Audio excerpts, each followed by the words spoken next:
Chapter 51, Red Clouds Can Be Dangerous.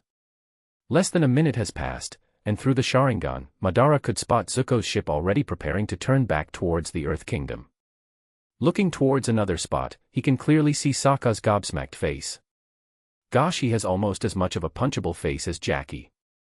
Then scanning fast, he can spot a worried Katara, typical, and a hyperactive Avatar, staring in his direction with excited eyes and a huge smile. Even more typical. He couldn't help but chuckle at their reaction. Immediately he dismisses the flames on the red cloud, forcing the heat to spread toward the sea of clouds surrounding the vicinity, completely hiding his position once more. It may look like he was showing off, but that's not quite it. He knew how the events transpired. Zuko would follow Aang alone, Xiao would follow Zuko, and everything would end up well due to plot armor. The point is, Zuko now isn't the same Zuko. He is more careful and stronger, yes, but he is also more confident in his skills, especially after the Agni Kai. Madara obviously knew about it. He is second in wealth only to the Bifongs at this point, and as his old pal Lao used to say, having money gives you the power to disregard many things. One of them is the barrier of information, which Madara has been investing heavily for a year now. He might not have that much control over the Earth Kingdom, but the westernmost area of the Earth Kingdom is already his land. The king can enjoy his life in Ba Sing Se. Madara had no desire for it, but this region is already in his pocket. And with it comes the ownership of at least half of the future Republic City lands. He couldn't help but grin at that thought, until his gaze turned downwards, towards the Fire Navy blockade, toward one man in specific. Xiao. His serene and somewhat playful expression disappeared instantly as he walked toward the edge of the platform, staring down as the heated clouds started to darken due to the change in temperature. Extending his right hand and all his fingers, as if he was holding a ball, a circle of lightning cracked, connecting all his 5 fingers, rotating at a blinding speed. And just like that, you would die. No one would even know how, not even yourself. His tomo spun slowly, impacted by his anger. A sound of thunder echoed through the skies. Rain slowly fell on this region of the blockade as lightning kept circling, connecting his fingertips, almost as if he was charging a ki blast from Dragon Ball. No. The lightning in his hand dispersed as he lowered his hand, staring down at Zhao's ship as his Sharingan worked as a scope, zooming in on Zhao's confused face. The fucker doesn't even know what's happening or who is above his head with a sharpened blade right now. Madara sneered. That's not how I want you to die. I want to see you with despair and hopelessness. I want to crush all of your efforts and plans, and after, to see everything that you worked for evaporate in front of your eyes until you finally see how worthless your existence is. Only then, you have my permission to die. Madara's voice was low and stern. He didn't want to kill off Xiao like this, with an instant airstrike that wouldn't even be felt. He will have to suffer for almost killing my little sister and tarnishing the best battle I had by fleeing cowardly. According to his intel, Xiao would target Zuko way more harshly than before. He was humiliated in front of his soldiers. During canon he also lost, yes, but it was Iroh stopped him. It was Iroh who gave him the final words, not Zuko, but this time. I bet you want to kill Zuko way more than you would have wanted during canon, eh? Not only that, by killing Xiao right now it would create an issue. The one to replace him during the siege of the Northern Water Tribe would probably be Azula. Crazy bitch. Azula might be many things, but an idiot she is not. Madara has no doubt that she might even be able to pull a win over the Northern Water Tribe. That girl captured Ba Sing Se while bringing only her 2 teenage friends from the Fire Nation as aid, subduing Dai Li and conquering the unconquered capital of the Earth Kingdom without any apparent effort. Neither Aang nor Zuko is prepared to face her yet, at least during Book 2 when she appeared. Aang was already proficient with both water and airbending, and Katara stopped being a useless waste of oxygen after being taught by Pa. That fucking bastard. His eyes narrowed as a natural lightning went down, hitting absolutely nothing, but it gave Madara a plan anyway. But I can't let you go without suffering a loss here. Little Xiao. He grinned as he pointed 2 fingers towards Xiao's ship and took a deep breath, using his Sharingan to have a near-perfect aim. Enjoy your time swimming. As his grin grew more and more evil, a heavy electric discharge escaped his fingertips, crossing the sky while aiming toward a specific ship. Below the stormy clouds, the Fire Nation Navy was clearly confused about how the rain started in the first place, and it was even worse for Xiao, who saw the Avatar using the darkened clouds to hide their position from his sight. Of all times. Why did it have to rain just now? He couldn't understand. although cloudy, there was no hint of rain for the next few hours, not according to the specialists that they kept in their ranks to always monitor the climate changes, as they had to always be prepared after all. "Sir, we can't locate the Avatar, and it seems that the ship coming towards us also retreated back towards the Earth Kingdom," said the captain, waiting for orders. Xiao didn't reply. He simply kept staring at the skies trying to figure out the location of the Avatar, but he couldn't. The rain ruined their plan to strike him down with fire. Because of the location of Madara in the skies, almost no soldier spotted the quick appearance of the red cloud. He was already over them, while both Aang and Zuko were still coming from the east. Obviously, all the soldiers were paying attention to the east because of that. Only Zuko, who had the advantage of position and line of sight, could see them from below. Aang could as well, but he was also in the skies, almost at the same height as Madara's airship. As natural lightning ran through the clouds, Xiao gave up on trying to spot the Avatar and moved on with his next plan. Prepare to dash. But before he could complete his command, a powerful lightning bolt descended and crashed right into their engine room, not only causing massive damage to the overall structure of the ship, but it also created a chain reaction by igniting all of the flammable materials that were on board. The ship trembled until an explosion occurred from within. "Abandon the ship," shouted Xiao in panic as he jumped into the sea. Not even 10 seconds after Xiao reached the water, the ship exploded, sending debris all over and not only killing a significant number of soldiers but also injuring many more. Xiao, after waiting for the explosion to subside, finally emerged from the water with a pained face. Why, he was furious. This simple explosion was enough to buy the Avatar enough time to escape, and considering how long it would take to regroup with the other ships, 5 to 10 minutes, his target would be long gone and the trail would be lost.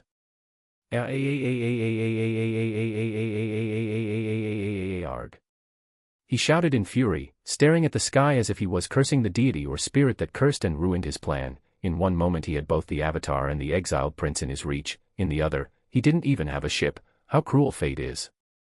How unlucky.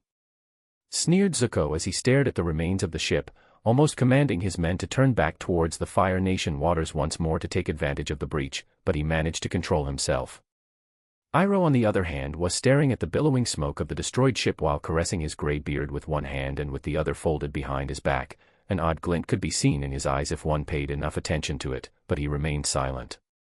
"Let's go, men," shouted Zuko. "In half a day all the high ranks of the Fire Nation will be alerted to the Avatar's intrusion. He will be coming back and we will be ready to catch his trail." The old general turned towards Zuko with a smile on his face. "You are learning to use your head, Zuko." "What the fuck are you doing?" shouted Kalia, sweating bullets while trying her damn best to keep the cloud around their ship from dispersing, which became even harder after Madara's little red cloud stunt. Scratching the back of his head with an apologetic smile, Madara approached her. My apologies. It seems I overdid it." "Overdid it my ass," she shouted in anger. "I've been holding this cloud for over an hour now, and why had to make it harder for me?" She had a point. Not only did the temperature increase make her control waver, but it also caused her major discomfort, which made it even harder to keep the required control to keep that kind of bending. Avoiding the northern tribe girl's furious gaze, Madara placed his hands in his imaginary pockets. "I won't do it again." "I hardly doubt that."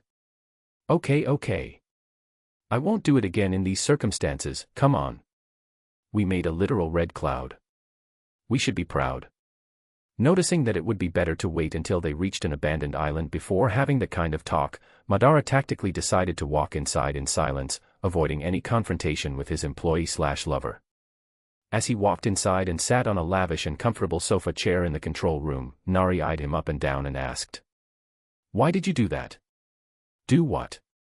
"You don't have to play dumb with me, Mr. Uchiha. We've known each other for almost a decade now, and I know that although you are a show-off, you wouldn't place such burdens on Kalia just for the sake of it."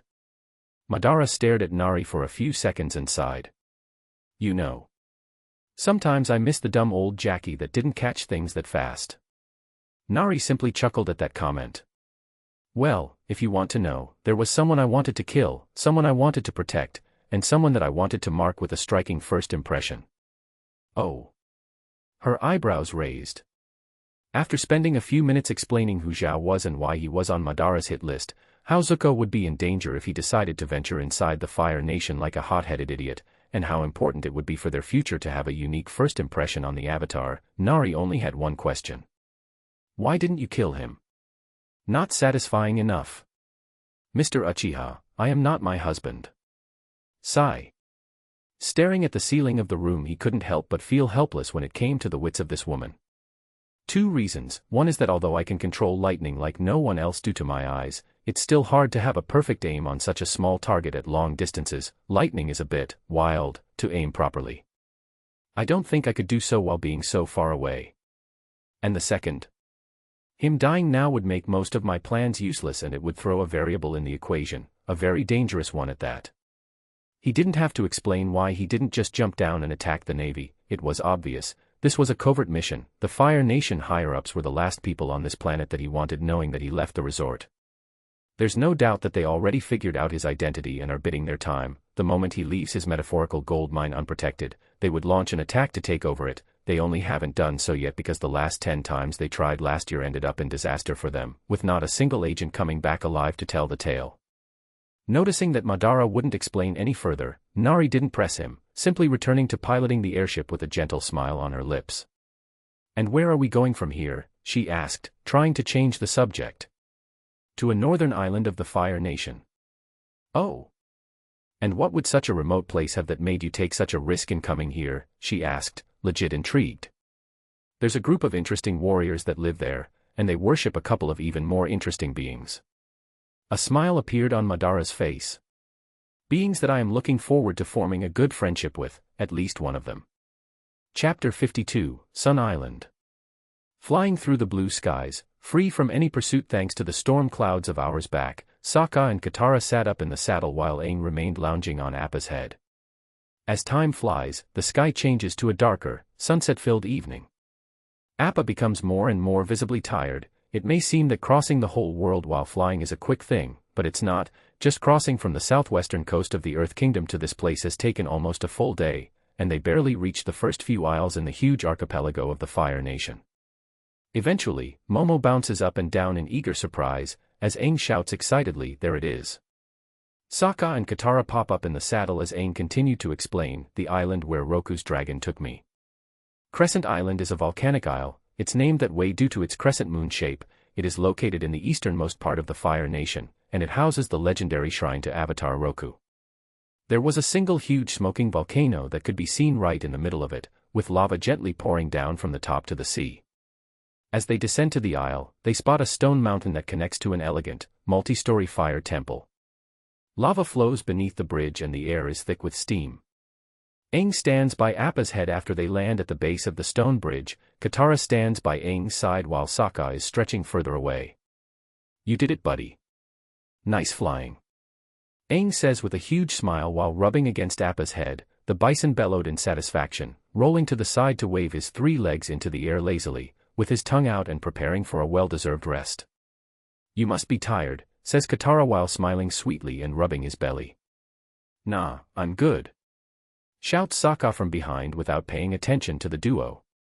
Refreshed and ready to fight some firebenders, he shouts while he continues to work out and flex his body.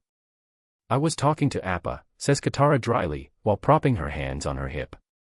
Halting his exercise, Sokka turns around to see what is really happening.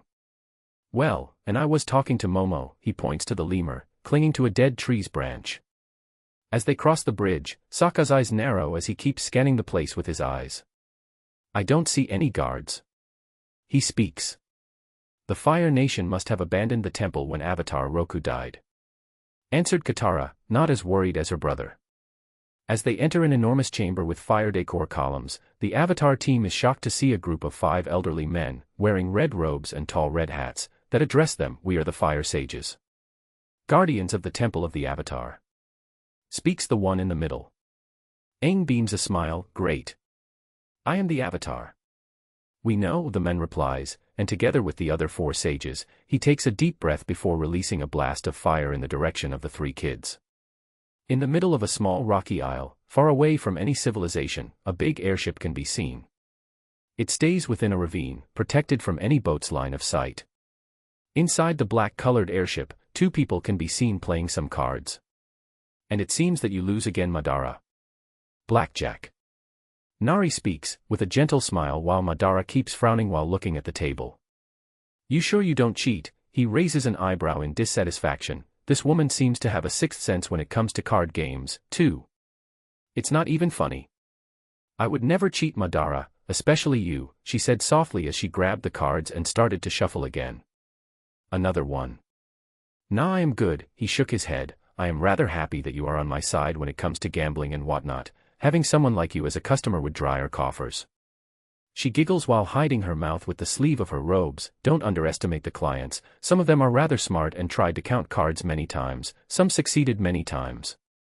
Yeah, but you succeed every time, he replies while grabbing some sake and pouring it into a cup for himself. He would never offer it to Nari, as she doesn't drink. How long do you think she will take to wake up?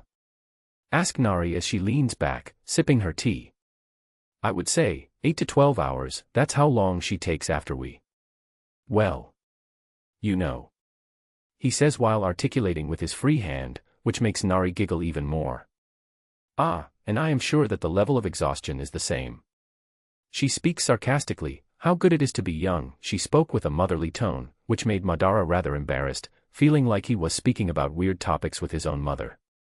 A comfortable silence remained within the airship for several minutes, as cricket sounds echoes from outside, making it a rather relaxing evening on the inhabited island, far from the world.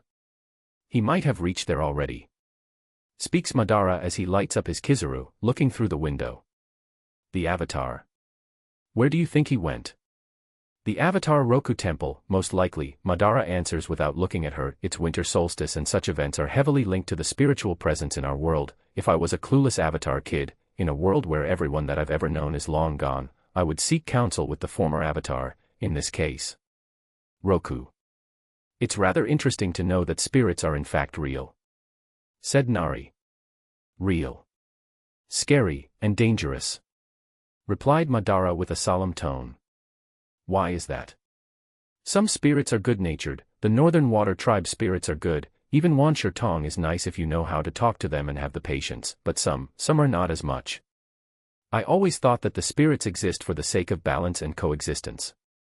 Said Nari with a rather thoughtful expression. Spirits are just like us humans, so obviously they have the good, the bad and the ugly. It's only natural. Lei told me that you mentioned the spirit world once. Is it true that it exists?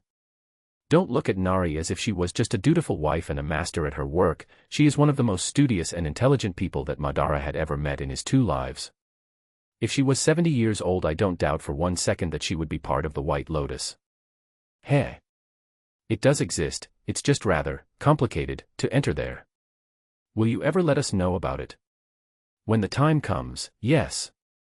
Replied Madara with a tone of finality. He didn't even want to think about the spirits and their world right now. Honestly, he is rather scared of the spirits. Give him an army to solo and he will jump with a smile on his face. Even if he loses, he will have no fear at all. But pit him against a spirit and he will be scared as hell. The sky slowly gets darker and darker as the duo retired to their respective bedrooms. As the dawn finally comes, the airship soars in the skies once more. As it is rather a cloudy day, Kalia doesn't really need to suffer such pressure again. They simply fly above the cloudy sea with no one to spot their location. Madara requested that they really burn fuel to travel faster today. Spending 2 days to reach their destination is the limit of his acceptance, and with a 7-day deadline he obviously didn't want to spend 90% of it just on travel. It would be a massive waste of time, and it's not like they lack fuel. The airship is stacked to the brim. As the sun of the 2nd day finally begins to set, the Red Cloud team finally spots the right island. It's not a huge island but rather far away from the Fire Nation mainland. From above everyone can see a vast ancient city right at the heart of the island. The architecture is something out of this world for both Kalia and Nari. For Madara though, the city resembles ancient Mesopotamia, taking special influence from the ziggurats, or tiered pyramids, that takes inspiration from Mayan ruins in his old world. The city seems to be deserted, boss. Speaks Kalia as they scout the place from above. I doubt that. Try to find a huge stairway leading to a platform that connects 2 mountains through a bridge. His eyes narrow as he tries his best to remember the scenes from Avatar: The Last Airbender. There. Nari said loudly as she turned the ship westwards. It's rather easy to spot things from above considering that the whole place isn't that vast, and the description was very on point and stood out easily. As the airship lands a respectful distance from the connected twin mountains, Madara, Kalia, and Nari walk down from their airship to be greeted by a group of men and women dressed in very unique garments, sporting some tribal face paintings. They really have some heavy Aztec, Incan, and Mayan style, and their hairstyles are strikingly similar to Firecracker's current one. How curious. Never made that connection before. Thought Madara as he was approached by one man, who seemed to have more decoration. Half of his face was painted in red, his black beard tied, and his head garments had some fluffy light yellow fur spiked upwards, almost as if looking like a knockoff Super Saiyan. It's not every day that someone comes to our sacred land. The large man speaks, using a solemn tone to mask his true personality. Everyone that watched the show would know that he is a rather polite and goofy person. Oh. Madara smiled. He liked this man very much in the shows. It seems you all rather live in secrecy. His tone was as solemn as the large man in front of him, making the tension even more intense, as everyone narrowed their eyes, especially the large man in front of him. Don't worry, I swear we won't tell anyone, concluded Madara while nodding, still holding to his solemn tone. There was an awkward pause in the air. The large man in the lead could only cough to disguise his awkwardness. We appreciate your discretion. Madara's solemn face instantly morphed into a happy beaming smile as he walked forward and extended his hand while laughing. Ha ha ha, don't worry, it's nice to meet actual decent fellow firebenders. Name is Madara Uchiha, by the way. The large man took a second to compose himself after feeling the instant shift in tone and beamed back, extending his large hand and shaking Madara's. The name is Song, I am the chief of the Sun Warriors. The atmosphere became rather friendly after their introduction, and both Kalia and Nari were also well received. The friendliness of these people is otherworldly. They don't care who you are or where you are from, as long as you respect them and treat them well. They treat you as honored guests. They even prepared a feast. Both Madara and Sun Warrior Chief Song were drinking comfortably. Madara brought a lot of things to share with them after all, while most of the other Sun Warriors were dancing around a huge bonfire. Ha ha ha ha, Chief Song, thank you very much for such a warm reception, said Madara while refilling his sake cup. I am the one to thank you, said the chief with a huge goofy smile. You even brought some really good stuff for us. He stood up and shouted, from today onwards, I declare Madara and his team as friends of the Sun Warriors. Hooray! Everyone shouted as they drank expensive booze. As the party went on, both Madara and Song became pals, drinking and joking around, laughing like there was no tomorrow. I am really happy to have come here. Look, even Kalia found herself a friend, he said while pointing towards one specific table where two women were having an arm wrestling contest. On one end it was Kalia, an exotic woman that actually got more attention from these men than she was comfortable with, and on the other, it was a tall suntan beauty with long brown hair tied in a high ponytail and striking yellow eyes that matched her red and gold garments perfectly. Image here, she is a somewhat canon character. That's my niece, she, good lass I tell you, said Chief Song with a huge smile. Nari on the other hand, stood in the midst of some mature women, all drinking tea instead of sake. It seemed that they all shared similar values. This place really screamed harmony like no other. Tell me, my friend, what brought you to our isolated land? Taking a sip of his sake, Madara decided that it was time to say their goal. I came here to talk to the masters. Instantly the party went silent. Chapter 53, Dancing with Dragons. The silence remained for a good half-minute before Chief Song, in a solemn tone, addressed Madara. I don't know where you got that information from, but we will not tolerate any aggressiveness towards the great masters. His tone was sharp and low, clearly showing that regardless of any possible friendship established, Madara would be walking on eggshells when it came to the masters. Why do you believe that I came here with such horrible thoughts? Asked Madara, nonchalantly, while drinking his sake. He was not really worried. He knew that these people would die to protect the two residing within the mountains. And what do you want with them? Asked the Sun Warrior Chief, trying not to sound too aggressive since Madara still hasn't said or done anything that goes against their beliefs and morals. The same that I wanted with you and your people.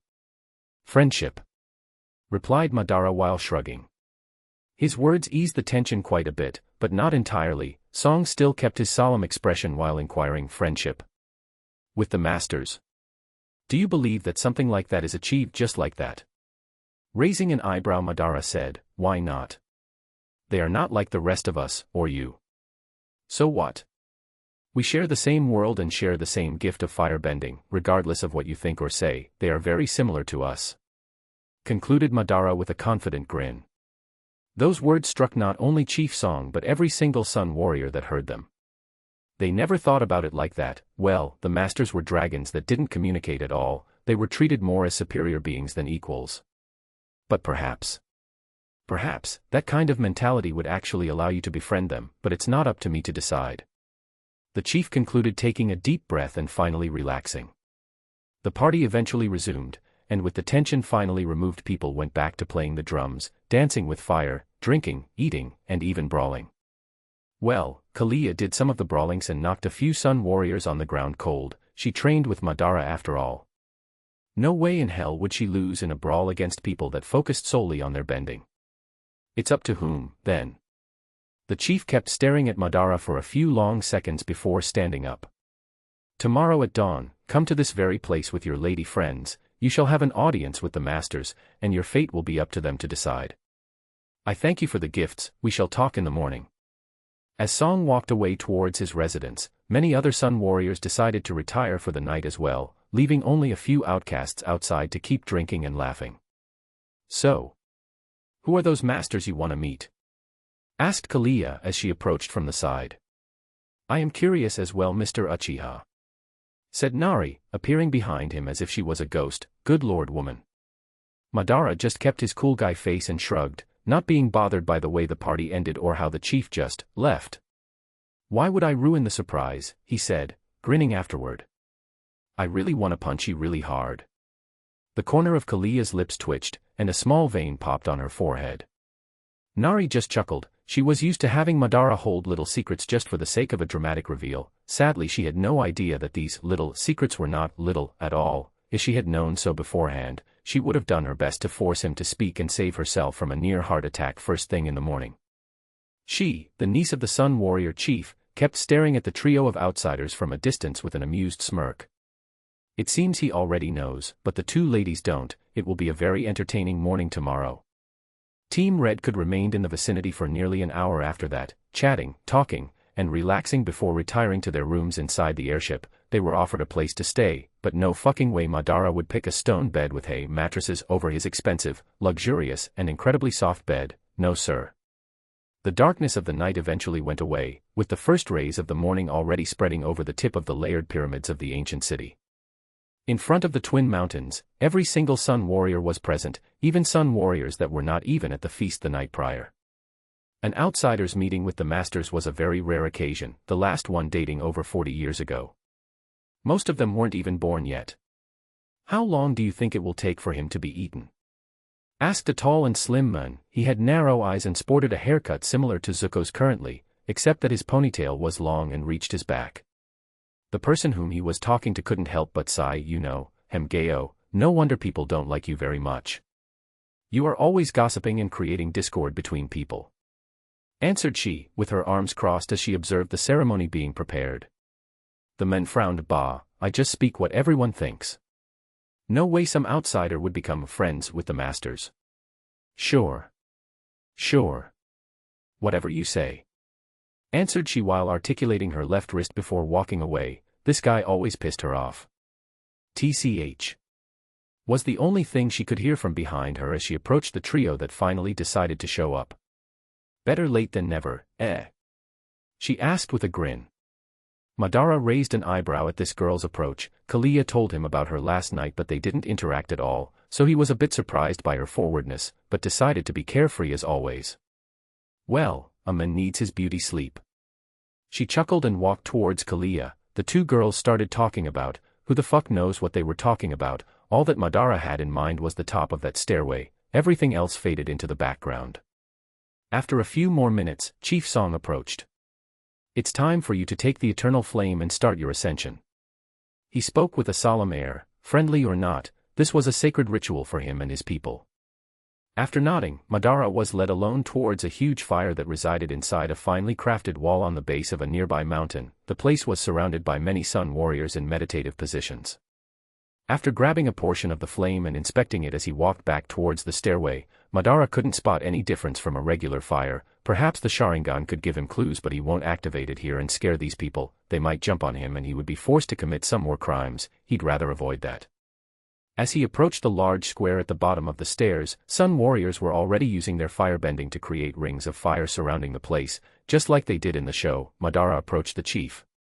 "Let's do this," he said solemnly. Giving him a nod, the chief motioned to his people to start the ceremony, and with it came the drums and chants that were eerily similar to the credits scene of the Avatar: The Last Airbender cartoon. Madara had to raise an eyebrow to that and felt nostalgia kicking in for a brief moment. Madara took a deep breath and started his ascent towards the platform on the top of the stairway slowly. "Do you think he will be all right?" asked Kalia in a hushed tone, while holding her arms crossed in front of her chest. "I think Mr. Uchiha has this all planned out, but I am rather curious about these masters. No one spoke much about them, but what they said made it seem like they are not," replied Nari with a very curious and somewhat apprehensive expression. "Humans, right?" A third voice came from behind and concluded Nari's thoughts, and as the two girls looked back, they could see she approaching with a smirk. "You are in for a treat that is impossibly rare nowadays," she concluded as she looked towards the stairs, seeing Madara already reaching the platform. "Present your flame to the masters," said a man to Madara, using a loud horn to communicate with the men on top of the platform. Madara didn't bow as Aang and Zuko did. He came here to befriend them as equals, not as an apprentice to a teacher. He simply raised his hand above his head. A silent moment remained for a brief time before a loud horn echoes through the whole mountain from below, and with it came a loud clang sound from the top of the platform.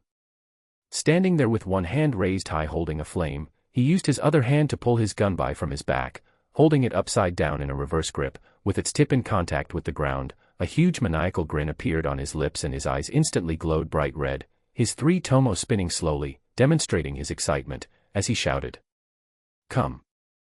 This one I was in doubt about which music to use as a background. Part of me wanted to use the same music as in canon, the end credits, but I decided with a more appropriate one. Naruto soundtrack, cover, Sannin battle theme. Two loud growls echoed through the two caves on the mountains. The ground shook so hard that it would have destabilized a less prepared person, and suddenly two massive dragons rushed outside their lair, one blue and one red. Different from canon, this time they rushed directly at Madara, scaring not only the Sun Warriors but also Nari and Kalia, who were already shocked beyond belief. With wisps of flames already appearing in their mouths, Madara didn't wait and rushed towards the blue one in the front. "Show me how powerful a dragon is." And in return, he shouted in excitement, finally a worthy battle. The two dragons didn't wait for a second and released a massive fire blast toward Madara. As Madara was closer to the blue dragon, that blast arrived first. "I will show you the power of Uchiha Madara." He waved his gunbai, and as it was about to collide with the fire blast he shouted, "Uchiha reflect." Using his gunbai and twisting his body in full 360 degrees, he managed to reflect the blue dragon's fire blast towards the other blast behind his back, nullifying both of them with a huge explosion that shook the mountain and cracked the platform. "Ha ha ha ha," his laugh echoed through the mountain, followed by a very distinct sound. Z.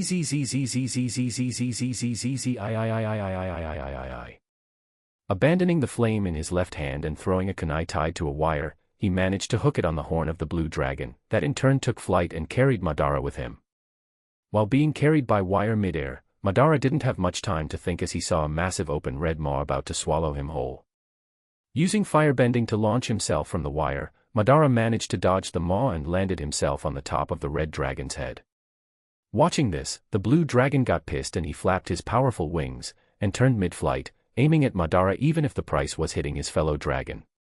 Noticing the incoming attack, Madara pulled a scythe that was tied horizontally on the back of his sash. It was hidden between himself and the gunbai, and somersaulted backward, falling back on the platform while using firebending on his feet to glide himself safely back towards the platform.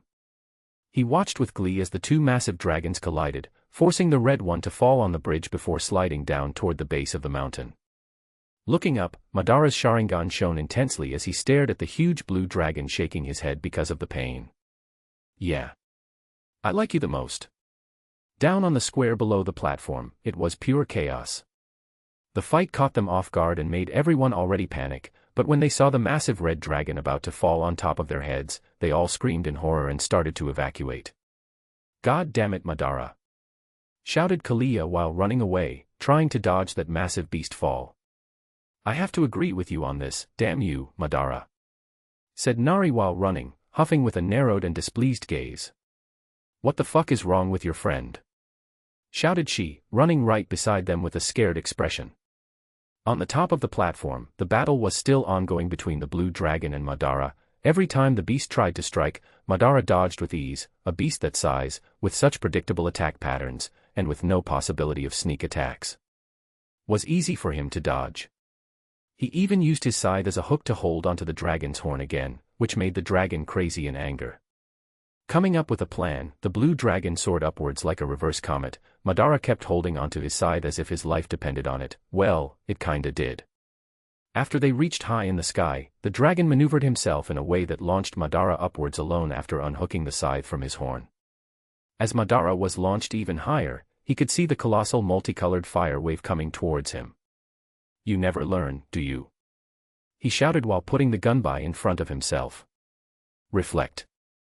The multicolored fire wave seemed to have hit a mirror. It was forced to stop midway as spiritual ripples spread around it, before being forced to move back toward its owner. Without time to react, the dragon was hit almost point-blank by his own attack and was sent plummeting toward the ground at least 100 feet below. As the Sun Warriors finally regrouped and caught their breath, still holding panic and fear on their faces, the chief warrior approached the two girls with an angry expression. What is the MEA dash? He was interrupted mid-speech as a massive shadow spread through their location, growing bigger extremely fast.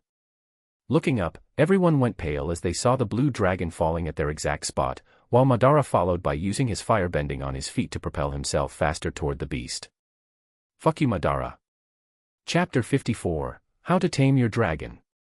As Madara was descending towards the dragon like a rocket, he could have sworn that he heard his name being shouted or something like that, but he couldn't be sure. Not only was the wind blowing loudly due to his speed, also, the flames on his saws were also rather loud. They must be cheering me or something. He couldn't help but smirk. The smirk, however, didn't remain on his lips for long, as his peripheral vision caught the red dragon already closing in on him from his left with its jaw wide open and flames already bursting out. Fuck. He didn't have time before a massive wave, mirroring his own Guka Mekyaku in size, engulfed him. He couldn't maneuver freely in the air, he isn't an airbender, and considering his gunby was being held in his right hand, he really didn't have time to reflect the wave. And like a meteor he was launched far away from the blue dragon, eventually colliding with one of the twin mountains. Watching Madara being launched far away, the Sun Warriors, Nari, and Kalia managed to escape the blue dragon crashing on the ground by the skin of their asses. At this moment everyone was panting at a safe distance, holding their knees while taking deep breaths. Some of the less physically inclined were already laying on the ground, refusing to move. What is the Maya meaning of fuck it? Sun Warrior Chief Song tried to maintain his image while panting loudly. I'm getting too old for this shit. What is wrong with you people? He shouted, abandoning his chief image. I am the one that should be asking ye. Shouted Kalia in return, not as exhausted as everyone else, but panting because of the scare and fear of being squashed. Ye fucking pet dragons attacked on sight. That. Chief Song was about to say something but had to stop to think about what happened. Why would the masters strike right away? That had never happened. I knew the masters would aim to eat that outsider. Said Mgaya with glee, but his glee didn't last any longer than Madara's smirk, as Kalia appeared in front of him and punched his head so hard that even when he reached the ground, he bounced once before laying silent. Shut up, weakling. Grown UPS are talking. She said with spite in her words. The Sun Warriors nearby couldn't help but wince in pain at what they saw. This girl is way too violent, and with physical strength to back it up, she will never have a lover in her life. No one would be that crazy. And since we are talking about it, approached Nari with tired steps, finally recovering her breath. Madara didn't attack once, he merely redirected their flames back to them and dodged. He never once displayed aggressiveness. Her eyes were narrowed, and she even dropped the Mr. Uchiha, because now it's personal to her. These fuckers are pretending to be the victims here after shooting her son first. Ugh, that, well. Chief Song tried to come up with explanations, but he couldn't. He was just blabbering there and everyone knew it. It was she that came up with a possible explanation. Perhaps that's how dragons make friends. She asked with a confused and exhausted face, making everyone stop to think. It can't be, right? Right. While everyone remained dumbfounded, she turned to Kalia and Nari while raising an eyebrow. You two don't seem too worried about him, even after seeing the two biggest dragons of the last 2 centuries aiming to eat or burn him alive. After that last attack he must be dead. Kalia and Nari smirked at Xi's observation, but before they could say anything, the mountain that served as a cushion for Madara's fall trembled, part of it exploded, and a loud laugh followed right after. "Ahahaha, you almost killed me, you son of a bitch. How is this possible? And no way." Even Xi and Song went pale when they heard Madara's shout. How the fuck did this guy manage to survive that? Even the red dragon, that was sure that even the flame didn't kill him, the impact should have done so, and the blue dragon that managed to get up with some difficulty after crashing from such a high altitude, was shocked to see Madara walking towards them with a flame-like blue aura around him. Limping, with blood covering half of his face and forcing one of his eyes to remain closed, and with half of his body sporting superficial burn marks, wearing a partially destroyed kimono, Madara slowly made his way towards the dragons while his blue aura increased in intensity. Everyone gulped while seeing that blue aura increasing in size, including the dragons. First a ribcage formed around Madara, slowly extending to create a long spine, 2 skeletal arms, and an eerie skull. Then muscles and skin slowly formed around the skeletal creature, and finally, what seemed to be skeletal armor covered the whole creature. "I'm tired of this shit," said Madara as he raised both of his hands, making the half-body armored Susanoo mirror his movements. "Since you want to play rough, I will show you who the boss is here, now. Bow," he shouted while dashing toward the dragons. Before either of them could react, a huge hand grabbed the head of each and swiftly slammed them on the ground, cracking the well-preserved pavement of the ancient city. Boom. Silence remained. Even Kalia and Nari were with their eyes bulging out of their eye sockets and their jaws almost hitting the floor. What the actual fuck? All that they could do now was to gulp hard and try really hard to prevent their legs from trembling like crazy while failing at that prospect the moment they saw the huge red glowing eyes of that thing. Now that the nuisances are taken care of. He turned his gaze towards the crowd, making everyone flinch. "Kalia," he shouted. "Why yes sir." She shouted while straightening her posture, much to her and Nari's surprise. She never did that before. Where did that come from? "Prepare the first aid, I'm hurting all over," he said with a calmer voice, and Nari, "Please prepare a meal. I will be starving after I wake up." "Leave it to me, Mr. Uchiha," she said before nodding with a solemn expression. No way in hell would she let Madara starve. Taking a deep breath, Madara dispersed his Susanoo. "Good." He nodded with a smile before falling to the ground. Nari, Kalia, and even she and Song were worried for a brief moment until they heard Madara's loud snore. This fucker was just sleeping. How could he fall asleep? It's still early in the morning. Didn't he get here a bit late because he slept the whole night? Asked she with a stupefied expression. Nari simply giggled while hiding her mouth with her sleeve and casting a glance towards Kalia. How indeed, care to explain to us, Kalia? Wait. Kalia. She raised an eyebrow and stared at the Northern Water Tribe woman, in confusion. "Ah, how good it is to be young and naive," said Nari, finally making it click for everyone. Silence again. How is this possible? And no way. So, this man decided to spend the whole night enjoying his lady friend and completely ignore sleeping, and still managed to play with the masters like they were children, finally knocking them out. With this violent, rude, scary woman. It's official. This guy is fucking crazy. I want nothing to do with these people. That was the collective thought of almost every single one of the Sun Warriors, with a few exceptions such as she, who still didn't get it, and Song who glanced at Madara with respect in his eyes. Chapter 55, Waterbending Scroll. Above a vast mountain range, high enough to even spot some trees, a flying bison slowly makes its way southeast while carrying 3 teens in its saddle. Seeing Aang pacing around on the saddle, breathing heavily, was really irking. "Sokka, would you sit down? If we hit a bump, you'll go flying off. What's bugging you anyway?" Worriedly, Aang replied, "It's what Avatar Roku said." I'm supposed to master all 4 elements before that comet arrives. Amused, Sokka spoke with clear sarcasm while facing Aang. Well, let's see. You pretty much mastered airbending, and that only took you 112 years.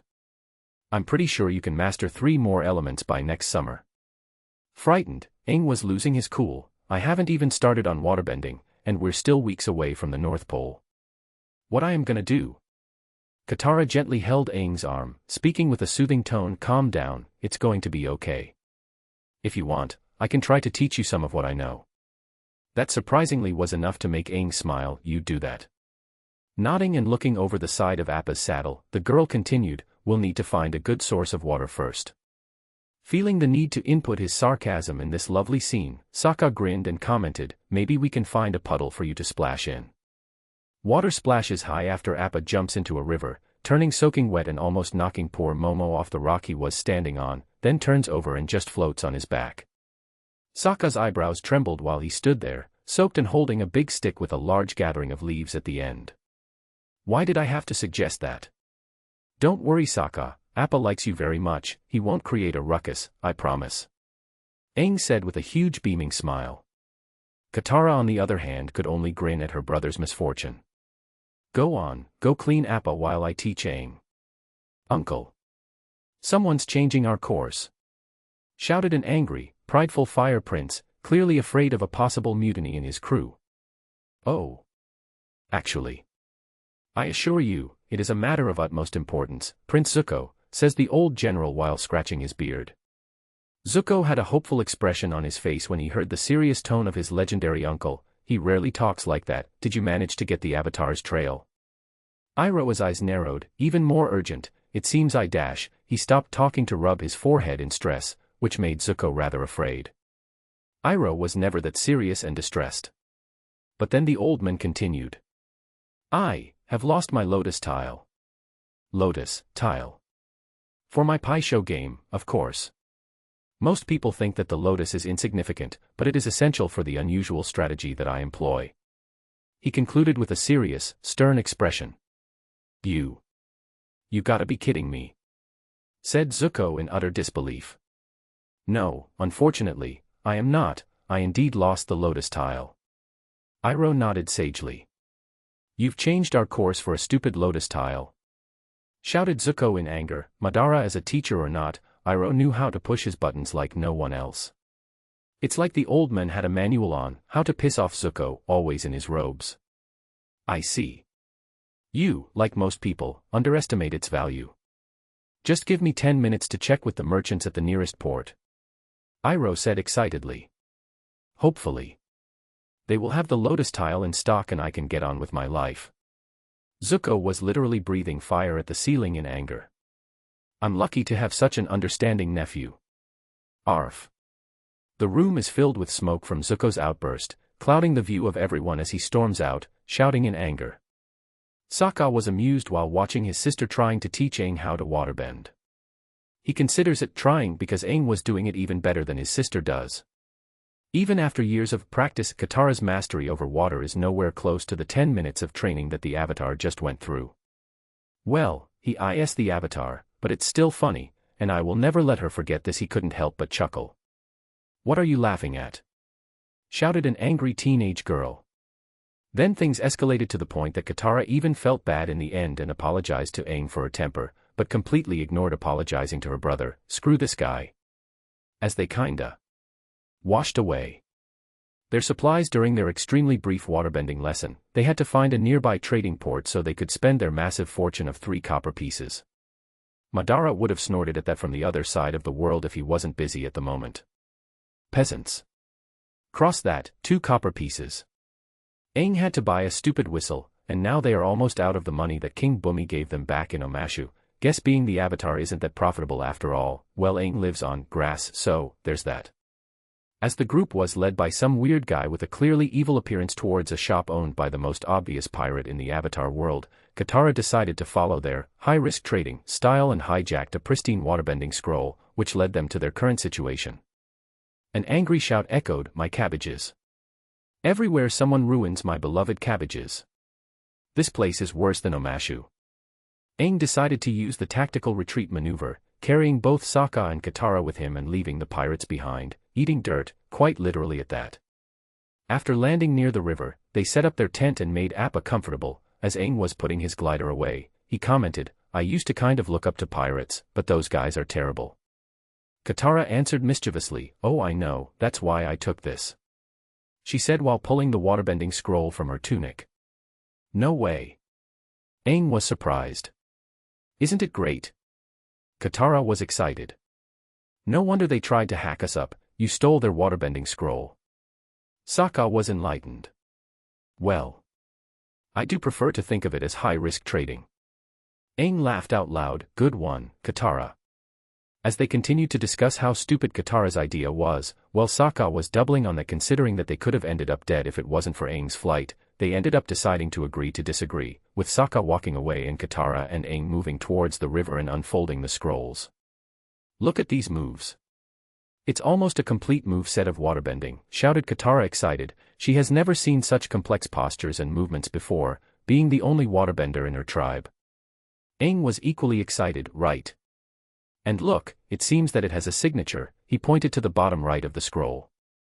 "Ah. I didn't notice that, it says. Kalia. I think.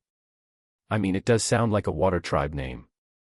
She probably would have ignored such a small detail if Aang wasn't beside her when she opened the scroll. "It sounds girly," said Sokka while chilling under a tree with a straw between his lips, not even looking at the duo. "Yeah, as girly as the Kyoshi warriors that kicked your ass so hard that you decided to run away," commented Katara with a respectable level of snarkiness. Gulp. "Yeah, just as I thought," concluded the girl while turning her attention back to the scroll. She should be a powerful waterbender if she was the one to create such a well-made scroll. The scroll was in mint condition, so she thought it is a rather newly made scroll. "If we find her, she can teach us both, Katara," said Aang in excitement. "Sorry to interrupt your enthusiasm," said Sokka lazily, "but I rather put my faith in that Madara guy. He did teach Suki and the Kyoshi warriors, and he also taught that guy that keeps following us around to capture Aang." "Well, I disagree. This Kalia obviously is a very skilled waterbender, while Madara's bending is still uncertain at best. For all we know, he could be a firebender," shrugged Katara. Sokka started laughing out loud. "Firebender. Ha ha ha ha ha, yeah right." Sarcasm was oozing out of his words. As time passed, the situation repeated itself. Aang had a clear talent for waterbending, that was no joke. The Baldy could do almost every single move from the scroll on his first try. It drove Katara into madness. She had to take the scroll away from Aang, to prevent herself from exploding again, and walked while carrying it to a more secluded area with the intent of learning on her own without feeling pressured by the Avatar's extreme expertise with the elements. Oh, how happy she will be when he starts to learn earthbending. While reading the scroll again and again, using the water from a small puddle to do the movements in repetition, time passed. "Come on," she shouted in anger. "Failure is frustrating, repetitive failures are even more so. I can't believe it is this hard. Why couldn't this Kalia have made a more step-by-step guide, or added some notes?" "What name did you just say?" Katara jumped in fright. That voice, she recognized that voice. Looking back, over her shoulder, she could see Zuko coming out of the foliage, staring at her with wide eyes. "Repeat that name," he demanded. What does it matter to you?"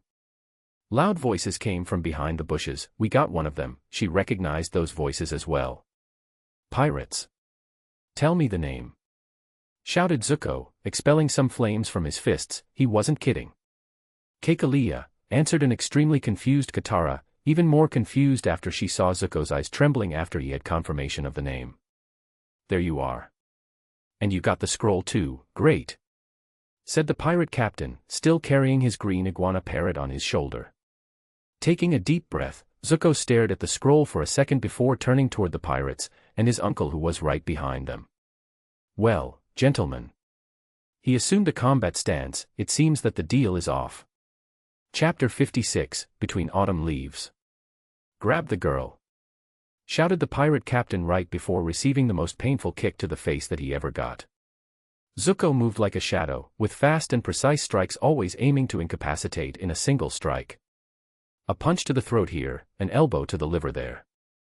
After training his martial arts with Madara, his usage of firebending diminished considerably. He still used it quite a lot, but he didn't mainly depend on it to fight like before. As Zuko was knocking out every pirate within his reach, one of them managed to sneak past him and grab Katara in a chokehold. "Arg!" she shouted, trying to fight back. It was then that she focused on the puddle of water on the ground, and with hasty but incredibly focused movements, she created a perfect water whip that quickly moved towards her captor's face.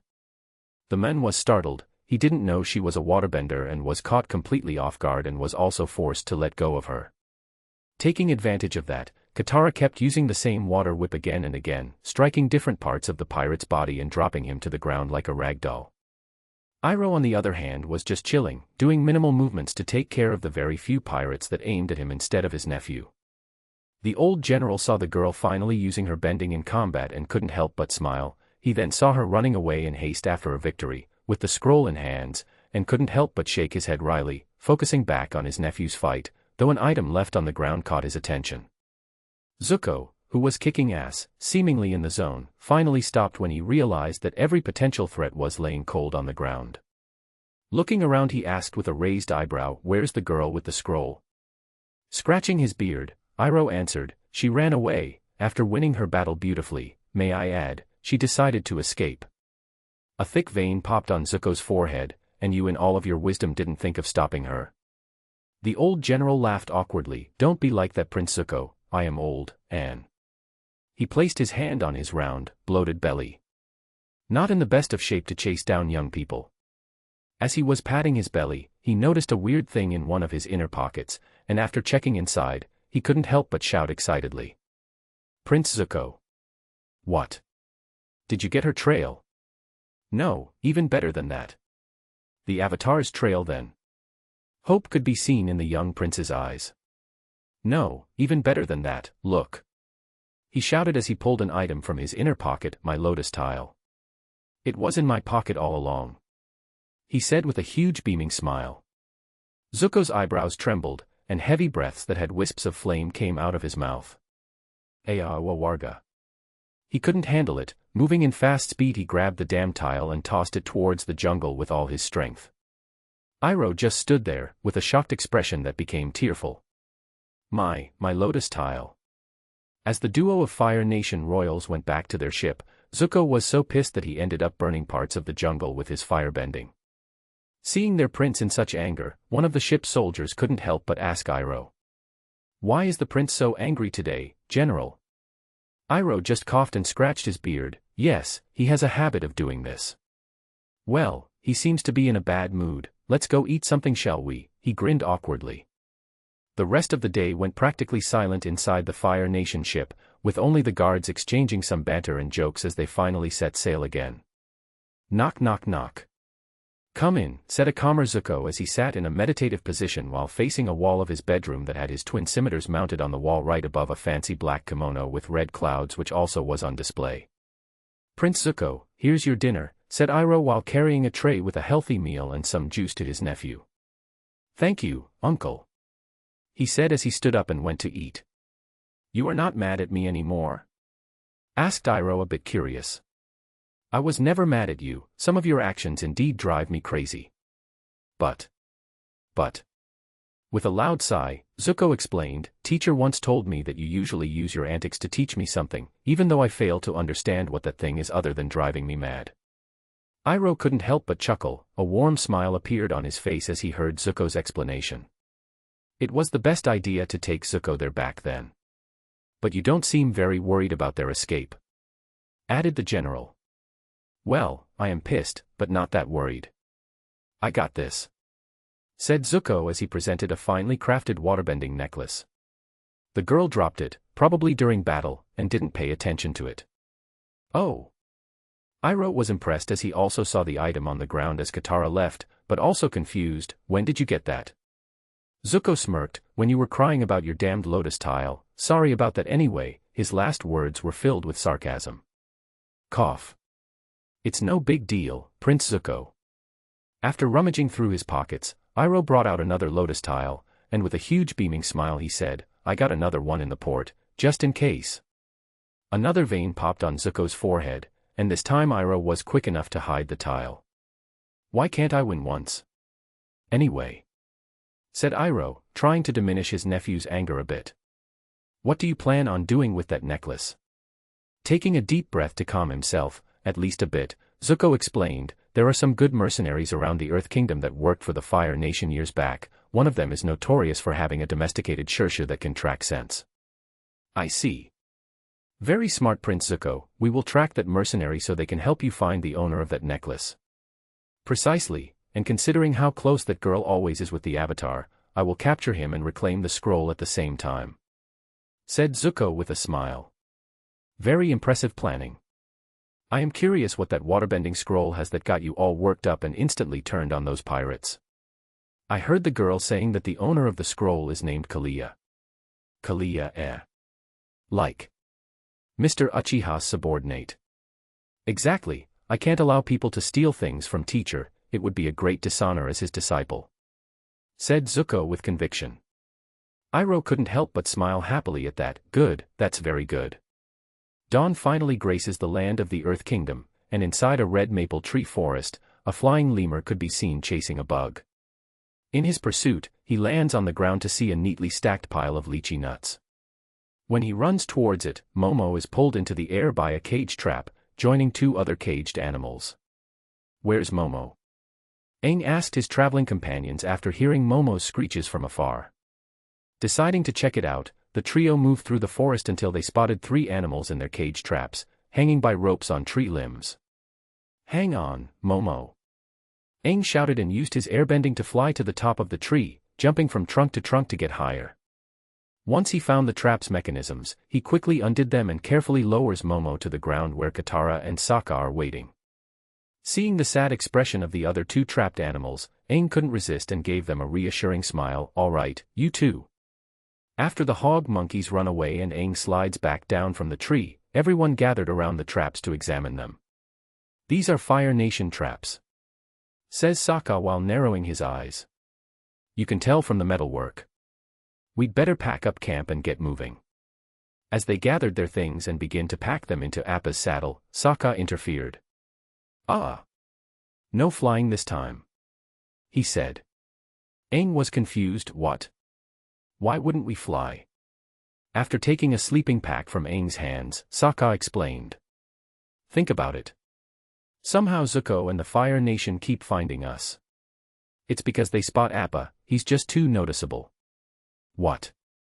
Appa's not too noticeable, interjects Katara, pointing dramatically at Appa, and turning his condescending tone on. Sokka replies, he's a gigantic fluffy monster with an arrow on his head.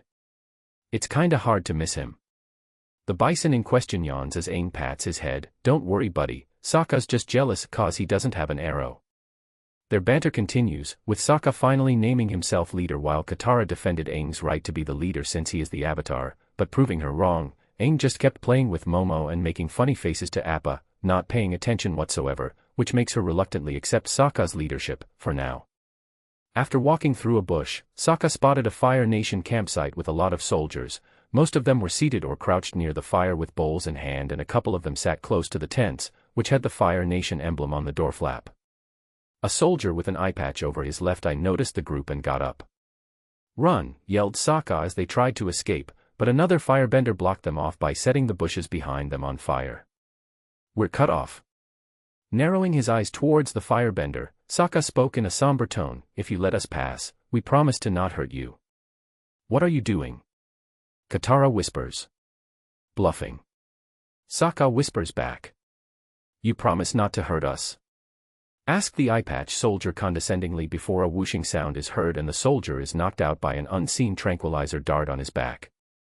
Nice work, Sokka, shouts Aang in excitement. How'd you do that? Shrugging, Sokka replied while clearly confused. Instincts. Look. Contrary to the duo, Katara was keenly looking around to understand what happened, and she did just that after looking towards a tall tree.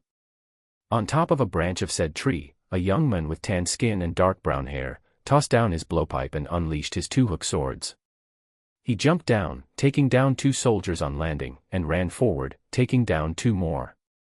Down you go, he says with a confident grin, leaving Katara amazed, Aang shocked, and Sokka even more confused. The fight continues as more young men join the dual Wilder's side, and after not too long they manage to take down the whole camp and prepared to take all the spoils. "You just took out a whole army almost single-handed," said Aang in excitement. "Army? PFF.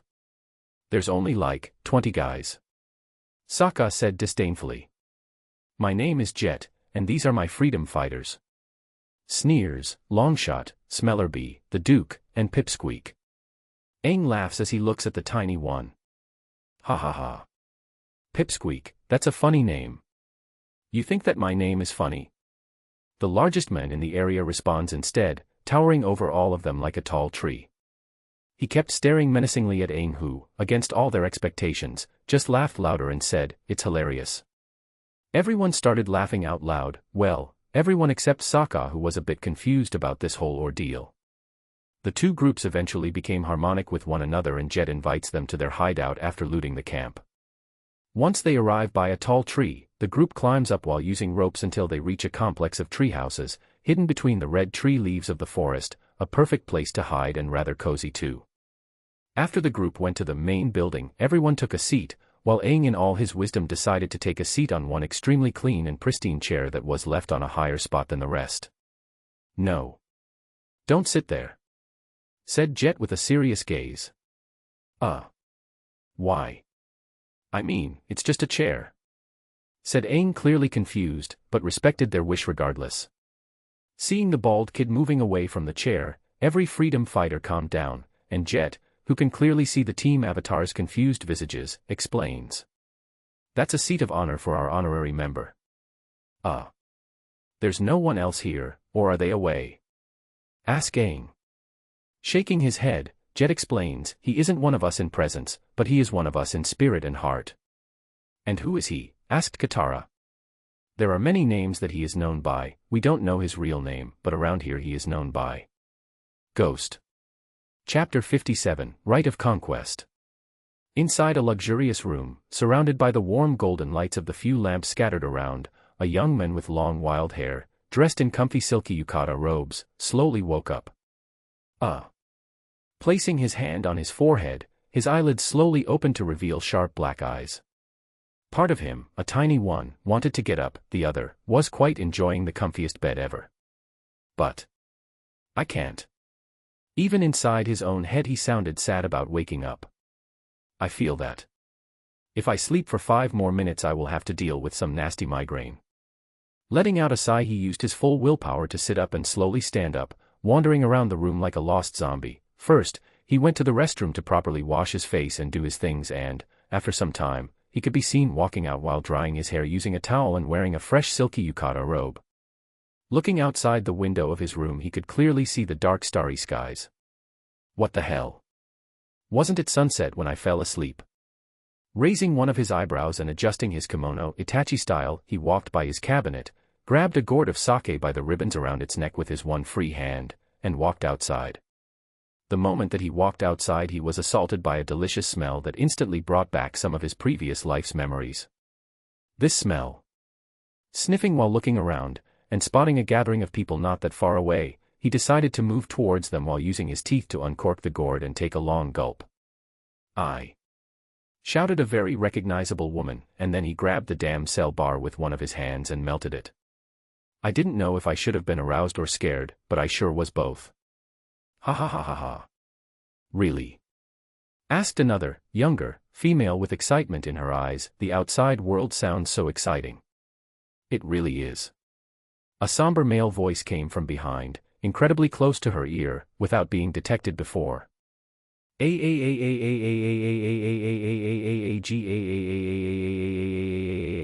girl shouted while tossing something that was pierced by her fork up, jumping in sync. "Wahahaha." The first girl, the one with an eye patch, started laughing loudly. "Boss. Welcome back to the world of livin'." Raising an eyebrow before pulling a kunai out of his sleeve, with a sleek movement he pierced the piece of meat that flew off of the other girl's fork and was about to fall on top of his head. "Barbecue." His eyes glowed in excitement as he instantly swallowed the piece of meat. His stomach had been complaining ever since he woke up. "That was my meat." shouted she, the younger girl. Swallowing the whole thing like he was a One Piece character, Madara replied, "What meat?" My, meat." The girl deflated and fell to her knees with her head down. Ignoring her completely, Madara turned to Kalia and asked, "How long have I been out?" "Over a day for sure," she replied as if it was not a big deal while using a toothpick with one hand, and holding a tankard of what looked like beer with the other. Nodding nonchalantly, Madara was curious about another thing. Where did this meat come from? "I didn't know that Sun Warriors knew how to barbecue." Kalia shrugged. "I don't know about their skills or culture, but you should know about the source of the meat. Ye knocked them down after all." It took 2 seconds for Madara to understand what she meant, and his face turned pale as a ghost. "What?" "Wahahaha." Her laugh was loud and incredibly annoying. "Little shit. Ye should have seen your face. Ha ha ha ha ha." Kalia was in tears, her body was almost rolling on the floor laughing, but she was expertly holding her tankard of beer stationary in her grip, not a single drop falling from it. A thick vein popped on Madara's forehead and, suddenly, miraculously, out of nowhere, the body of the tankard detached from the handle, making it fall on the ground, spilling the godly beverage all over. Kalia, who instantly stopped laughing, stared at the handle still in her hand and could see the clean surface of the detached area. It was obviously cut with inhuman precision. "TSC, Pettyman," she complained while clicking her tongue. "I have no idea what you're talking about," Madara said with a deadpan face while nonchalantly walking towards other people, accompanied by a very loud stomach that kept demanding food. As he was walking among the other people that gave way to him. "I guess knocking down 2 giant dragons does that to people." He was stopped by a gentle warm voice. "Madara. Good to see you awake." Nari approached him and gave him a motherly hug. She was quite scared about his situation. She still remembers when he was brought back to the Bifong estate years ago. It wasn't the exact same situation since he wasn't really dangerously injured this time, but a mother would always care. Madara returned the hug. "I am fine, Nari, thank you for looking after me while I was out," he says while beaming at her. It would be a warm moment if it wasn't for his stomach deciding to pinch in and make itself noticed as well. "Fufufu." Nari laughed while hiding her lips with her sleeve like a proper lady would. "Come, sit down, there's plenty of food. What would you like to eat?" She was about to give him a smile but his answer was instant. "Meat." His eyes glowed. For the next 30 minutes, Madara dedicated his whole attention to the delicious meat that was served, so much meat in fact, that if he didn't know he was in the Avatar world he would have thought he was in One Piece or Dragon Ball. Well, Madara's body is from Naruto world, and Naruto himself could eat ramen like crazy, so, it's understandable. It didn't take long for the news that Madara had awakened to spread, and before the poor guy could even finish his meal, Chief Song came accompanied by a group of goons that seemed to be generated through an AI. No, they didn't have weird hands or 7 fingers, it's just that they looked incredibly generic. The chief did his best to keep his goofy side hidden underneath a stern gaze, trying to look intimidating. "Dude, you are trying to intimidate a guy that knocked down the 2 biggest dragons in the world. Really?" Noticing that Madara didn't seem affected, and didn't even stop eating, he coughed. Seeing Madara still not moving away from his meat, he decided to cough louder. Cough. Stopping in his tracks and swallowing the food already in his mouth, Madara raised an eyebrow at Chief Song. "You should drink something." "Here." He offered his gourd of sake. "It's good stuff. If it doesn't help, you should look for a healer. A man of your age should do checkups every year." Song could feel a breeze pass through him, carrying all his pride and dignity away after listening to Madara's words. Feeling the heat of embarrassment reaching his cheeks, Chief Song decided to just get on with it. "Madara Uchiha, Ran and Xiao are waiting for you at the summit." Staring weirdly at the chief, Madara was confused. Who the fuck are Ran and Xiao? Although he had a good memory and Avatar was one of his favorite series back when Nickelodeon was actually decent, he didn't remember everything, not after living 10 years in this world already. Some minor details already faded from his memory at this point, nothing big though. His words seemed to agitate the chief's goons, but Song quickly de-escalated the situation.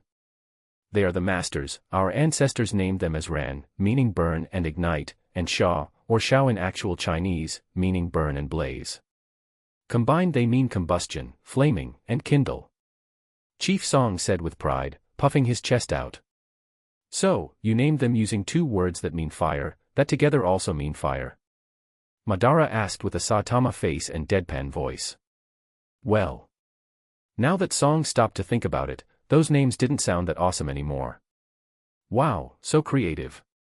Chief Song and his goons were lost for words. Can't you say that without sounding dead inside and having that stupid expression? Why do you have to be so mean? After a few agonizing seconds of awkward silence, Madara took a gulp of his sake before standing up from his banquet table. All right, you don't have to cry. I will see what I can do, take me to see them. He spoke with a voice as if he was a father trying to placate his toddler children, which left Chief Song and his goons even more awkward and embarrassed. Fufufu Nari, who was nearby refilling Madara's table, had a crescent-eyed smile and couldn't help but laugh discreetly at how Madara was treating the higher-ups of the Sun Warriors. Honestly, she was worried that when he woke up, the chief would try to press him for answers, but it seems that Madara single-handedly avoided that scenario. As if these people had what it takes to press Madara fucking Uchiha for answers. After walking for 10 to 20 minutes, Madara was back at the top of the platform of the fight. This time the Sun Warriors were with him, and the dragons were lazing outside their caves. The moment they saw Madara, both the red and the blue dragons perked their heads to look at him. A strange glow appeared in their eyes as their gaze kept following the young Uchiha. Looking at both dragons and not sure how to actually communicate with them, he raised one hand and said, "Yo." Another awkward silence remained. Everyone knows that dragons do not speak. Cough. Chief Song could not endure the awkwardness and so he coughed again, but it was brutally rebuked by Madara. You should really check that fucking throat, old man, you should be careful to not choke and die in your sleep. Said an awkward Madara while narrowing his eyes at Song. Seeing Song looking away, avoiding eye contact, alongside his goon squad, Madara turned his head towards the dragons. I've heard that these people gave you stupid names. Ran and Xiao. He said while staring at both of them, inwardly trying to think who among them was Ran and who the fuck was Xiao. Well. It just so happens that I don't like those names, not at all. Madara Uchiha, you have no right dash. Chief Song was a bit angry at Madara's words. Those names were given by his ancestors. Shut it, old man. Madara said with a narrowed gaze, not even bothering to look at the Sun Warriors that were with him on the summit platform. He grinned, I have all the right. By the right of conquest, they now belong to me. Chapter 58, The Escape. Ugh. What happened? A voice echoed in an empty chamber. The place was dark and humid, but it wasn't big, just a single very dark and empty room. Taking a few seconds to remember what happened. It was a hectic week. There was a storm. Flashbacks of him trying to save his friend who was stubborn enough to try to get a job during one of the worst storms he encountered since he escaped from the air temple, but that was a long, long time ago. I also had a talk with Katara about my past. A small blush appeared on his face alongside an innocent smile, which turned into a frown after a couple of seconds. Then, they were sick, and I flew away, trying to find frogs. He shouted at the end, finally remembering everything that happened so far, until a deep male voice echoed from the single door of this empty, dungeon-like room. And then we met. A man in his mid to late 30s entered the room. He had a very classic Fire Nation hairstyle and armor. Aang knew it the best. He had been dodging a certain prince since he woke up after all. So, this is the great Avatar. Master of all the elements. I don't know how you've managed to elude the Fire Nation for 100 years, but your little game of hide and seek is over. The man said while positioning himself in front of the bald tattooed boy. In anger the boy snapped back, I've never hidden from you. Then he finally realized that all his limbs were chained, making it impossible for him to even consider escaping. Untie me and I'll fight you right now. No. The man smirked. Tell me, how does it feel to be the only airbender left? Do you miss your people? Those words instantly hit the boy, making him look down in sadness and pain, but it wasn't enough for the admiral. He wanted to see the boy hopeless. Don't worry, you won't be killed like they were. See, if you die you will just be reborn and the Fire Nation would have to start searching all over again. So I'll keep you alive, just barely. He concludes with a sarcastic chuckle as he stares at the angry visage of the young Avatar. Getting really pissed at the men in front of him, Aang inhaled deeply, almost as if he were siphoning all of the air in the chamber, and less than a second later he blew a potent gale straight at Xiao, sending him crashing against the wall. The man coughed as he got up, dusting the pauldrons of his prized armor. Blow all the wind you want, but in your situation, it is futile.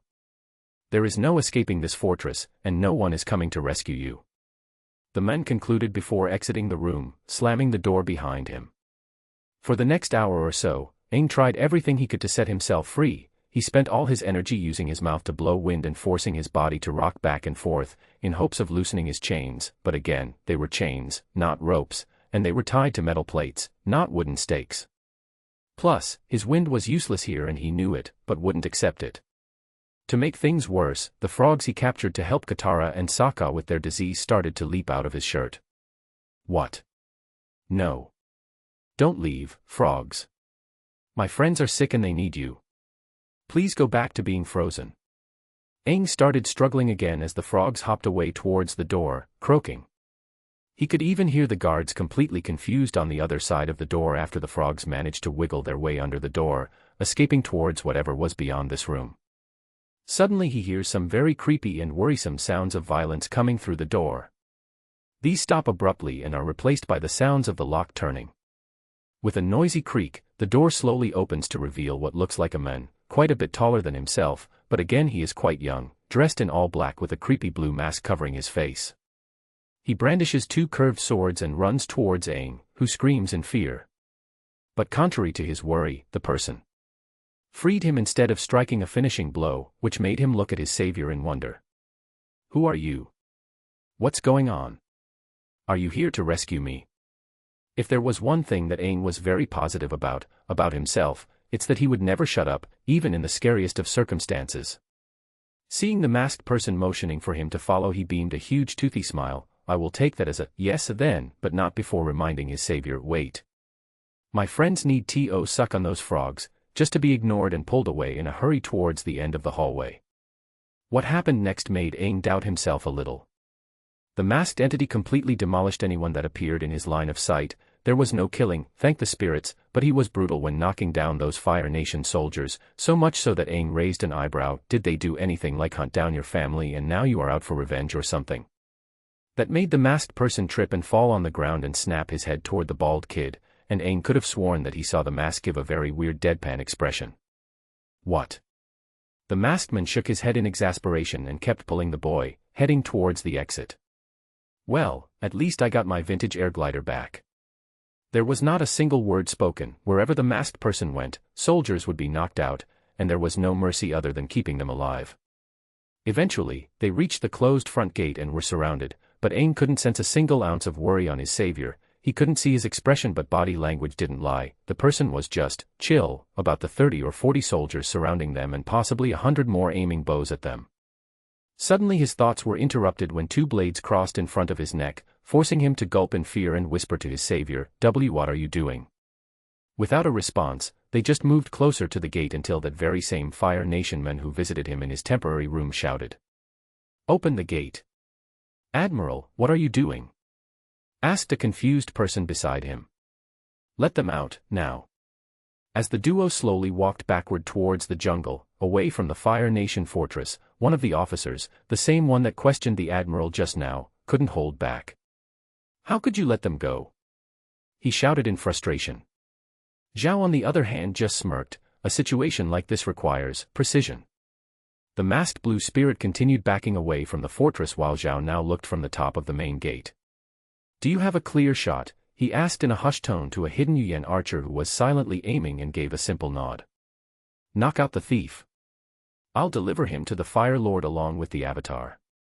Aang, who was being pulled away by the blue spirit, understood the strategy and followed along. They managed to exit the fortress after all. Being used as a bargaining chip was fine as long as they were free. He knew he was wanted alive. "I think we can go now, we are far enough," he said in a hushed tone to his savior. "Shoo," said the masked person, which surprised Aang. He didn't say a single word or sound the whole time, but then he heard a sound as if something was piercing the air in their direction at an amazing speed. Without lowering his guard, the blue spirit used one of his blades to deflect the arrow that was sent towards him. His teacher taught him so many times to never let his guard down, and such a painful memory was imprinted in every single bone and muscle he has in his body. Wah! Aang was shocked. What? Xiao was even more shocked, but after a second or two of delay, he barked orders, quickly chase the Avatar. Capture that thief as well. The massive gates opened once more and dozens of armored soldiers started running towards the duo that was already quite far away, and they took advantage of the 2 extra seconds of Xiao's disbelief to create even more distance. In fact, they already reached the jungle nearby. Aang was using his airbending to jump from tree to tree, and even increasing his speed with it, but he was shocked to see the masked person jumping between trees like he was a monkey. The Avatar understood that he was well trained, and he earned his own airbending master tattoo quite early on, but even he couldn't do what his savior was doing without the aid of airbending. It required way more than just agility to pull that off. Unfortunately, the soldiers chasing them were not slowing down. They might be gaining distance as both of them were already quite tired at this point. Aang had slept chained and was quite sore because of it. If that wasn't enough, he spent a lot of himself trying to break free before his new companion showed up. The blue spirit, on the other hand, was even more tired. Not only he had to sneak in without being seen, which was already a challenge on its own, but he also had to fight his way out while carrying the Avatar on his back. Seriously, this kid is completely unreliable for subterfuge. No wonder he is tracked all the damn time, thought the blue spirit. At least he isn't a dead weight like the Water Tribe kid. He chuckled under his mask. They are getting closer, said the bald Avatar. That seemed to partially bring Zuko back from his musings, but it wasn't fast enough for what was to come. Let me handle this, you did a lot already, concluded Aang while opening a part of his glider, holding it almost like it's a fan, and before Zuko could say anything, Aang did a spin as if gathering air around him, and with a wave of his hand, he sent a massive gale towards the soldiers. No. You idiot! Shouted Zuko. That voice! Exclaimed Aang. Shit! Zuko was angry. Yeah, they were being chased, but the jungle was vast and they hadn't been spotted yet. How did he know? Not a single arrow was shot at them, but now. Thuck! An arrow instantly pierced the tree trunk right beside his head. If he was a second late, he would have been hit. Fly, you fool! Shouted Zuko towards the Avatar. But I can escape on my own. You want me to carry you on my back? You can't be captured by them. Use that stick and fly already. He shouted while deflecting another arrow with his blades. Escaping alone would be easy. Escape with the Avatar would be nearly impossible, and he knew it. I can chase him again later. As long as no one else catch this kid, I have a chance. Aang took a second to look at his savior. He knew that voice, of course, he knew. He still had painful memories of the time when he was beaten so badly that he had to rest for a whole week. And now, the same person helped him escape. Fly already, damn it, said Zuko while deflecting an arrow while dodging another one. I can carry you, said Aang while unfolding his glider, staring at Zuko. TSK. I don't need your help. Now go. Taking a final look at the masked Fire Nation prince, Aang ran a few steps before hopping on his glider and flying away. The plan was perfect, thought Zuko, but it is as teacher always says, never underestimate human stupidity. God damn it, I almost had him, thought Zuko as he pulled a couple of kunai from his pocket, throwing them in 2 specific locations, one on each side. It didn't take long for the Fire Nation soldiers, following the archer's direction, to spot the blue spirit. Finally, they caught one of them. But where's the Avatar? Suddenly a rumble sound echoed from their sides, and looking around they saw a wave of rocks rolling towards them at high speed, from both sides. Hope for the best, prepare for the worse. Teacher is always right. With enough preparation a man can face anything. Zuko grins behind his mask before bolting away from there. Seeing the soldiers being buried alive by a wave of rocks that he prepared beforehand eased the anger in his heart. Someone had to pay for the Avatar escape after all. Chapter 59, Lines Drawn. In a luxurious office with many bookshelves, piles of scrolls, a massive mahogany table, different statues of different-sized dragons, and a huge Fire Nation banner right behind a padded sofa chair, a man with dark red robes, an imperial hairstyle that displays his receding hairline and quite impressive sideburns sits in contemplation while playing with what looks like a weird knife that has a hole on the pommel. From time to time his hand trembles as he keeps holding the kunai at different angles, rotating it on his finger. Are you telling me, you found this one in the scene of the rock slide, Lieutenant Hokkai? His deep voice echoes with a tinge of fear, his heart accelerating behind his mask of calmness as he keeps looking at the kunai. Another man, a young one, maybe in his early 20s with impressively long hair that resembles much the late Avatar Roku, responds with a nod, yes sir. And what about High General Shinu? Did you find him? Asked Xiao with a hint of hope in his voice. We recovered his body, sir. Answered the young officer with sadness. The admiral could see him almost crying. Standing up, Xiao patted the young man's shoulder. We will find the criminal, and you will be there for his execution, Lieutenant. Nodding, the young officer lowers his head. You are not the only one here to lose your father in the hands of a criminal. Concluded Xiao while gripping the young Hokai's shoulder. Now go rest. I will find that bastard, you have my word. After the young man left his office, Xiao couldn't hold back his smile anymore, and a low chuckle slowly evolved into full-blown laughter. Finally, that old coot died and left me as the sole commander of this stronghold and the Yuyan archers. Although that blue-masked bastard took the avatar away from me, he at least had the decency to give me something in return. No longer could the old general hold his reins, calling his pursuit of the avatar a vanity project. Even though he was promoted to the rank of admiral not long ago and had quite a bit of freedom with the resources available, the old general would still hold him back on several occasions, one of which he could have captured that banished prince already. His laugh slowly stopped as his gaze returned to the kunai resting on his favorite desk. Was it you? G-Ghost, he swallowed hard as he thought that, but quickly shook his head in denial. No, if it was him, he would have come through the front door, without wearing any mask. Xiao narrowed his eyes. He wouldn't resort to lurking like a thief. Not only that, why would he even try to save the avatar? They probably never met. His lips trembled when he recollected the scenes of that fateful day in the swamp. His eyes narrowed as his grip on the kunai's handle tightened. But this weapon, it's exactly like his. The masked man even moved like him. Xiao clenched his teeth in hatred and fear. But who is behind that mask? It was then that a single memory came to him. A very humiliating memory but a useful one nonetheless, his most recent Agni Kai, and his opponent's movements during the final seconds of the duel. Xiao's eyes narrowed as he walked back to his seat, his thoughts known by no one. So, how was your trip? Did you make any new friends?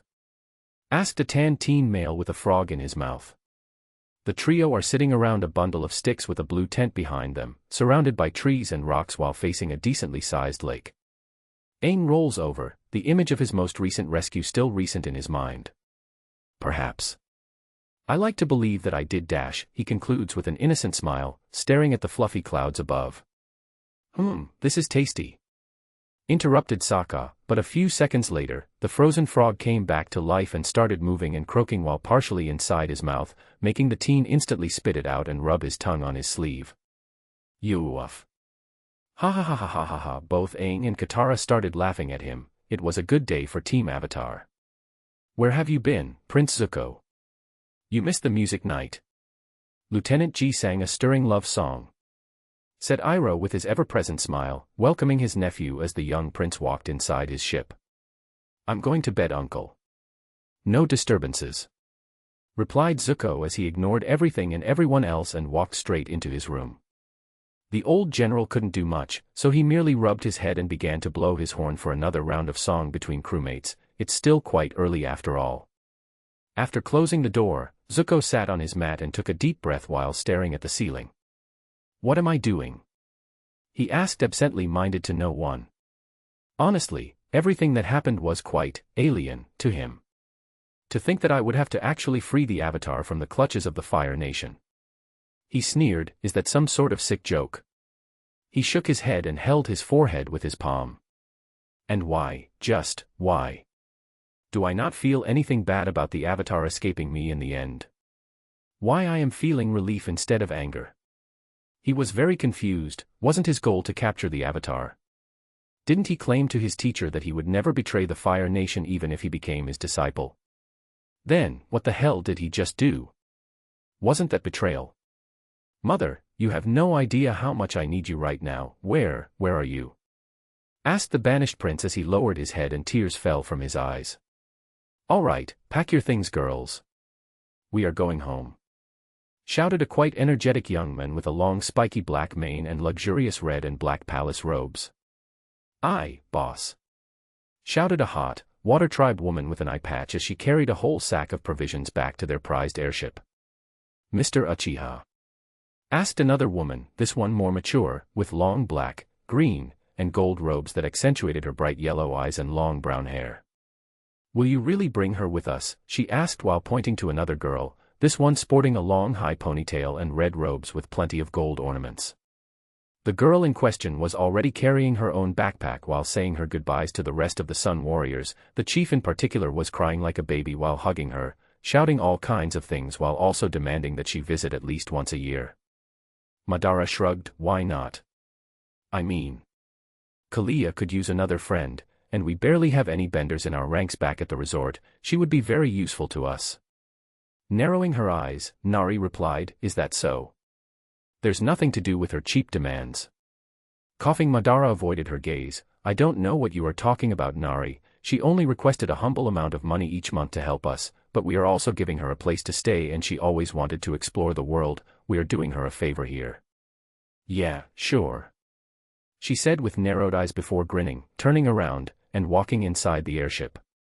A few seconds later, she shows up in front of Madara with a childish smile on her face. One could see the vast amount of excitement in her eyes to finally leave this goddamn island and explore more of the world. All right, Lord, I am ready. She shouted like a shonen protagonist. That made Madara deflate instantly.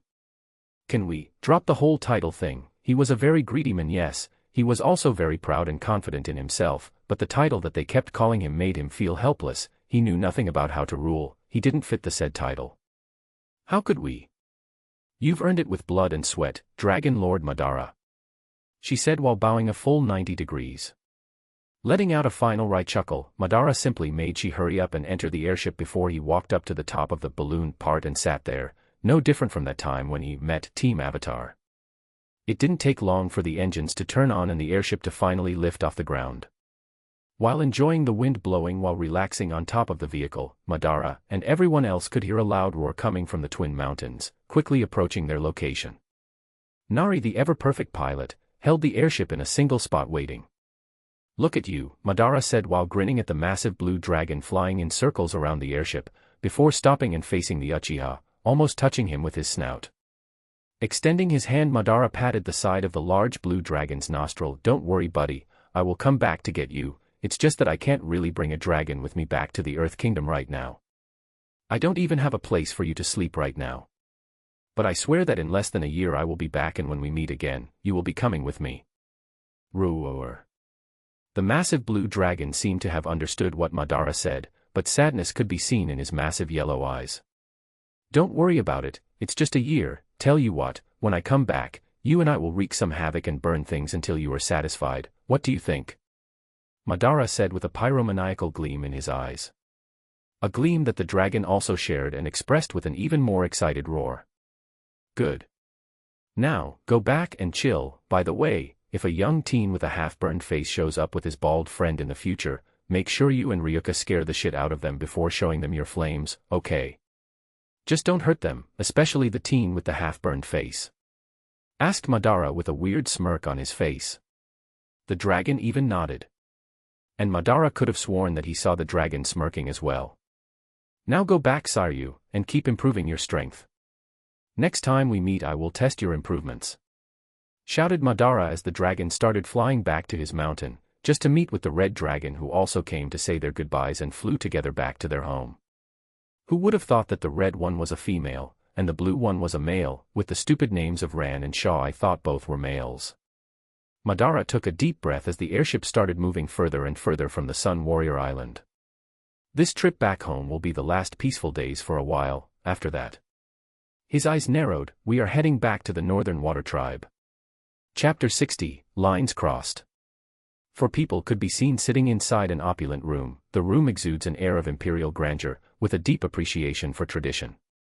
The color scheme includes deep reds, luxurious golds, and various shades of rich brown and green. Many carpets with intricate patterns and vibrant colors cover the floor, adding not only to the opulence of the room but also providing comfort and insulation. From one of the many windows, fluffy clouds could be seen quite closely, adding an air of otherworldliness that could be felt by everyone inside. We will probably reach the resort by tomorrow, said Nari as she kept drinking her tea with a content expression on her face. Can't wait for it. I've been curious about the outside world for so long. Exclaimed she, the hyperactive 20-year-old Sun Warrior girl. It's okay I guess. Shrugged Kalia while drinking her sake. How can you be so nonchalant about it? Weren't you trapped in your tribe as well? Asked she with a tone of indignation. Kalia on the other hand just shrugged. For the first year or so, I was right but, once you see one city you've seen all of them. She's eyebrow twitched viciously, but Kalia wasn't done. To make it even worse, the resort is superior to any other place you will ever see. Once in there, other places just feel, meh. The girl with the eye patch concluded by chugging sake like there's no tomorrow. While she was getting more and more triggered, both Nari and Madara chuckled. Well, I won't disagree that the resort is superior to anywhere else. I built that place, said Madara with a cheerful tone, but there are many other very unique places that have their own charm. She's eyes instantly glowed as she turned to Madara. Say more, Lord. Tell me of other places. She shouted in excitement. Madara just deadpans for a second before taking a deep breath. Me and my loud mouth. Well. Omashu was built around the tales of a certain couple. I don't remember all the details, but there is a somewhat romantic background to that city. Not only that, it's a very vertical city. It's not as big as the Northern Water Tribe's capital, nowhere close, but it compensates for verticality, with many tall buildings stacking together, and they were very creative with it. They have many stone slides all over the city that are used to carry stuff around and sometimes even people. Madara concluded with a chuckle, remembering the scene in the show where Aang and Bumi would abuse the slides for the sake of fun. Woohoo! She was trembling in excitement. I want to go there one day. I don't know what a slide is, but it sounds incredible. All the other three just deadpan at her reaction. Why the hell would you get so excited if you don't even know what it is? Coughing, Madara continued, then there's the big one. Ba Sing say, that city alone can fit both the Fire Nation and Northern Water Tribe's capital and still have room for my resort, Omashu, Gaoling, with some leftover space. And that's just within the inner walls. To be honest, that city is like a nation of its own. And they improved the slide idea from Omashu, turning it into vehicles that safely carry people around, not just 2 to 5 or 10 but up to hundreds. She somehow managed to produce a notebook and a charcoal and started writing everything down while nodding her head viciously. For a moment the other three were actually worried that her neck would just snap. And what is Gaoling, Lord? She asked. Madara chucked, this girl. I think Nari here would be the best one to describe Gaoling. She lived there for years. Nari raised an eyebrow at that but didn't mind. She was born and raised in Gaoling, but before she could say anything, Kalia in all her wisdom interfered. Shouldn't he be, piloting the airship, Nari? She asked with a raised eyebrow. Her hiccup was loud and clear to all. Shaking her head, the mature woman replied, you don't expect me to be sitting on a pilot seat for 16 hours, do you? Well. Jackie did. She said, remembering their trip to her homeland. Nari facepalmed and let out an exasperated sigh. It's not needed. There are contraptions to keep the airship going in a straight line. Unless there are other airships around or an obstacle ahead, there's no need to stay there. I always take half-hour breaks every now and then. But then her eyes narrowed. It seems I need to double down on Lei's teachings. Her voice was dangerously oppressive. Gulp. Both Madara and Kalia gulped hard, but she was as confused as hell. Jackie. Lei. Are you married to 2 men, Mrs. Nari? PFFF.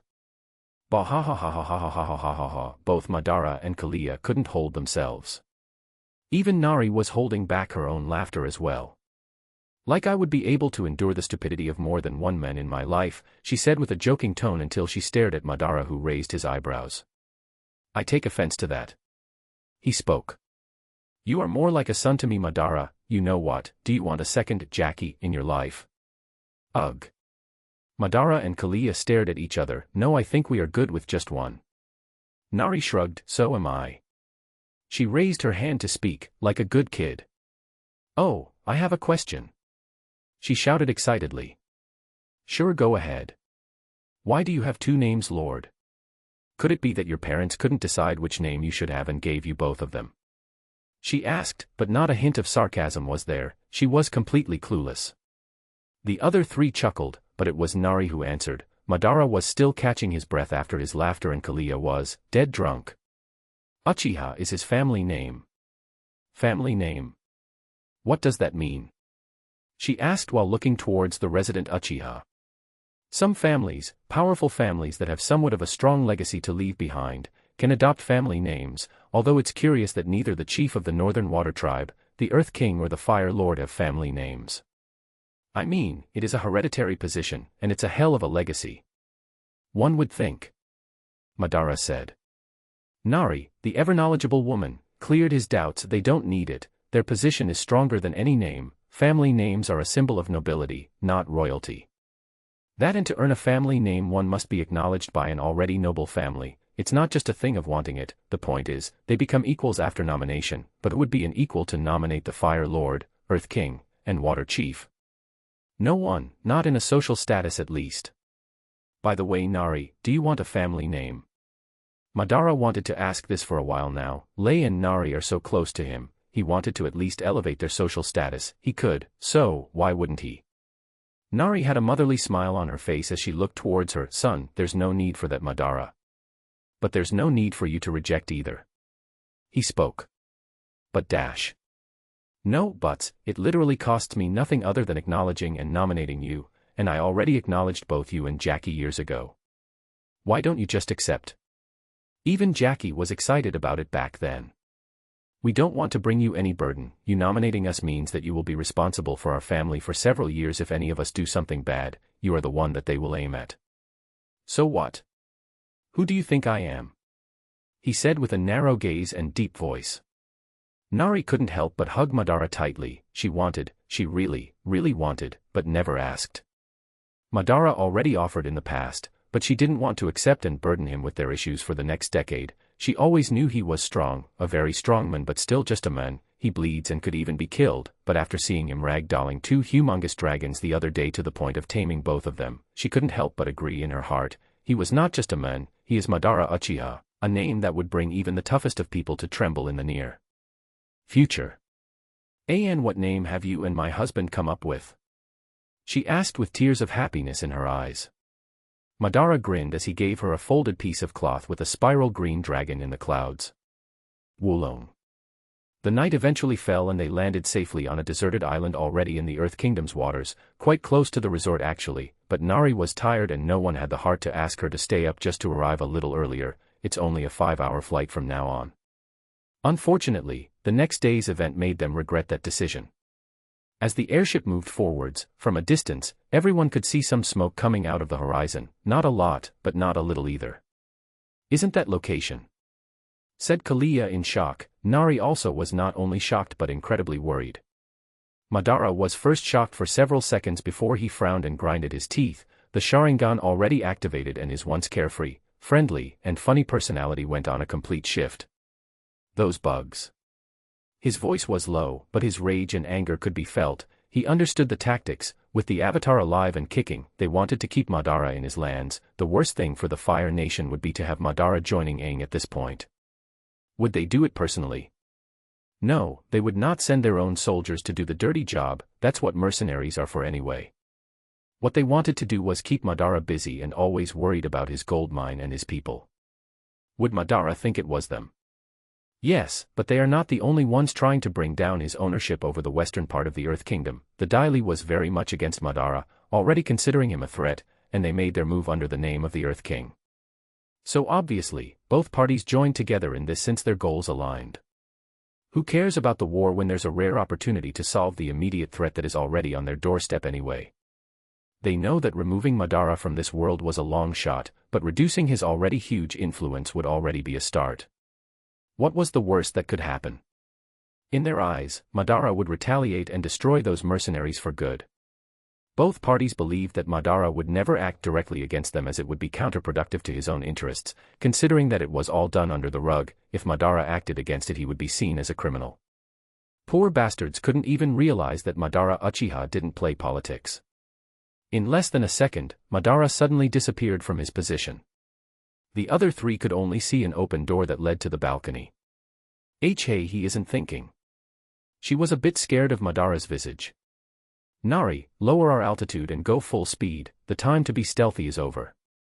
Shouted Kalia with as much rage as Madara in her voice. I don't know how they figured out that we left with such little notice. Nari narrowed her eyes with an evil gleam. But I agree, if anything happened to my husband. She gripped the control wheel so hard that her hands became pale white. But what about Lord Madara? Asked she in panic. Bitch, please. Smoke was rising from some of the destroyed resort buildings. The ones close to the shoreline were the ones affected, and many bodies were lying on the ground either bleeding, burned, crushed, or cut. On the docks, several ships of various sizes were seen trying to take over the harbor. It was obvious that this was not from any nation in specific just by judging by their attires and ships. They were mercenaries, a shitload of mercenaries. Even the foremost ship was from a very well-known mercenary group, the Rough Rhinos. As the group of bandits were trying their best to kill the resisting guards, everyone could feel the temperature rising exponentially. Chapter 61, Consequences. Beforehand, I want to say that I wrote this chapter listening to this OST, and if those interested in listening it while reading, the name is Naruto Shippuden OST, cover, Uchiha Madara 4th Great Ninja War. As the massive wave of heat took over the docks, every single person in the area couldn't help but to look up and not only get shocked but also completely scared. What is that? Impossible. Someone muttered while others trembled, their weapons falling to the ground, and there were loud gulping sounds coming from them. Most abandoned their combat stances and just stared at what was approaching. A fireball of titanic proportions, capable of swallowing everyone and everything with ease, approached from the skies above. Actually, calling it a fireball would be an understatement. It was like the sun decided to descend from the skies and swallow the earth. From the distance everyone could see as the enemy's ships started burning, sails and wood turning into dust as the mini-sun devoured every single vessel like a hungry beast. There was no time to even scream in agony. Once the fireball reached the sea surface it turned into a massive pillar of fire and swallowed every single ship around while also creating small tsunamis. The earth trembled as the people in the resort lands could only stare as the massive wave approached them. The quick ones managed to run and procure some shelter, the slow ones were left at the mercy of nature, being devoured by the sea never to be seen again. As everyone was recovering and the invaders were reduced by 50%, and without a way of retreat since their ships were gone, a loud crash sound was heard behind them. Looking back, they could see an azure flame surrounding a man with a long wild black mane, glowing red eyes, and a very angry expression. Shit. The man only stared at them, crossing his arms with his eyes narrowing. His hair flew up as if defying the laws of gravity. You are all aware that no one will ever hear from you again, aren't you? Even though they had over 100 people still ready for combat, no one felt that they could win. No, it was as if they were being stared down by the apex predator of this world. This won't even be a dance. My lord. Shouted a middle-aged man in deep red and black clothes, running towards a luxurious red room with ornate golden dragon pillars and a massive golden wall statue of a dragon facing their subjects. The elevated altar had only a single seat, and it was separated from the lower area by a trail of flames. The middle-aged man was sweating, not from heat, but because of the content of the latest report that they received from their falcon carriers. A tall man with long hair and a golden ornament on top of his ponytail depicting a flame stared at the middle-aged man carrying what looked like a message. His eyes narrowed, he didn't appreciate the abrupt entrance of a servant in his council room. The lower portion of the room was filled with old men wearing ornate armors, carrying proud dragon badges signifying their rank and nobility, and all those men stared at the newcomer with narrowed gazes. The middle-aged man instantly bowed, "My lord. We received." He gulped hard, the outcome of the invasion against the Ghost Lands. No one said anything, not even the lord shrouded behind the wall of fire. He simply made a simple gesture, allowing the newcomer to continue. Taking a deep breath, the men said only 2 words, "See, complete annihilation, the mercenaries are no more." Everyone gulped hard. For the Fire Nation or even the Earth Kingdom, the threat of 500 mercenaries was not a big deal. It could annoy them and cost a little, but it was not a threat. But for a simple resort to be able to completely destroy an army that could pretty much conquer many of the Earth Kingdom's lands with ease, that was a bit. And not only that. According to this message, the G-Ghost alone demolished them all. Said the middle-aged man. Ridiculous. One general shouted. Impossible. Shouted another general. Silence. The Fire Lord said with a tone of finality, before staring at the middle-aged man again. If everyone was killed, how did we receive such reports? This made the middle-aged man sweat even more and he started to tremble. Speak. Shouted the Fire Lord. Nodding his head, the man held the message with his trembling hands. The message wasn't written by our scouts. It was signed B by and Madara Uchiha. Silence again for several seconds until the middle-aged man said, "AN after signing, he wrote. See you soon." Preposterous. Ridiculous. That's rebellion. The Fire Lord said nothing, but everyone could see his eyes narrowing and his eyebrows lowering into a frown shape. At the same time, in an opulent palace with a mix of gold and green, a tall man, partially bald but with a long braided ponytail, wearing black and green Changshan robes demonstrating his affiliation with the Earth Kingdom, was reading the exact same message with a frown. He said nothing but destroyed the message with an angry expression, but after taking a long breath he looked towards the throne room. "We need to prepare." Meanwhile, cruising above the clouds on a big fluffy flying bison, Team Avatar was finally on their way to the legendary Northern Water Tribe. Aang was still scared of even considering trying to firebend again, as hurting Katara in his excitement left a permanent mark on his mind. As the siblings were chatting to one another, everyone felt a massive heat wave pushing against them. Even Appa, the poor fluffy monster, lost stability for a few seconds, but with Aang holding the reins, everything ended up fine. "What was that?" shouted Katara in panic. It was the Arctic Sea. It was freezing cold, but that heat wave suddenly made them all sweat. "Look," said Sokka, pointing south, towards the horizon. Aang's eyes went wide and he felt something inside him recoil in fear. The sky turned red. The young Avatar said, not understanding why he was feeling such fear. "The heat wave also came from there," said Sokka with a narrowed gaze. "Was that firebending?" asked Katara after removing the huge fur coat she was wearing due to the heat. "Impossible," shouted Aang. "No one can bend like that." "I hope you're right," said Sokka. "Look.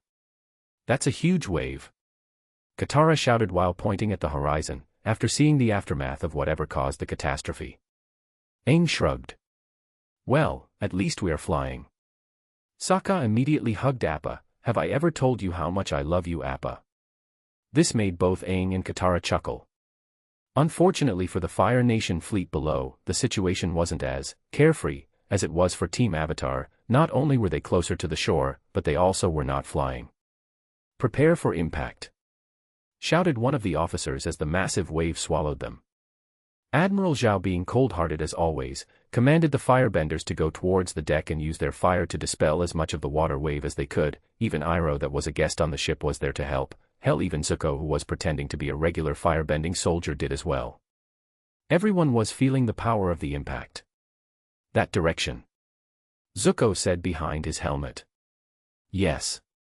It is the resort," Iroh said in a hushed tone beside his nephew, pretending to be helping him get up after they did their best to escape the wave. Is that teacher's firebending?" Zuko was scared. "Most likely," answered the old general with a serious gaze towards the south. That day, a third of the invading Fire Nation fleet was completely wiped out. Xiao would never call a retreat. He claimed that it was just a natural disaster and that the honor of the Fire Nation would never bow to nature, that they are the rulers of this world and would never give up. The remaining fleet continued their course. She saw many things. She grew up with the two biggest dragons ever recorded in history, and she knew one of the oldest firebending stances in existence, the dancing dragon, herself. She knew many secrets about spirits and many other things that people consider fairy tales nowadays due to the passage of time. But absolutely nothing was enough to prepare her for the sight in front of her. The sun that turned into a fire tornado in the middle of the sea, the size and intensity was something that she would never forget. Gulp. "Madara is pissed," Kalia said with a narrowed gaze. "She never calls him by his name in public, it's always boss." So hearing her speaking like that sent a shiver down Shi's spine for some reason. Was that the L-Lord? She couldn't help but ask to confirm it. He did something similar against me once, and I survived by pure dumb luck."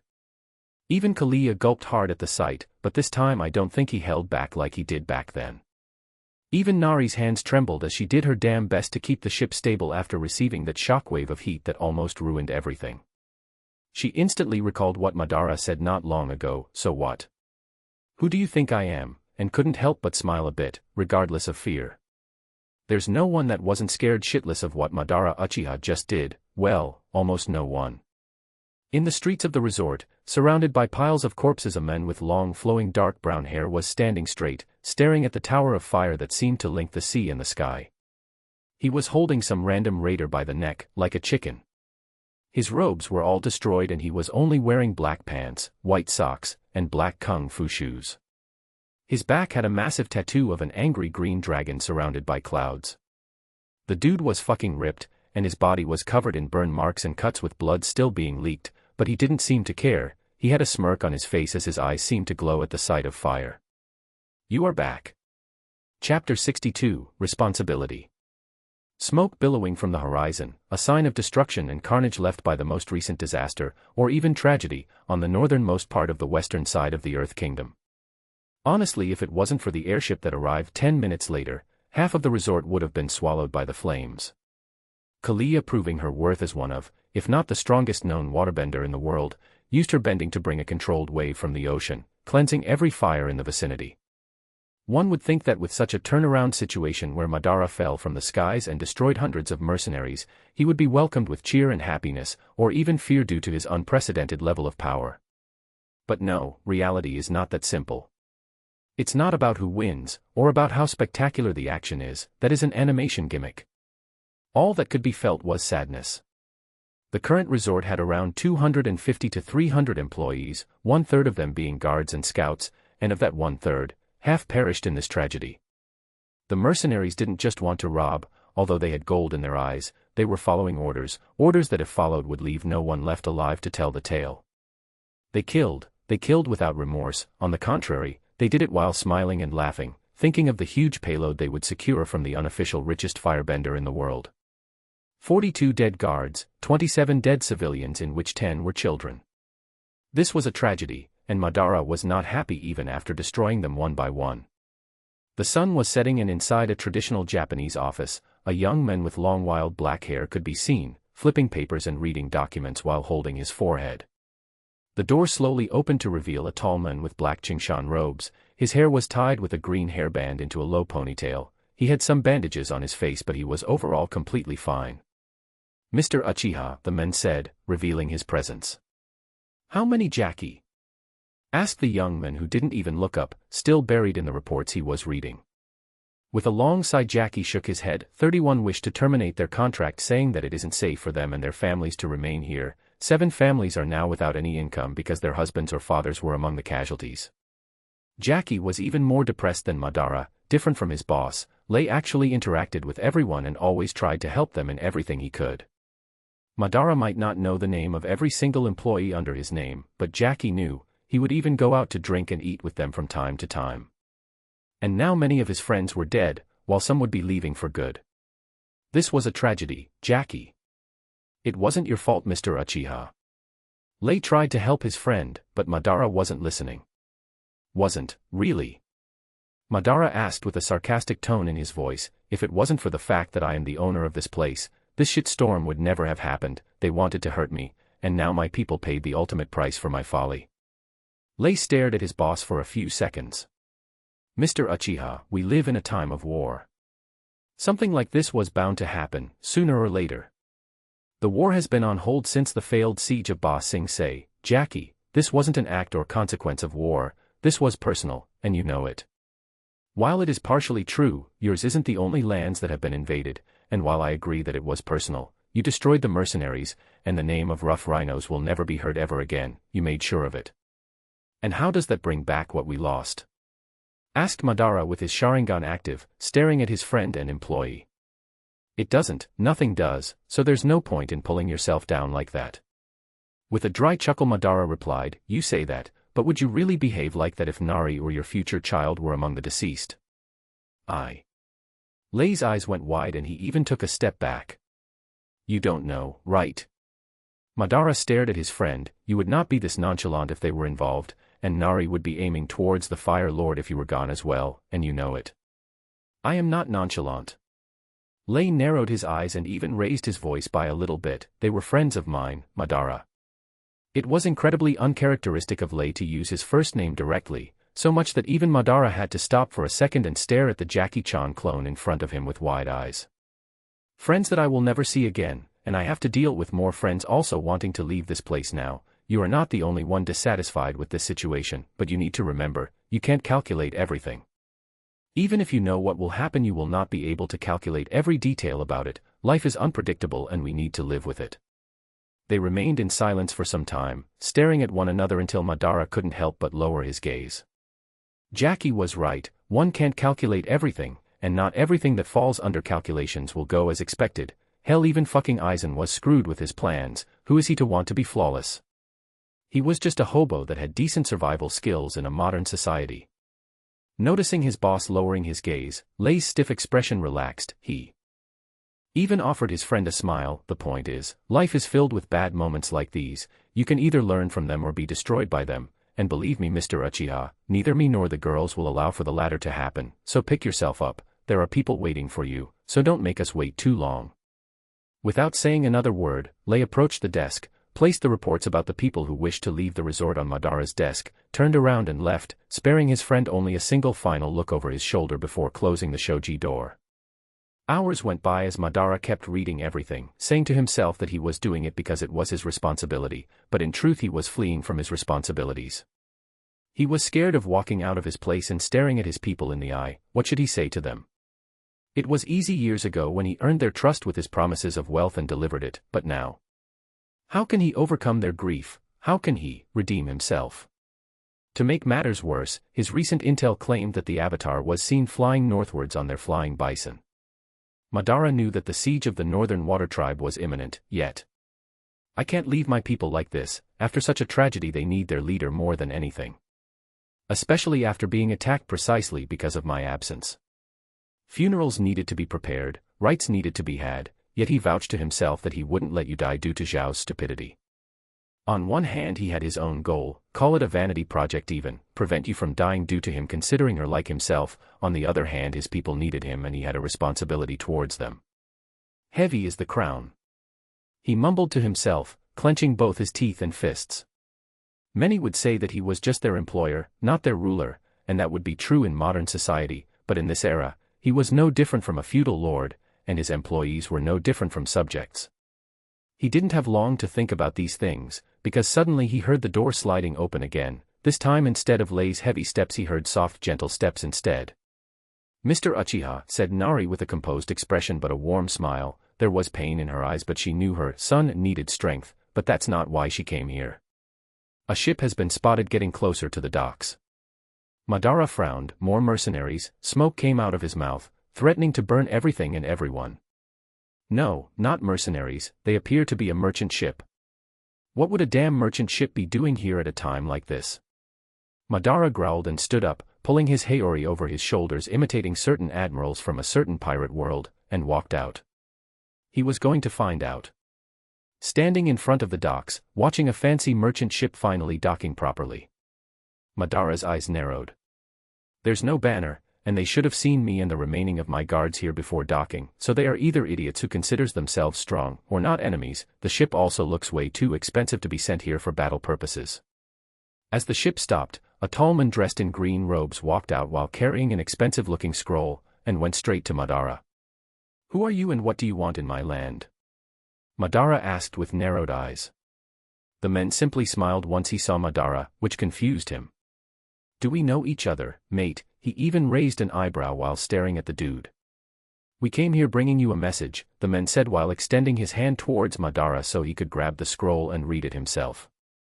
Not wasting time, Madara snatched the parchment and started reading. A weird shift of emotions appeared in Madara's eyes as he was reading. Honestly, he didn't know what he felt: gratitude, embarrassment, happiness, helplessness. This. He looked at the men in front of him, and searched his memory for a few seconds until his eyes went wide. You are, that guy. Gone. The men grinned. It's been a while, instructor. Lao sent you here? Madara asked incredulously, while watching more and more previous guards that he had trained in the Bifong estate, the people he tormented, the people that he crushed and transformed into elite soldiers, leave the ship.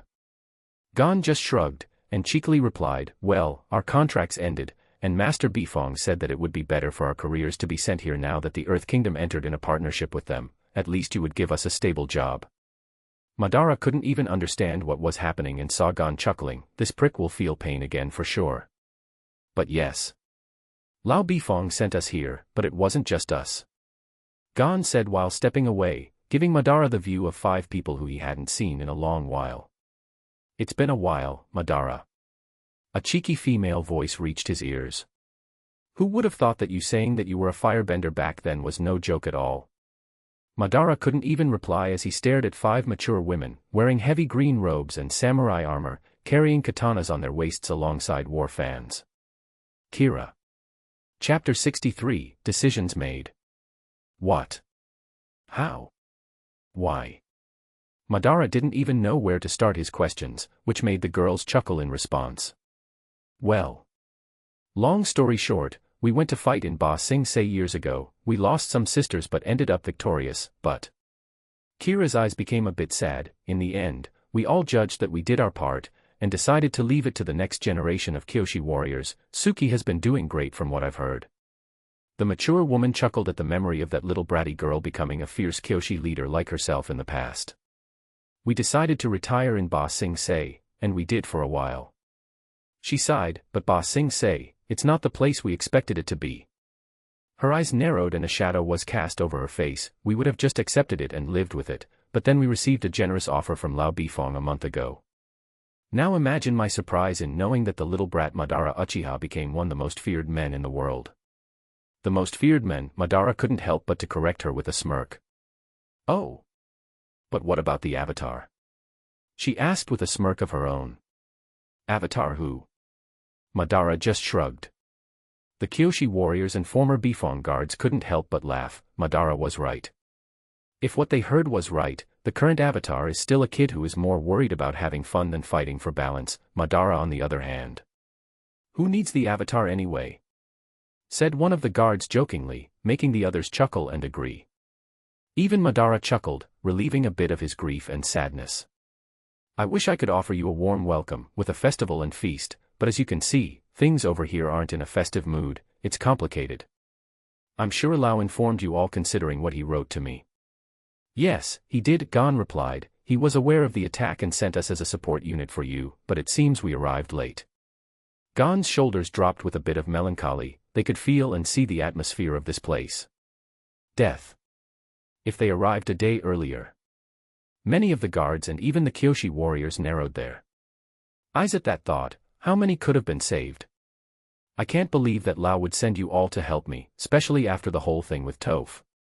Madara was still surprised about it.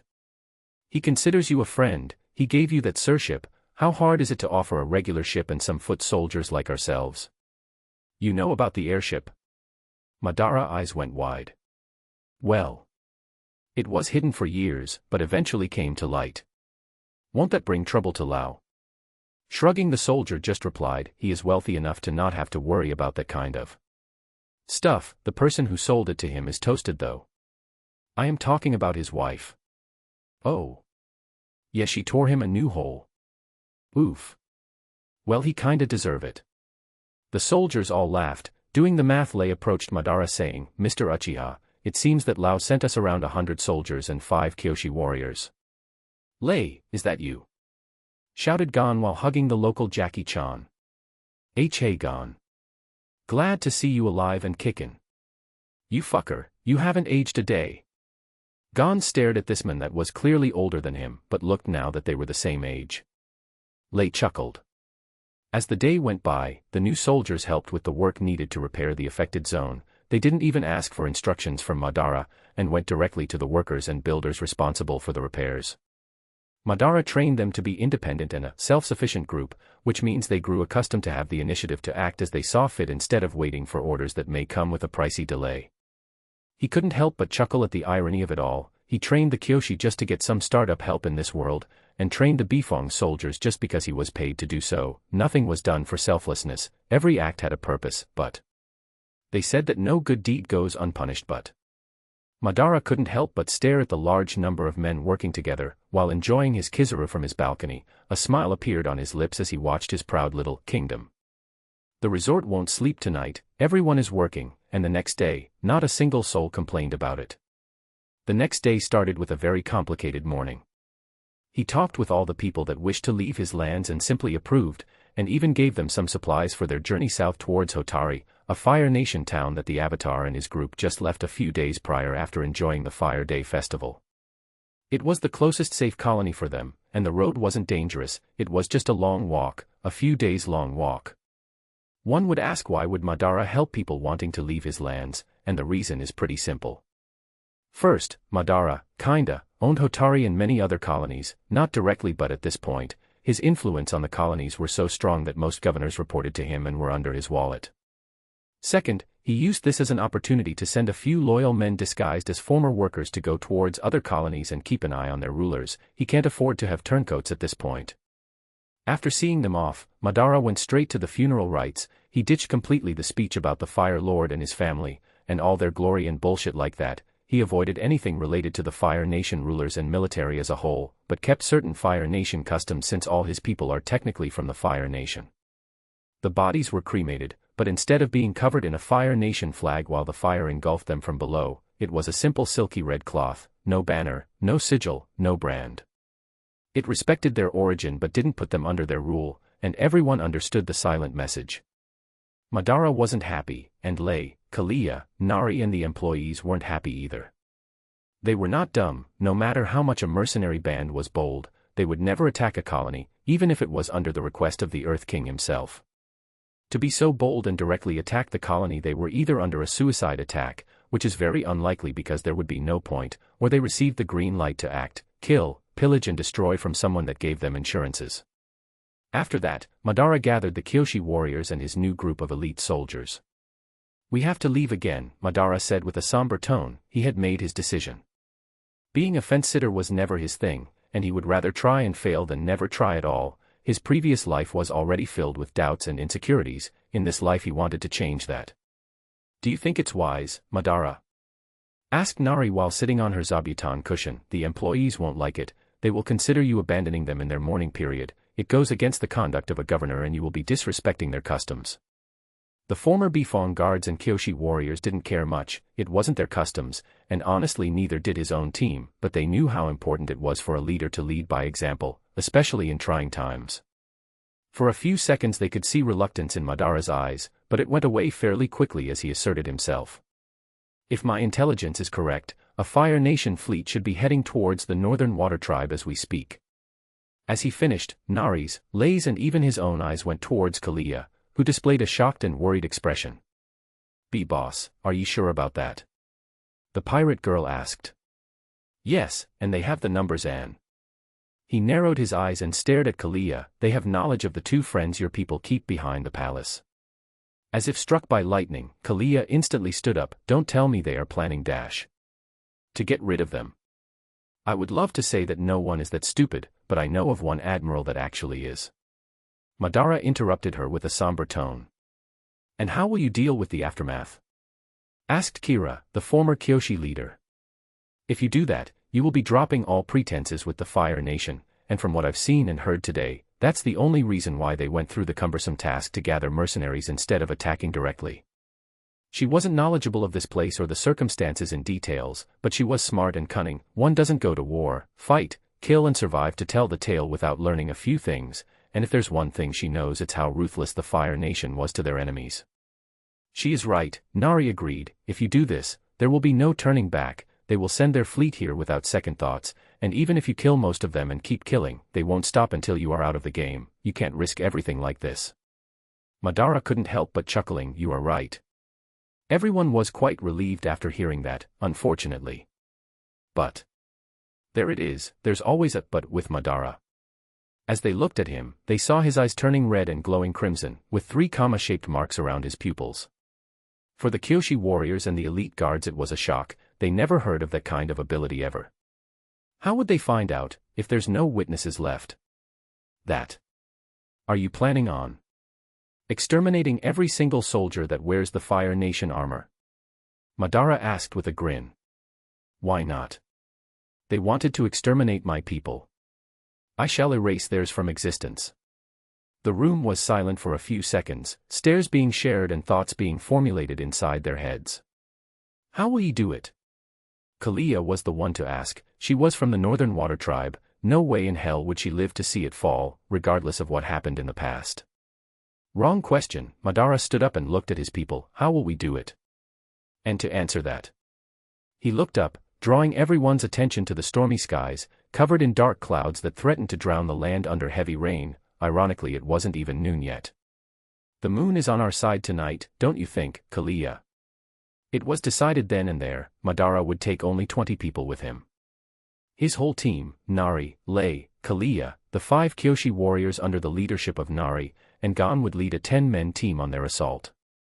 She was new to this place, so Madara never considered her as an aide in this battle, nor did he share with her anything related to what happened. The girl only knew that mercenaries were exterminated for being too greedy and attacked the Dragon Lord's land. The plans are set, we leave in 1 hour under the cover of the storm, and Jackie, concluded Madara while standing up together with everyone else. Yes, Mr. Uchiha. Bring me my armor. Chapter 64, Red Moon Rises. Tonight, we celebrate the arrival of our brother and sister from the southern tribe. And they have brought with them someone very special, someone whom many of us believe to have disappeared from the world until now. The Avatar, said a stern-looking middle-aged man with bright blue eyes, typical of the water tribes, dark brown hair tied and stylized in a tribal way and wearing long blue robes with white fur around his collar. After a loud round of applause and cheers he continues. We also celebrate my daughter's 16th birthday. Princess Yu is now of marrying age, he concluded while gesturing to a white-haired young woman. Thank you, Father. May the great ocean and moon spirits watch over us during these troubled times. Yu said with a calm and composed expression. Giving a curt nod to his daughter, the chief then gestured to 2 young men led by another stern old man, this one with white hair, who was standing by. Now, Master Pakku and his students will perform. As Pakku and his 2 students bent significant blobs of water, they captivated Aang and Katara. They merged the 3 blobs into one stream, bending it around each other. While Aang and Katara were enamored by the classy, waterbending techniques, Sokka was enamored by something, or someone, else. Hi there. Sokka. Southern Water Tribe, said the teen, giving his typical grin and raising an eyebrow. Very nice to meet you, answered Yu, smiling and bowing slightly. The 2 of them shared an awkward silence for a moment until nervously Sokka decided to take the lead in their conversation. So, you're a princess. You know, back in my tribe I'm kind of like a prince myself. The poor Sodsriz would work, possibly, if his sister wasn't nearby to counter it. Katara interrupted, Prince of what, exactly? A lot of things. Sokka shouted in exasperation. Can't his sister work for his benefit once in her life? Do you mind? I'm trying to have a conversation here. My apologies, Prince Sokka. Katara responded, with very obvious sarcasm.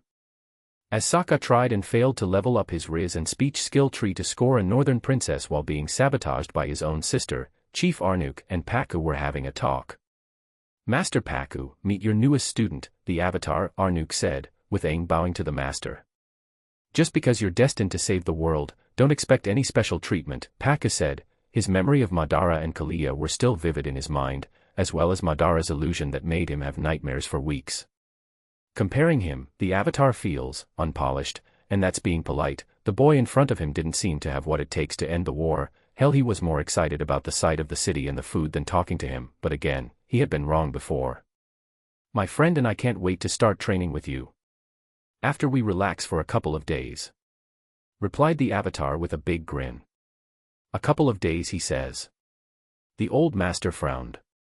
If you want to relax, then I suggest visiting a tropical island.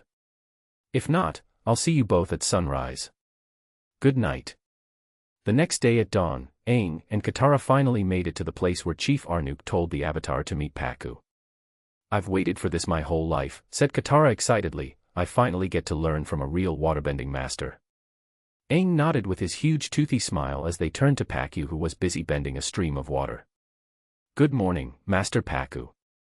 The old man dropped the water and spoke in an annoyed tone. No, please, march right in. I'm not concentrating or anything. This is my friend. Katara. The one I told you about. I'm sorry. I think there's been a misunderstanding. You didn't tell me your friend was a girl. In our tribe, it is forbidden for women to learn waterbending. Answered Paku. Angrily Katara shouted, what do you mean you won't teach me? I didn't travel across the entire world so you could tell me no. Paku stared at her for a second, childish and entitled. Just because she made her way up here, she believes she has the right to demand my knowledge and skills, a far cry from you, Kalia. No, he said with a bored tone. But there must be other female waterbenders in your tribe, said Katara. Here, the women learn from Yagoda to use their waterbending to heal.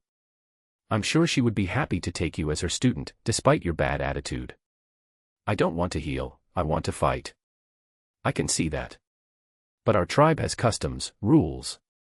Well, your rules stink. Aang was also angry. Yeah, they're not fair. If you won't teach Katara then. Paku could only stare at the bald boy with a bit of disappointment. Then what? Then I won't learn from you, the young airbender shouted, as if it was the ultimate threat. Foolish boy, at least that firebender had the guts to stare me in the eye and make me feel fear. Kalia at least had the guts to challenge me to prove her point. These two are just disappointing. Well, have fun teaching yourself then, I'm sure you'll do a great job. Wait. Aang didn't mean that. Shouted the Southern Water Tribe girl right before running towards the fuming avatar that was already leaving. To think that the girl is less of a fool than the avatar, how disappointing indeed. Approaching the bald boy, Katara grabbed his shoulders. You can't risk your training for me. You have to learn from Master Paku. Even if he is a big jerk. She said the final part while stealing glances at the old master. It's not that he didn't notice or hear it, he simply didn't care. Aang tried to argue but Katara stared at him as a mother would stare at her misbehaving child, which for some reason made Aang agree with her point of view real quick. As Aang approached back towards the old master he was blasted away with a stream of water, making him sprawl on the icy floor of the training platform. Why are you laying down already? We barely started. Hours passed. Aang was beaten a lot, Sokka was embarrassed a lot, and Katara learned a lot. Healing was as bad as she thought and she could see how useful it could be to the team, but she still wanted to fight, the necklace background and also Kana, or, as many knew her as, Gran Gran. Aang then decided to do a more clandestine move that night after the gang talked about their day. He went out of his way to try to teach Katara what Paku taught him, which didn't end well for the Avatar boy, which led to the current events outside of the main palace of Agna Kele. Are you crazy, Katara? You're not going to win this fight, said Sokka worriedly. I don't care. Responded the fuming girl while removing her coat. You don't have to do this for me. I can find another teacher. Said Aang, feeling guilty. I'm not doing it for you. Someone needs to slap some sense into that guy. Katara said as she saw Paku coming down from the palace. So, you decided to show up. But contrary to her expectations, the old man simply walked away. Aren't you going to fight? The angry Katara asked. Go back to the healing huts with the other women where you belong. Before he could continue talking, whips of water were sent towards him, to which he dodged easily. I see. Fine. You want to learn to fight so bad? Study closely then. The old master bent 2 streams of water from nearby pools and sent them both at a charging Katara. The impact made the girl fall back while the old master joined the 2 streams together, encircling both Katara and himself in a forceful ring of water. Don't worry, I'm not going to hurt you. The fight continued with Katara trying every trick she learned on her way here. She used every trick she managed to learn from the scroll as well, but all of that merely made the old Paku raise an eyebrow and continue blasting her with water until she was trapped. The curtains closed as Team Avatar finally learned about Paku and Kana's engagement, and after a long drawn-out drama, Paku finally decided to accept the girl as his student. Perhaps you were right all along, Kalia, thought the old man as he walked back to his residence. For the next few days, both Aang and Katara joined Paku at the training grounds. Sokka tried to woo you, which would have worked easily before she met Madara. Did she have feelings for Madara? No, not quite, but the point is, the fact that Madara supplied her with the excitement she didn't know she needed from the outside world, which would make Sokka's endeavor significantly more challenging since he wasn't the first outsider that she met. To be fair, most of Madara's stories about the outside world were a bit more exciting than Sokka's, with the one exception being the Fire Nation Avatar Temple, but even that was just on par with Madara's tales. The poor guy didn't even have a chance in that. What could Sokka possibly talk about that would be more exciting than a gigantic hidden library that existed since the dawn of humanity, guided by an equally old and wise owl spirit? To her? That values spirits and worshipped them as divines. Nothing. Not that Sokka didn't have a chance. It was just that different from canon, he wasn't meeting sheltered and easily impressionable girls. Both Suki and Yu had their horizons expanded before meeting him, so now he had to do more than just being charming and funny. He had to be impressive, which he wasn't yet, but who knows about in the future. The fun days came to an end abruptly though, once Sokka spotted the soot, also known as black snow, that was known to precede a Fire Nation attack. He knew the time had come. The Fire Nation was there, and this time he felt it would be war. To make things even worse for Sokka, he also met his rival in romance, a tall handsome young warrior named Han, but that drama was short-lived. No drama needed while having the Northern Water Tribe be capital sieged by fireballs after all. The attack was easily put on hold due to the full moon shining brightly in the sky, which gave Team Avatar the time needed to parley with Tue and La at the Spirit Oasis, unfortunately for them. Zuko managed to steal the Avatar away. On the streets of Agna Kele, the battle was bloody, things that the TV series didn't show, such as the waterbenders using sharp ice to cut and pierce or simply drowning Fire Nation soldiers with their bending, while the firebenders would burn people on their path mercilessly. With people dying left and right on both sides, the Fire Nation was being pushed back. The full moon was no joke and doubled the waterbenders' output. Although extremely mild when compared to the Sozin's Comet enhancement, one must not forget the high quantity of waterbenders and the home advantage. Everything in Agna Kele was made of ice, everything was a weapon under their disposal here. The fighting was getting more and more chaotic and bloody from both sides until suddenly, the moon turned red. I am a legend now, a middle-aged man with sideburns grinned pridefully while holding a bag above a small pond, surrounded by lush green vegetation. The Fire Nation will, for generations, tell stories about the great Xiao, who darkened the moon. They will call me, Xiao the Conqueror, Xiao the Moon Slayer, Xiao the Invincible. He shouts in excitement, finally. Finally, he achieved something great after so many defeats over the years. While the Admiral was daydreaming about the fame and glory he would earn under his name, Team Avatar approached them and the Fire Nation soldiers behind Xiao positioned themselves to fight. Don't, said Aang while lifting his arms in a surrendering motion. One could see him and Sokka bruised, the southern young man was even limping. If it wasn't for the full moon helping Katara, they would have been captured by Zuko then and there. Even Katara was breathing hard with many scorched marks on her tunic. It's my destiny to destroy the moon and the water tribe, said the Admiral in glee. Destroying the moon won't hurt just the water tribe. It will hurt everyone, including you. Without the moon, everything would fall out of balance. You have no idea what kind of chaos that would unleash on the world. Aang tried his best. He is right, Xiao, an old yet stern voice came from the side.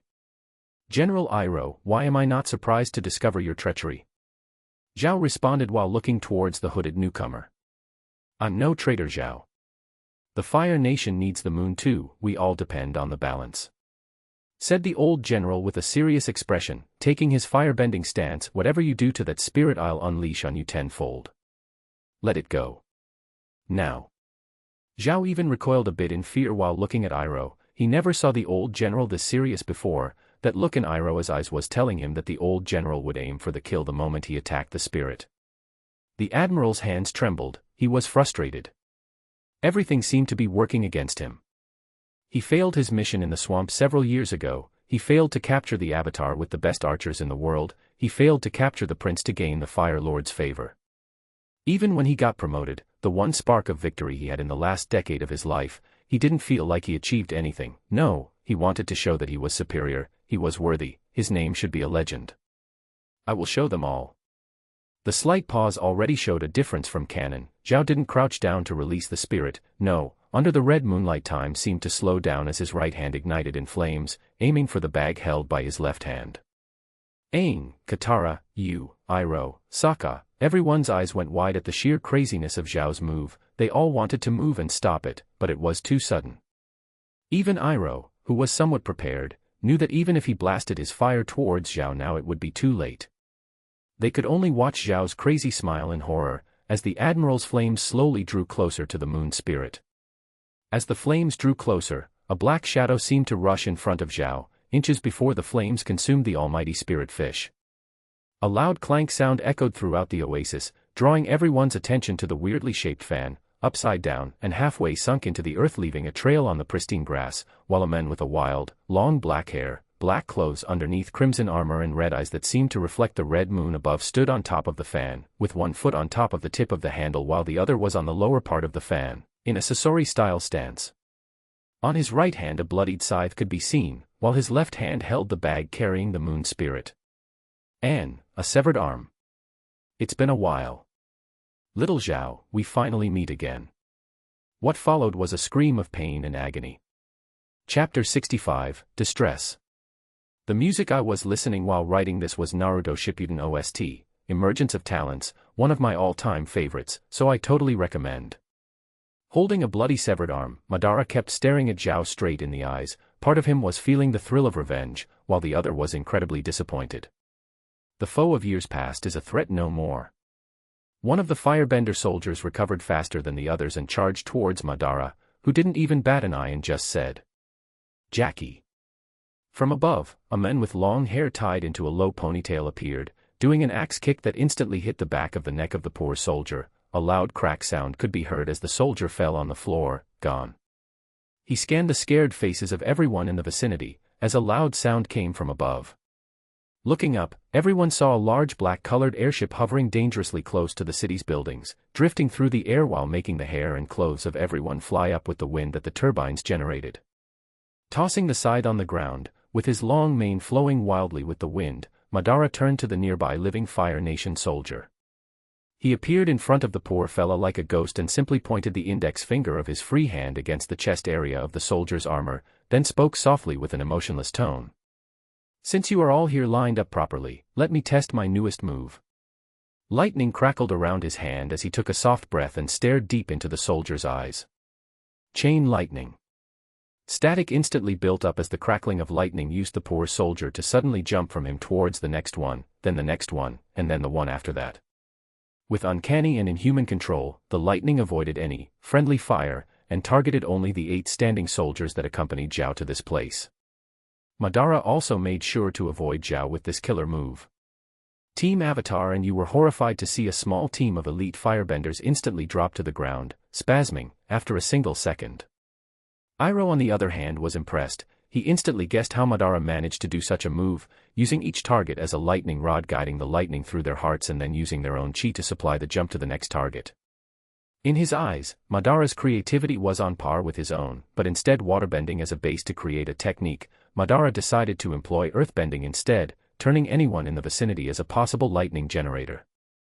What shocked him, though, was the control. It's not humanly possible to see chi or how it moved, so how did Madara do it? He could only guess that it was related to those red eyes. It was called lightning generation instead of lightning bending for a reason. One can't bend lightning, it's too wild and dangerous, yet, somehow, Madara did it. What no one noticed is that every time the lightning moved, the finger touching the first soldier's chest moved by a millimeter, either up, down, sideways or even twisting the angle a little bit, all possible because of the ultimate cheat called Sharingan. Not long after that another person dropped from above, right before the airship drifted into the air and moved towards the wall. This time a tall, strong, and voluptuous woman with clear water tribe traits landed nearby. Sokka could only let out a loud gulp sound as he stared at Kalia's eyes. Yeah. 100%. Yu, who was right beside him, narrowed her eyes towards the self-proclaimed Southern Water Tribe Prince, and sneered. After everyone was downed and Xiao was still clutching his bloody stump, Madara raised the bag in his other hand. "It seems that you owe me big time now." Tue. He couldn't help but grin. There was nothing more gratifying than a well-thought-out and perfectly executed plan. He could feel the fish's movements inside the bag becoming more calm and less chaotic, as if she accepted it. Good. As the tall hot woman approached Madara, he extended his hand, handing her the bag attached to the severed arm. "You take care of it, Kalia. Jackie, defend the perimeter around the oasis. I don't want a single Fire Nation soldier in here. Kalia, after you are done with Tue, you join me on the streets. We have a battle to win." Under the red moonlight, Madara moved his hand in a fast motion, launching a kunai towards his war fan. And with a single pull, as if by magic, the huge fan yoinks itself from the ground and flies towards Madara's stretched hand. General Iroh, I wish our meeting would have been during more fortunate circumstances. Iroh, who was already relieved that someone managed to stop Xiao before he erased the moon, couldn't help but smile. Ah, such circumstances seem to disagree with my old age. I wonder if we could meet again at your resort for some good tea, to wash away the sourness of this current encounter. Contrary to his expectations, however, Madara frowned a bit, before forcing a smile. Give us a few weeks. Let's just say that a lot happened. Iroh then remembered the firestorm that happened while they were on their way here, and he simply nodded while saying, I see. Now, said Madara while turning his head towards the amputee admiral. I think we have some unfinished business, right? Admiral. As he was walking towards his target, the avatar finally managed to react. Wait! Shouted the boy. Madara merely glanced at him as he finally stood in front of Xiao. We shall talk later, Avatar. Katara, who was the only one not really physically beaten, took initiative to ask. Are you friend or enemy? She never in her life saw anyone manipulating lightning. That single chain lightning scared her shitless butt. Not only that, this man was scary. He severed someone's arm without blinking. To someone like her, he was cold-blooded, and those abnormal red eyes only made things worse. Ignoring the girl, Madara simply grabbed Xiao by his throat, like a chicken, and suddenly jumped several feet in the air while using firebending on his feet to launch himself up. After Madara left, the moon slowly went back to normal. Turning around, the group saw Kalia gently releasing the white koi fish into the pond. With the red tint of the moon finally lifted, Team Avatar could finally see the new arrivals properly. So. Hello. Said Aang with an awkward smile towards the newcomers. His first impressions were mixed. Madara scared him shitless, Kalia gave him a neutral feeling, and Lei gave him a friendly, welcoming vibe. It was weird for the bald boy. Lei, staring at the Avatar, couldn't help but raise an eyebrow. Oh. So, you are the Avatar, huh? Well, it's a pleasure to meet you. He said while giving a respectful bow. This little one is the Avatar. Kalia, after releasing Tue, approached Lei and the gang. Ahem. Wasting no time, Sokka took charge. Who are you people? What are you doing here? He said while moving slightly between them and you. I wish to know that as well, added Katara with narrowed eyes. She didn't like being ignored by Madara one bit. Both Kalia and Lei stared at one another, each with a raised eyebrow. What kind of bullshit have these kids been fed until now to believe that they are entitled to demand answers? But before they could tell Team Avatar how far up their rectum they could shove their interrogation, you came in clutch. Kalia. She shouted in excitement, which earned her a smirk from the voluptuous waterbender. Look at that. The little princess grew up fine indeed. The white hair seems to fit you, Kalia said as she moved closer to the younger northerner girl. Do you know each other? Asked Aang, completely clueless. He still hadn't registered everything that happened. Wait a minute, you said Kalia. Katara couldn't help herself here. Who's Kalia? Asked a confused Sokka. Listen. It's been a long trip here with a lot of ups, downs and more downs. Cut the guy some slack, okay? Really? You don't remember? She made the waterbender scroll. Said Katara with an annoyed tone as she stared daggers at her brother, who simply shrugged and ignored the information. Yes. Kalia raised an eyebrow. I have your scroll. Said Katara a bit embarrassed. Oh. Well, you're lucky, I guess. Kalia simply shrugged, not much differently from Sokka's behavior. Turning towards Lei, she added, Jackie, you will stay here with the kids, right? Then I'll be going. Gotta remove some Fire Nation stains from me homeland.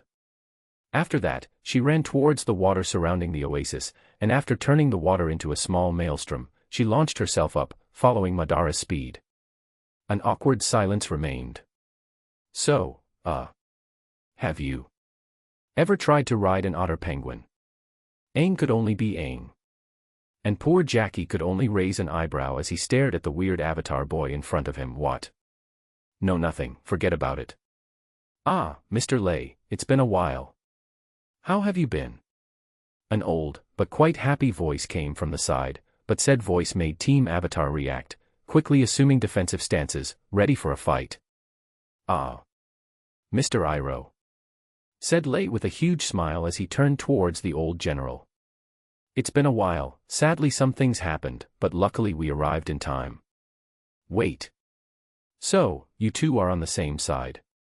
Shouted Sokka, already pulling out his boomerang, ready to fight. Sigh. Both Lei and Iroh couldn't help but sigh, and even had the same thought. Kids. At the same time, on top of the walls of Agna Kele, over 100 feet above the city, overseeing the ice-cold sea of the northern pole and enjoying the sight of dozens of Fire Nation warships, two people stood. One with his arms crossed in front of his crimson armor, while the other on his knees, with an expression of pain as what was left of his right arm kept bleeding. You will regret this. Ghost. Said the kneeling man. I disagree, answered the armored young man with an emotionless tone. Till this day he still hadn't recovered from what happened in the resort. He was doing his damn best to not go on a wild slaughter, destroying Agna Kele from the map. Luckily Pakku was busy somewhere and didn't cross paths with him. The Fire Nation will destroy everything you have. You are done. Said the admiral with spite and pain. Madara said only that, while he kept staring at the warships on the horizon. What? What are you staring at? Afraid of our mighty navy? Was all that Madara said, again, with the same neutral and bored tone. Keep watching. Watching Wadash. Before the admiral could properly ask, he could see the 5 huge flagships as well as another 10 big ships turning around one after the other, slowly retreating from the battlefield, leaving only the small ones behind. Doesn't seem a lot. Well, Xiao did lose a lot of ships due to Madara's firestorm several days ago. Not only that, Aang also did his best to destroy all closest ships with his bending before Madara got here. What? What are they doing? That's my flagship. As the admiral kept shouting in anger for minutes on end, his strength leaving him by the second, he could barely see straight as the blood loss started hitting him hard. One would think that he could cauterize the wound with his fire bending, but that's no flesh wound, it's a freaking severed limb. Not only that, the blood loss was taking its toll. Any minute now, said Madara. Xiao didn't even have enough energy to ask any more. He could only stare as the remaining ships went boom. You know, Xiao. That day that I exploded your ship on the Fire Nation blockade gave me many insights into how fragile your ships really are. Why you didn't think you were simply so unlucky that lightning decided to aim straight towards your ship, right? No. It was me, and I've got to say, I have pretty good aim, don't you agree? Grabbing Xiao by the collar of his armor, Madara brought him to the edge of the wall, holding him dangling from the edge. You almost had me back then, you know. If you hadn't run away like a coward, you could have had me killed. Now it's payback time, and I leave no loose ends, but I appreciate the ships you donated to me. I will take care of them, don't worry. Xiao could only watch in horror and resignation as Madara let go of his armor. He could feel the wind blowing against his back as he fell from over 100 feet towards the frosty northern sea. In his field of vision, he could see both Madara and the edge of the wall getting farther and farther away, yet those inhuman red eyes were always staring at him, like a hawk, no, like a bloodthirsty predator, until the very end. There was no more pain in his severed arm, there was no more fear of Madara, there was no more respect towards the Fire Lord, and there was no more cruelty towards Zuko. During his final moments all that Xiao could feel was distress. Chapter 66, The Morning After. The red tint of the sun finally poked through the horizon, illuminating the pristine white snow dunes outside of the capital of Agna Kele. The place being surrounded by frosty mountains was a picturesque image of nature unblemished by humanity. In between the endless waves of snow that covered the equally endless plains of the North Pole, a single stout old man wearing dark red robes with a fire sigil on his chest could be seen walking, leaving a soft trail of footsteps behind. Looking around, the old man spotted some smoke nearby, and couldn't help but sigh in relief before moving towards the one single touch of humanity since he left the northern capital. You took your time, uncle, said a tired young man wearing white clothes with one scorched eye, while resting his back against a snow-covered tree. I'm more surprised that you, Prince Zuko, are not trying to capture the Avatar at this moment, said the old man with a gentle smile on his wrinkled face. I'm tired, was all that Zuko could say before his eyelids got too heavy for him to endure. Then you should rest, the gentle general replied as he kneeled beside his nephew and covered him with his robes. A man needs his rest. At the same time, in Agna Kele, the aftermath of the siege could still be felt. It's been hours since it ended, but one could easily spot destroyed buildings, bloodstains, and if too close to the wall, corpses, quite a few of them, both friend and foe. There was no sleep for the Northerners tonight, only grief for some and relief for many.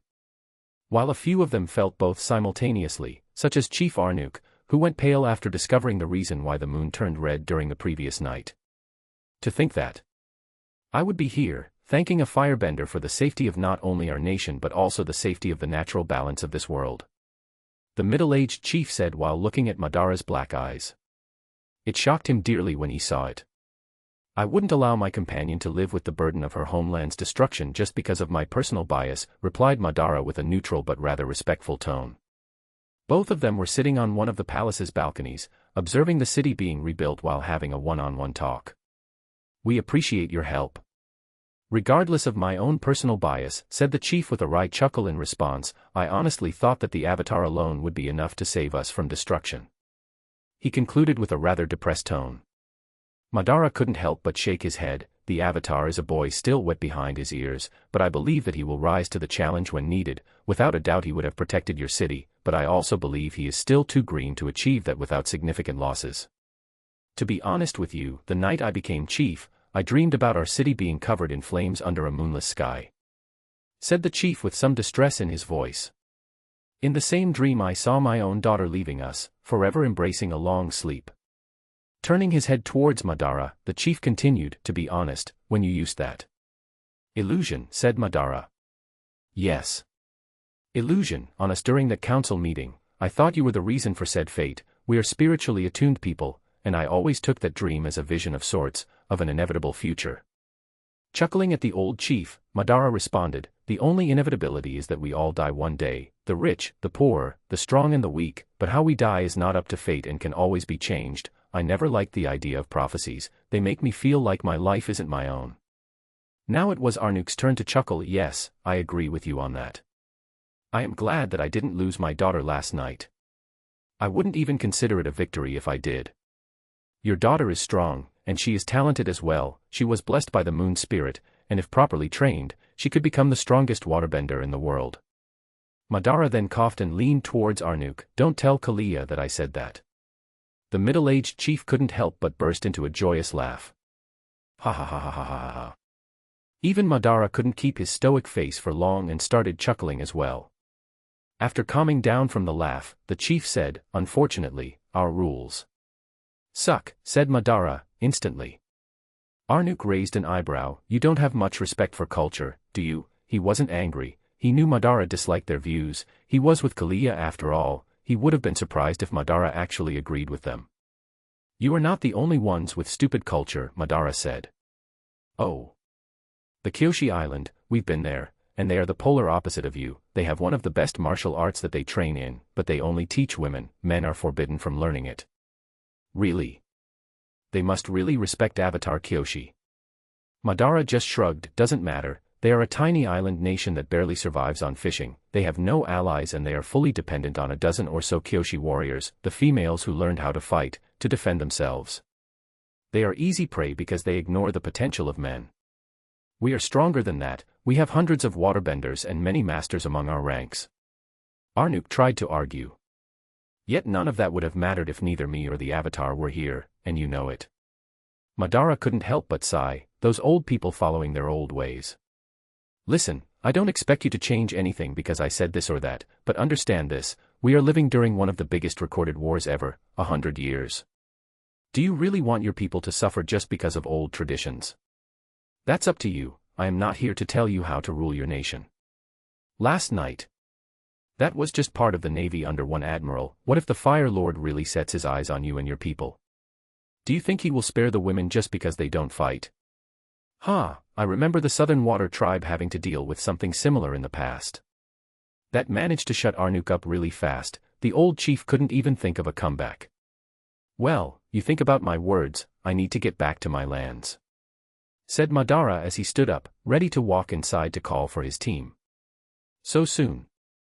Arnook raised an eyebrow. At least stay for a while, let us compensate for our, rather poor, reception from last time you visited. Chuckling, Madara replied, no need, I know how deep the hatred towards the Fire Nation runs, honestly, I don't even blame you all for it. It's just that I also have my responsibilities and I left everything behind to come help your people.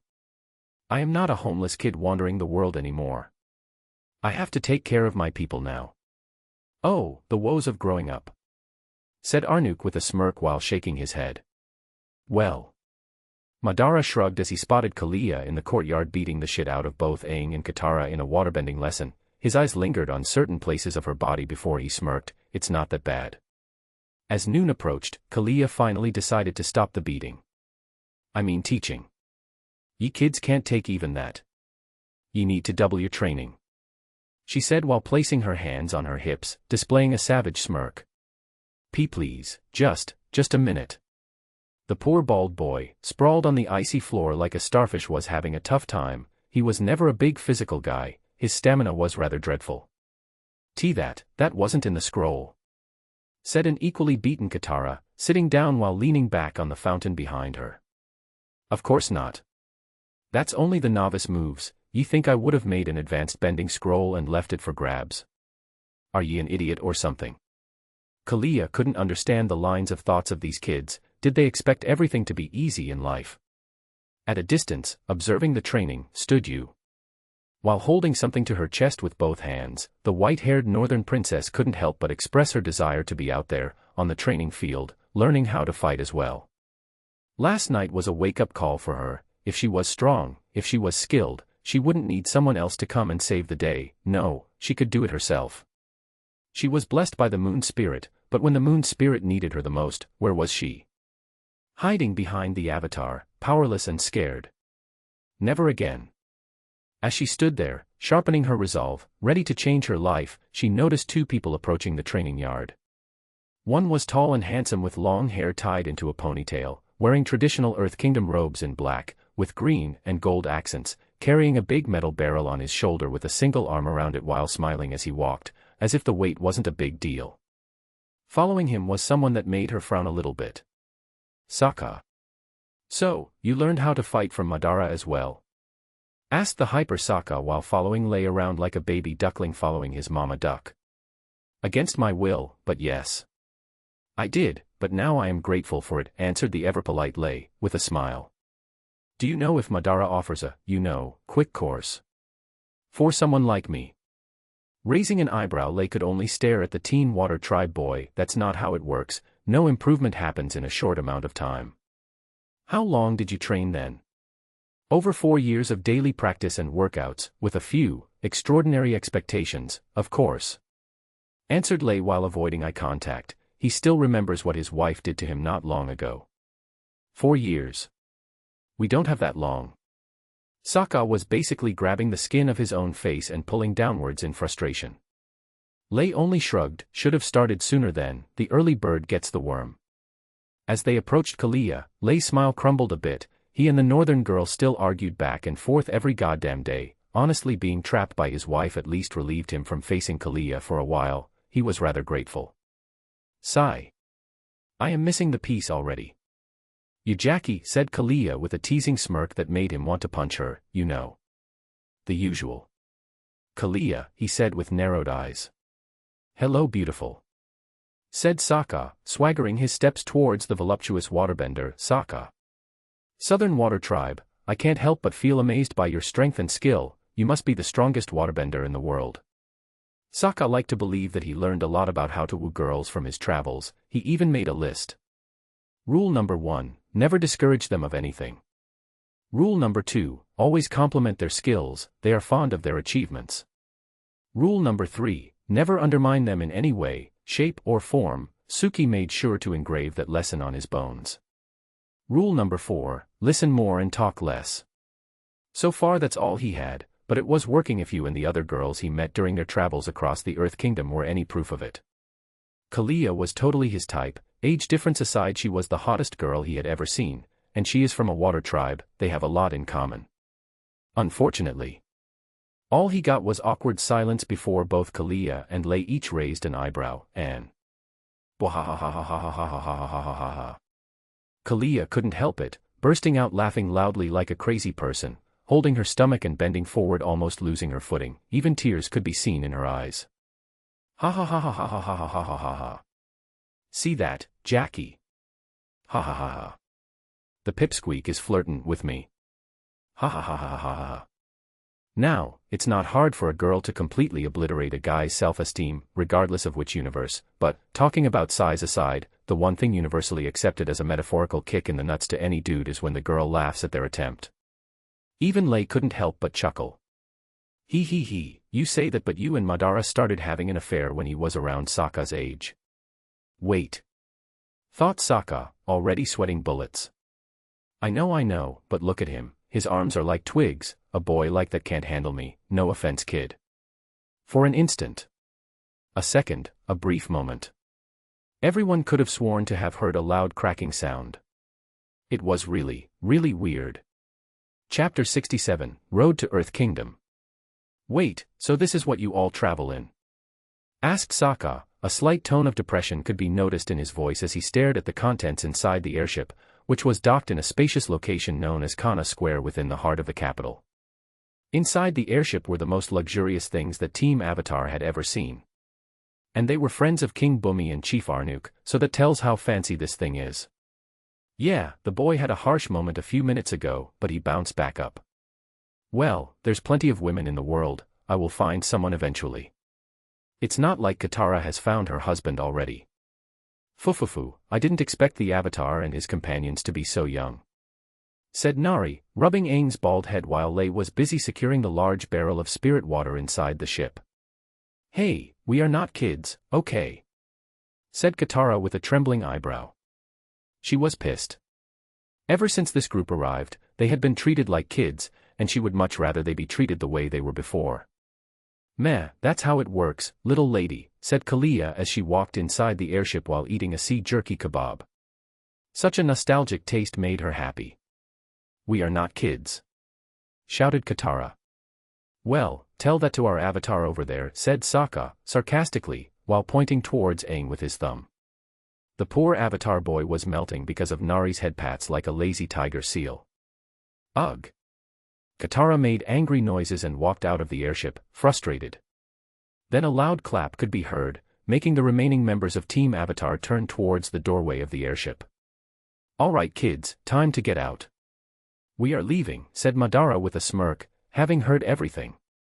Honestly, he felt surprisingly happy over how pissy Katara was being with the whole kid thing. He always found her rather annoying until the final season. Yes sir. Sokka did a military salute while pulling Aang away from Nari's side, though the bald kid was like a koala octopus not wanting to leave. They are good kids, aren't they? Asked Nari with a motherly tone. Chuckling, Madara only said, they do have their moments.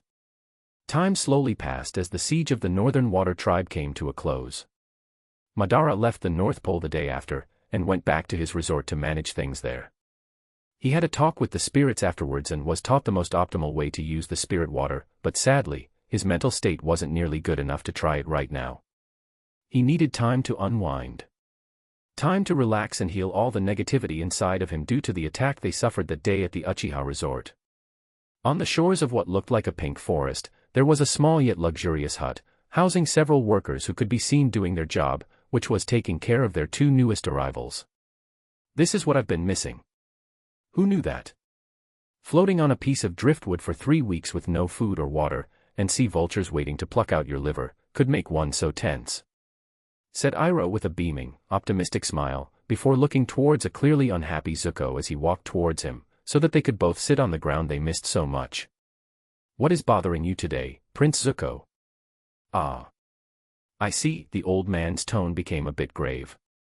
It's the anniversary, isn't it? In a brooding tone, the young prince nodded and answered, 3 years ago. Today. I was banished and I lost it all.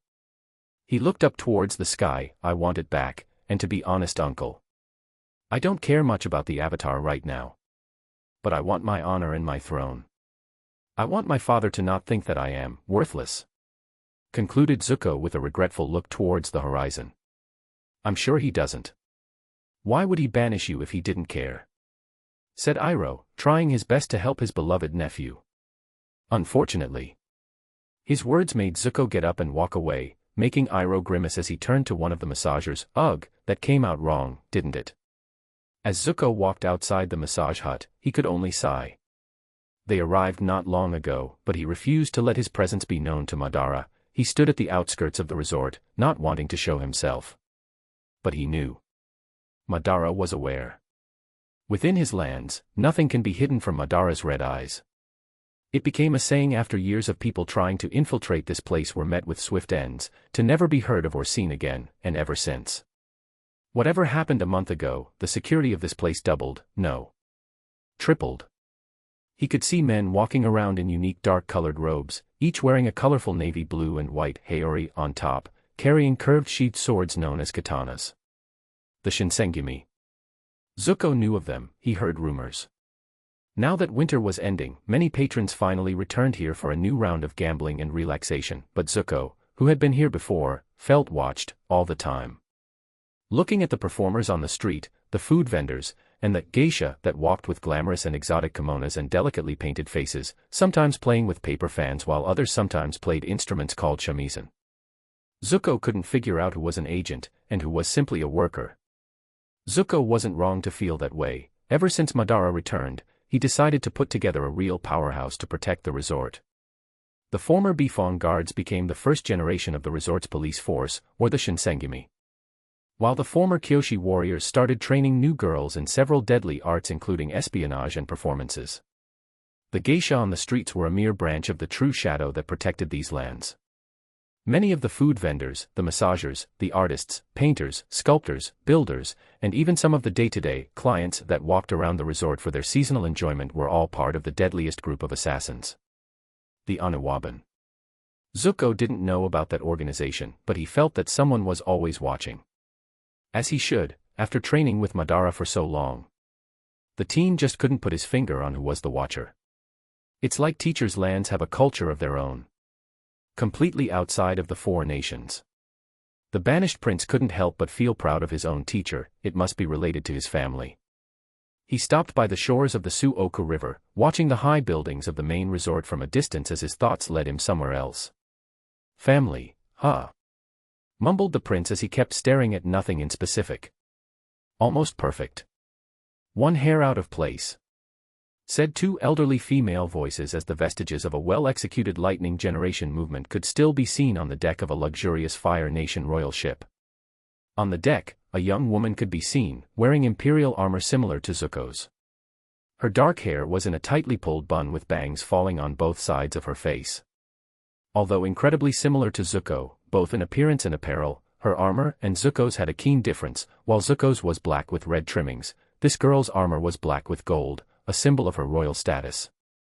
Her pupils contracted at the elder's comments in the background as her amber yellow eyes sharpened. Almost isn't good enough. The girl gritted her teeth and went back through the same motions again and again, as more and more lightning sounds echoed through the northern seas. In a dimly lit makeshift temple within an Earth Kingdom fortress, a tall thin man with an incredibly sharp goatee, who was wearing blue robes and had an equally incredibly annoying voice, draped a bald tattooed boy in a water tribe cloak, an Earth Kingdom hat with leaves coming out from the top, part of a Fire Nation outfit and what appeared to be a belt. You are wearing a ceremonial piece of clothing from each of the bending nations. Now I will join the four elements in one. As he said water, he poured a jug of water into a fancy bowl, then came earth, and he poured dirt, then fire, and the man took a nearby torch and threw it in. Air, he releases an air gust from a wooden contraption. Four elements together as one. The man, or how the people in the fortress called him, the Oracle, raised the bowl and flung the contents at Aang. The poor avatar could only clean his eyes with his fingers with an annoyed expression. This is just mud. So. Do you feel anything? The Oracle asked quizzically, raising a finger and catching everyone's interest. Aang then sneezed loudly, causing the mud to fly everywhere, coating the general of the fortress, Fong, and everyone else. The general could only rub the mud from his face. We have to find a way. Within a brightly lit room, with elegant chandeliers and luxurious furniture, most in the colors of black and red. A group of 4 could be seen sitting around a green table while putting down ceramic tiles with different symbols on them, each person with their own side. I think this is. An old voice started low before increasing in excitement as he declares, Sumo. Isn't it? Sounds of resignation from the other 3 could be heard. Hey, old Iroh, are you sure you never played this before? Said an annoyed young man with wild long hair, wearing his traditional black and red kimono, sporting a fan sigil on the back of his red haori. How could I? You came up with this game, didn't you? The old man could only laugh. But I like this way more than that roulette game. He concluded with a frown. One of the other men at the table couldn't help but snicker, of course. You lost everything there. That's not nice, Jackie. We need to incentivize our visitors to keep playing the games. Not throw their losses in their faces, said the first young man. Oh. I see. Well, Mr. Iroh, I think you should try again. Who knows, maybe your luck in Mahjong will carry to other games. The old man could only sigh. Young people these days have no shame, trying to extort money from an old man without a single coin to his name. The one woman playing the game with the 3 men could only chuckle. Fufufu, by the way, Mr. Iroh, have you already told Zuko that you have been coming here on a daily basis? The old man scratched the back of his head with an awkward smile. Well, I did say to him that I would go out to procure some things. He was so concerned with trying not to be noticed by you that he only asked me to not show myself. And yet, you did exactly that. Said Madara with his classic Saitama face. You can't blame an old man for wanting to enjoy what is left of his time in this world, can you? Asked Iroh with a pitiful expression. Shameless, both Madara and Lei thought at the same time. Well, the game is over, so I think it's better for me to go back to my nephew before he decides to blow something up. He has been rather irritated recently. Said the old general as he stood up. You can go ahead, said Nari as she started to gather the pieces of the game, putting them back in the box. I will clean everything here. As the 3 men agreed and left, Nari kept humming with a smile on her face. She was rather happy to see their place safer. She was even made the head of their secret spy force, and she was doing an absurdly good job at that. But if one looked at the tiles on her side of the table, they would have noticed that she could have won the game at any point, but didn't. What is life without some mischievousness, right? Madara and Lei always look so funny when Iroh wins anything. How can I bring myself to stop it from happening? Fufufu. Chapter 68, Royal Siblings. A luxurious Fire Nation warship neared the northwestern coast of the Earth Kingdom, also known as the Northern Colonies. On the horizon it's already possible to see the pink forest of sakura trees, a picturesque sight for many, but to the Fire Nation soldiers, this place is a cursed land. As many soldiers were steeling themselves to finally set foot in the ghost lands, a royal carriage was brought from inside the ship, carried by 4 strong men that bowed once they reached the deck, allowing the daughter of the Fire Lord Ozai to disembark. Facing the neat rows of soldiers, perfectly aligned, with a narrowed gaze that seemed to inspect every detail possible, she finally spoke. My brother and my uncle have disgraced the Fire Lord, and have brought shame on all of us. You might have mixed feelings about attacking members of the royal family. I understand. But I assure you, if you hesitate, I will not hesitate to bring you down. Dismissed. As the soldiers went back to their quarters to prepare for what was to come, the captain, wearing a more decorated armor than all the others, approached the girl. Princess, I'm afraid that the tides will not allow us to bring the ship into port before nightfall. I'm sorry, Captain, but I do not know much about tides. Could you explain something to me? Of course, Your Highness.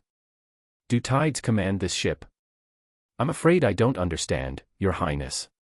You said the tides would not allow us to bring the ship in.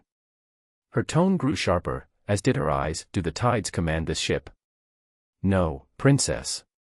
And if I were to have you thrown overboard, would the tides think twice about smashing you against the rocky shore? The poor captain gulps hard, beads of sweat forming on his forehead. No, Princess. Well then.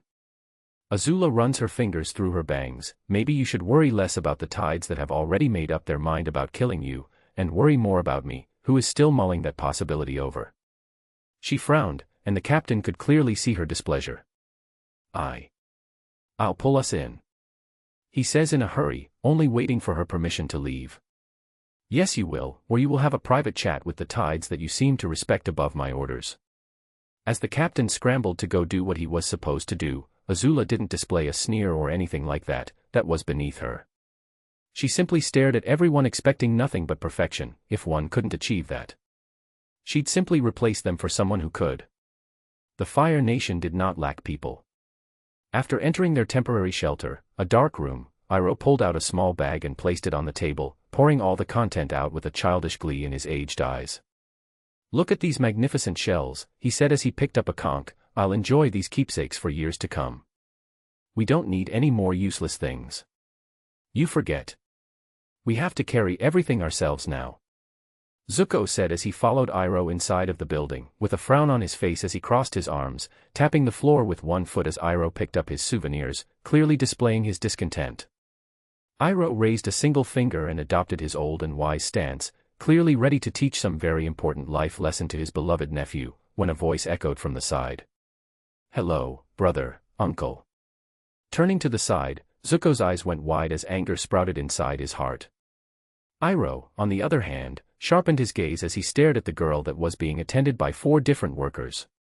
"What are you doing here?" Zuko asked in a low tone, clearly reining in his anger, making Iroh proud that he learned from his first encounter with Xiao back then. Dismissing the workers, Azula stood up and walked close to the table, grabbing one of the shells in her hand. "In my country, we exchange a pleasant hello before asking questions. Have you become uncivilized so soon, Zuzu?"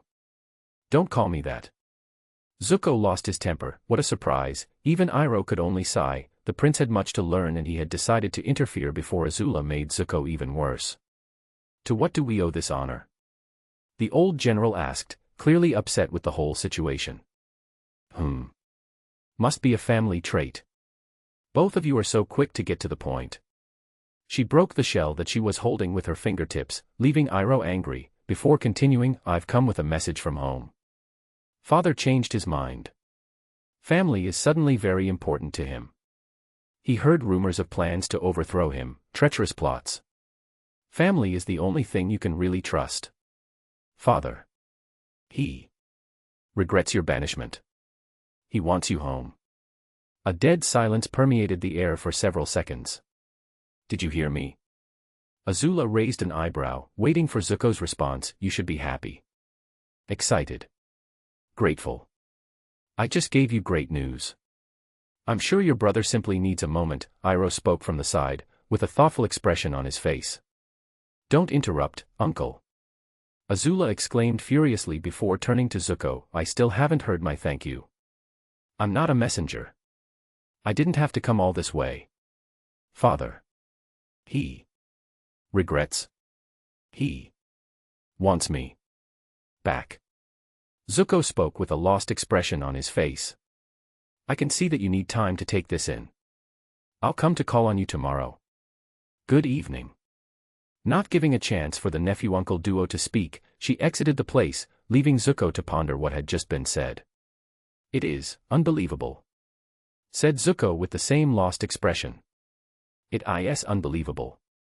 I have never known my brother to regret anything," Iroh replied as he caressed his beard while staring out the window thoughtfully. "Did you listen to Azula?" Father realized how important family is to him.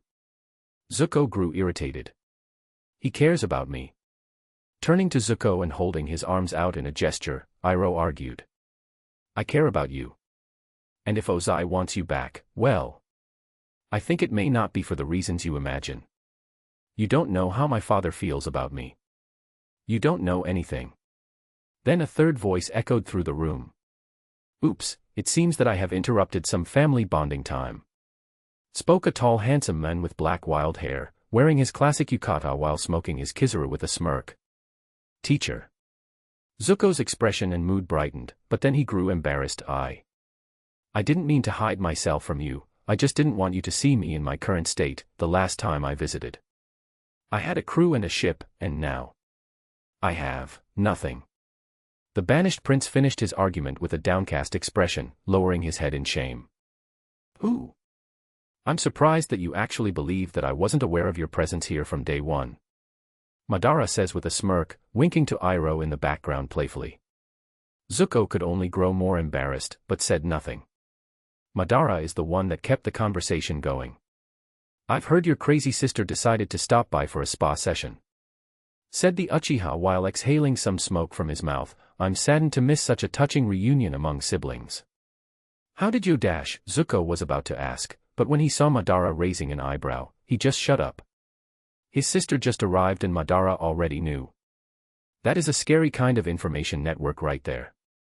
Anyway, what was that all about? "I swear that I heard some shouts before walking in here," asked Madara, before Zuko could make more of a fool of himself. "My sister, she came to tell me that father wants me back," Zuko said with a smile, which only saddened Iroh and Madara more, since both of them could see the red flags glowing with bright lights. "Really?" asked Madara while sitting on a chair nearby. "Yes. I was just packing my things. Uncle seems to not believe her though," Zuko said with an angry frown on his face, avoiding looking towards the old general. Madara gave the teen an understanding nod. His distrust is understandable. Zuko frowned at that but stopped in his tracks as Madara raised a hand, signaling that he hadn't finished his words yet. "Would you believe it if the Fire Lord contacted me today, to tell me that the Fire Nation wanted to promote me, to make me a hero of the Fire Nation, and to give me my well-deserved noble status?" asked Madara, making even Iroh smile a bit in the background. Zuko could only stare at Madara and raise his eyebrow. "Of course not. Father branded you an enemy of the Fire Nation for years, how could he?" Then it clicked for Zuko, making him stop talking. "Ah. It seems that you do get it, huh?" says Madara with a saddened smile on his face. "It can't be, can it?" Zuko's face displayed distress, staring at both his teacher and uncle. "You tell me, is your sister known for her lying skills?" asked Madara. Zuko couldn't even answer that. Iroh could only come to his side and pat him on the back. "What? What now, teacher?" asked a lost Zuko. "Well, there are two options here," Madara says while taking a puff of his kizaru. This made the family duo stare at him intently. "First, you run away and I hold them back. Your sister might be scary to you and those fodder that you call soldiers, but to me she is just a child." He even stared at Iroh, as the old man clearly knew that both of them could take Asila easily, but Zuko was not there yet. "The second is, you follow her and see how deep the rabbit hole goes." The Uchiha simply shrugged nonchalantly. "And what would you do to her, teacher?" Zuko asked with a trembling voice. He didn't really hate Azula, no, she was family. How could he hate her? Despite all of her flaws, she was his sister. What else? "I would beat her back to her ship and send her packing," Madara answered. "It's too early to start killing princesses," he completed, making Zuko gulp harshly. "I think we need some time to think about it, Mr. Uchiha." Iroh approached once he saw the doubt in Zuko's eyes. He knew that the boy was suffering a lot right now, but he was rather happy that Madara joined him in this way at least Zuko could see the truth. "Sometimes the truth is so ugly that we'd rather believe in a lie," thought the old general with a saddened face. Nodding, Madara simply stood up and left. Oh, he would be there for when they decided to leave. In either case he would meet Azula. That girl came in swaggering like she owned this place, time to give her the Sokka treatment. The next day, both Zuko and Iroh could be seen carrying bags on their backs as they walked towards the big royal ship of the Fire Nation. Welcoming them there were 2 rows of soldiers, one on each side, while Asila stood on the ramp with her arms spread wide and a happy smile on her face. "Brother. Uncle. Welcome. I'm so glad you decided to come." The duo simply nodded at the princess words, before the captain took over. "Are we ready to depart, Your Highness?" Asila answered sweetly. "Set our course for home, Captain." That home managed to pull some strings in Zuko's heart. "Home," he said with a complicated gaze towards the horizon. The captain then joined Zuko and Iroh and walked ahead of them on the ramp, raising his hand to signal the soldiers. "You heard the princess. Raise the anchors. We're taking the prisoners home." The man's eyes widened as he realized his mistake and he looked at Azula, but before anyone could say anything about it, a large blast of fire exploded on the captain's back, launching him towards Azula like a rocket. The Fire Princess dodged sideways easily, and when she turned her gaze towards the ramp, she saw Zuko and Iroh already beating the soldiers that were surrounding them. "You knew, huh?" asked Azula with a sarcastic smirk, not caring about it at all. Kicking a soldier in the side of their head, Zuko turned towards Azula with his own smirk. You are known for your lies, sister. Smart enough to see the truth, foolish enough to follow through with it. It seems that your banishment didn't improve you that much, brother. She jumped and launched a blast of blue flames from her hand aiming towards Zuko's head. Lowering his body, Zuko waited until the blast of blue fire passed over his head before rolling to the side, dodging another blast. Oh. It seems that you did learn a thing or two, she said as she took her lightning stance, but let's see how good your dodging skills have become. She was about to start doing the circular movements with her arms when a lazy voice came from behind her. Not enough to dodge that, girlie, but everything else. I'm sure he can take it. Am I right, firecracker? A sarcastic smirk could be seen on his face as Madara was sitting on the railing of the royal ship, still enjoying his Kizaru with one hand and having the other lazily hanging from his kimono. Chapter 69, Azula. Azula stood there, halfway into her lightning-generating pose as she turned her head towards the railing of the ship, her golden eyes sharpened as she asked herself. How did this person appear here without anyone knowing?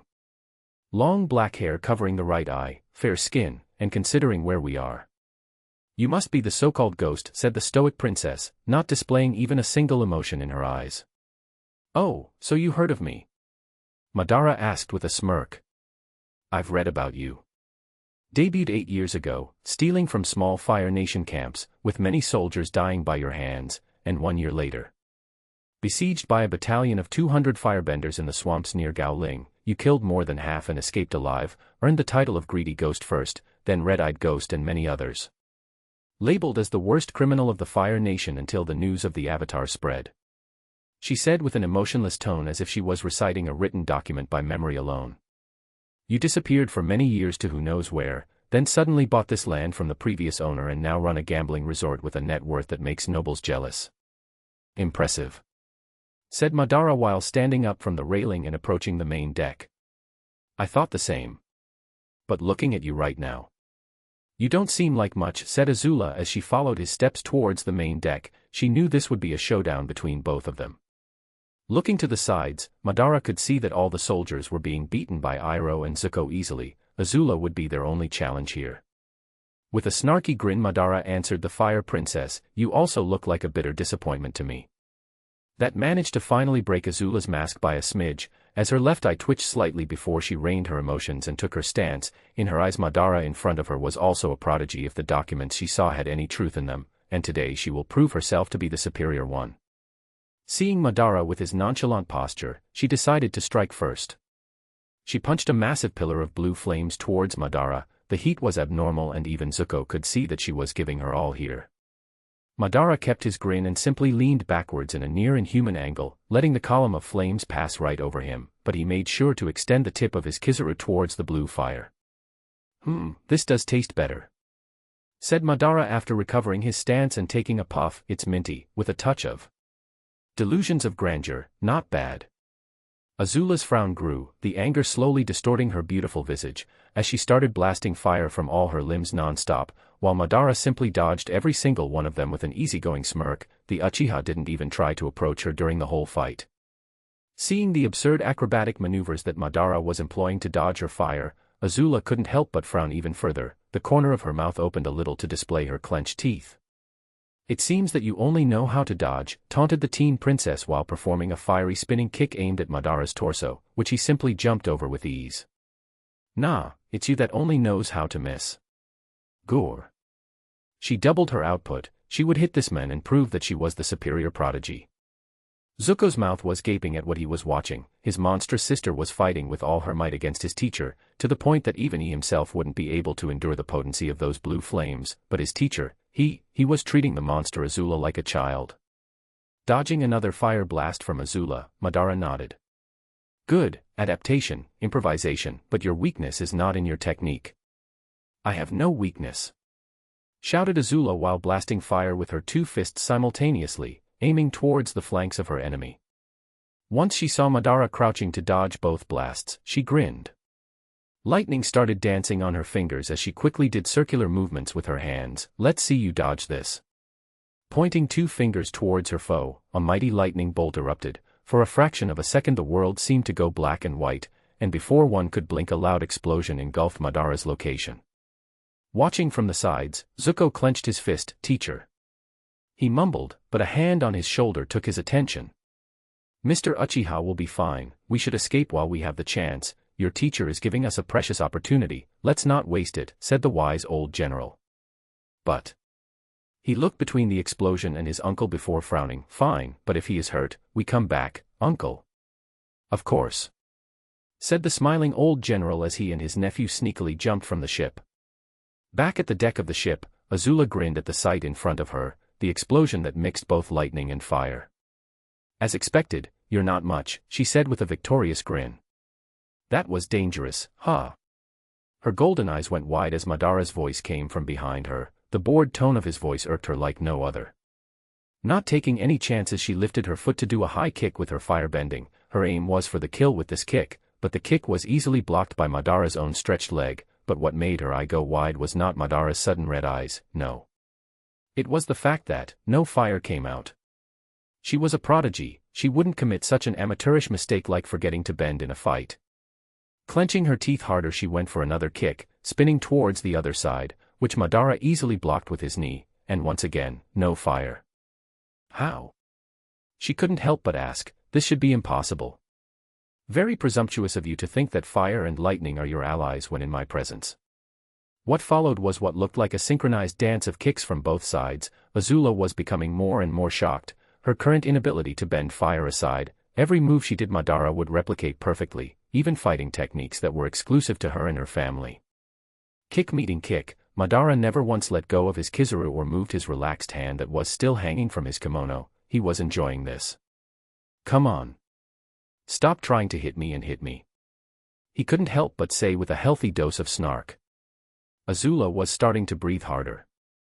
It didn't matter how unexpected her strike was, Madara was always ready and mirrored her like he was her own shadow, which unnerved the teen girl.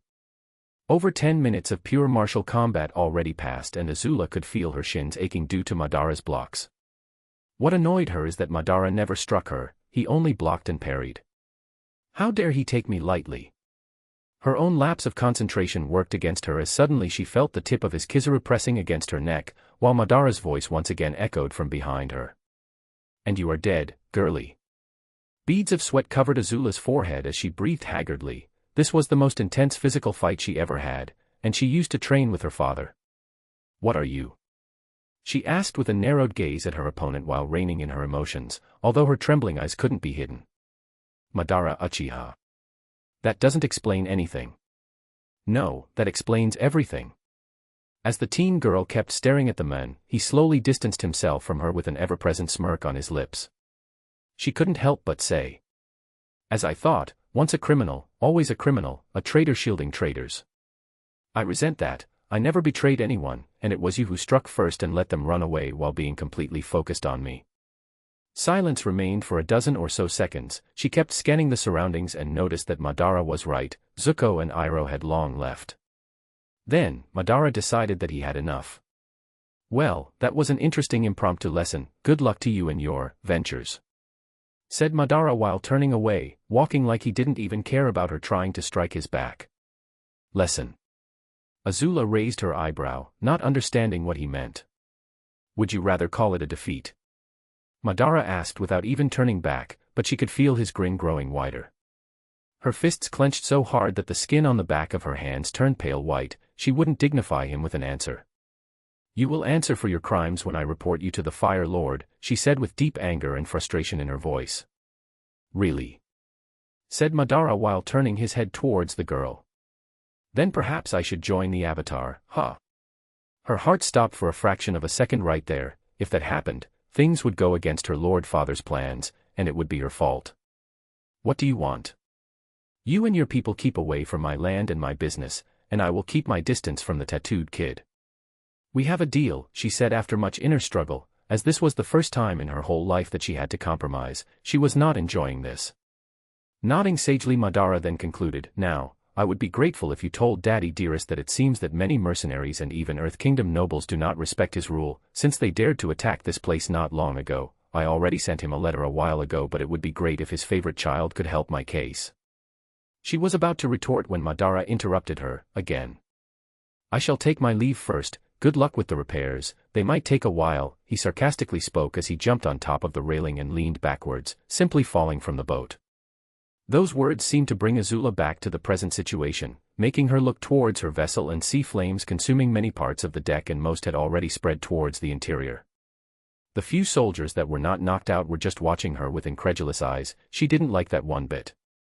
"Wake everyone up, I want the ship fixed by tonight, we have to return to the Fire Nation as soon as possible." "Why, Your Highness, what about the G-Ghost?" asked one scared soldier. "He will have his due." Her eyes narrowed dangerously as both her fists and teeth clenched in frustration and even unwillingness. For the first time in her life Azula felt that she was just a regular person, the monster was the one that completely demolished her with ease. Looking towards her hands, and finally seeing the blue flame sparking on her palm, she finally let out a sigh of relief. Whatever Madara did that interrupted her bending, even if temporarily, truly scared her. Chapter 70, Plots. On the horizon, the second largest city in the Earth Kingdom could be seen.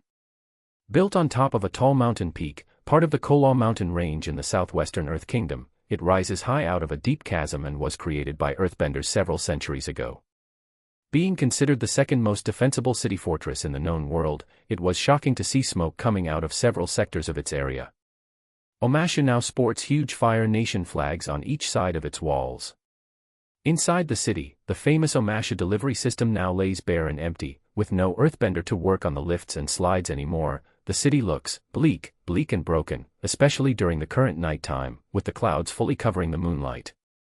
Walking through the deserted streets, surrounded by red armored guards carrying metal torches, a small group of 3 could be seen, well 2.5. "There really is no fathoming the depths of my hatred for this place," said a young female in a monotone voice, her long loose robes billowing with the little wind that managed to reach inside the city. Her black hair and eyes only deepen her deadpan expression even more, as if she was always bored. Your father was appointed governor. We're like royalty here. Be happy and enjoy it," said an older elegant woman wearing traditional Fire Nation red robes while carrying a baby in her arms, trying to make her daughter smile at least a little bit. "Sure, and then he went back to his hobby that he got since he came back from that resort last year," replies the monotone young girl. "Don't be mean to your father," answered her mother, Michi, with a wry, forced smile. "He deserves his hobbies." "Yes, it's not like it has gotten out of hand or anything," said Mai with a dry sarcasm, not even showing a smidge of emotion. "He paid his debts and we earned good favor with the Fire Lord, now we are governors of New Ozai, don't be too harsh on him.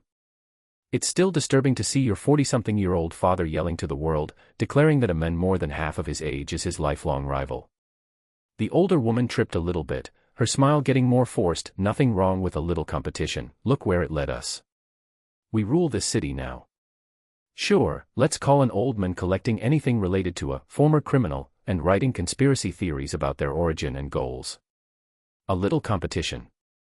At this point, even the baby in Michi's arms started giggling.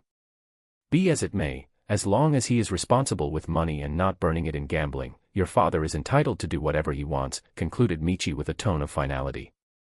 "He literally burns money with his new smoking habits." Mai couldn't help but sigh, to think that our boringly normal family would be more exciting than our new hometown. Nothing ever happens.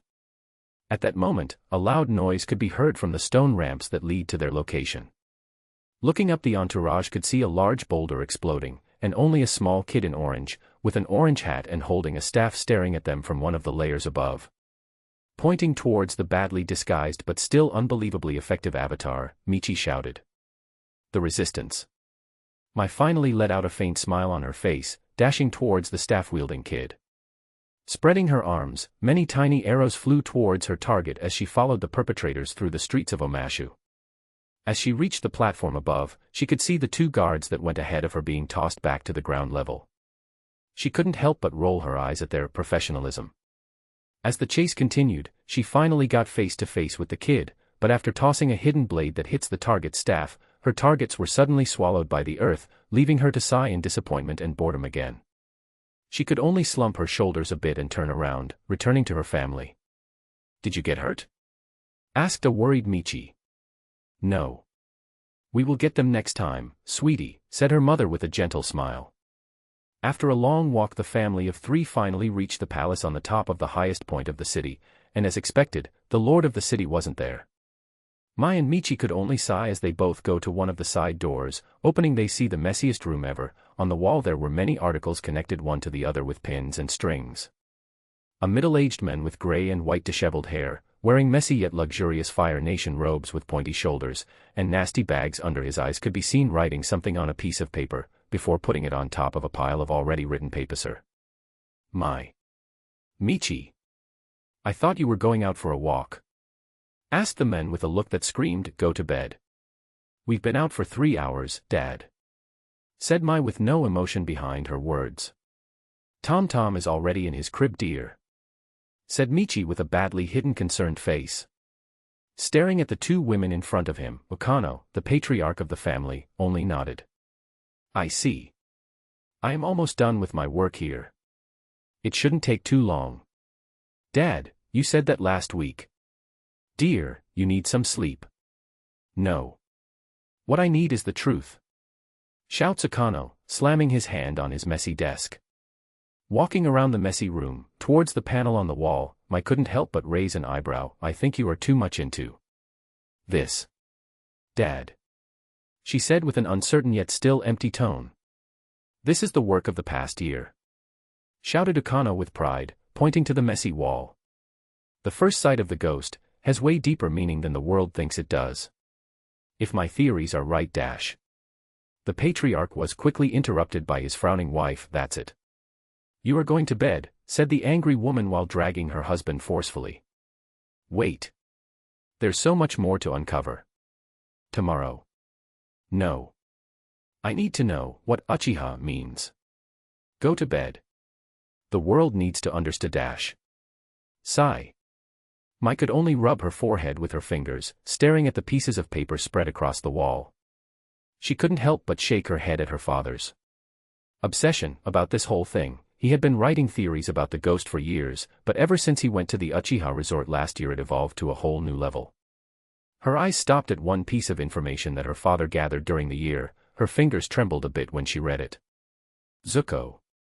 Closing her eyes and taking a deep breath, she turned around and left the room, closing the door and locking it. No one could see her father's hobbies. It would be incredibly embarrassing.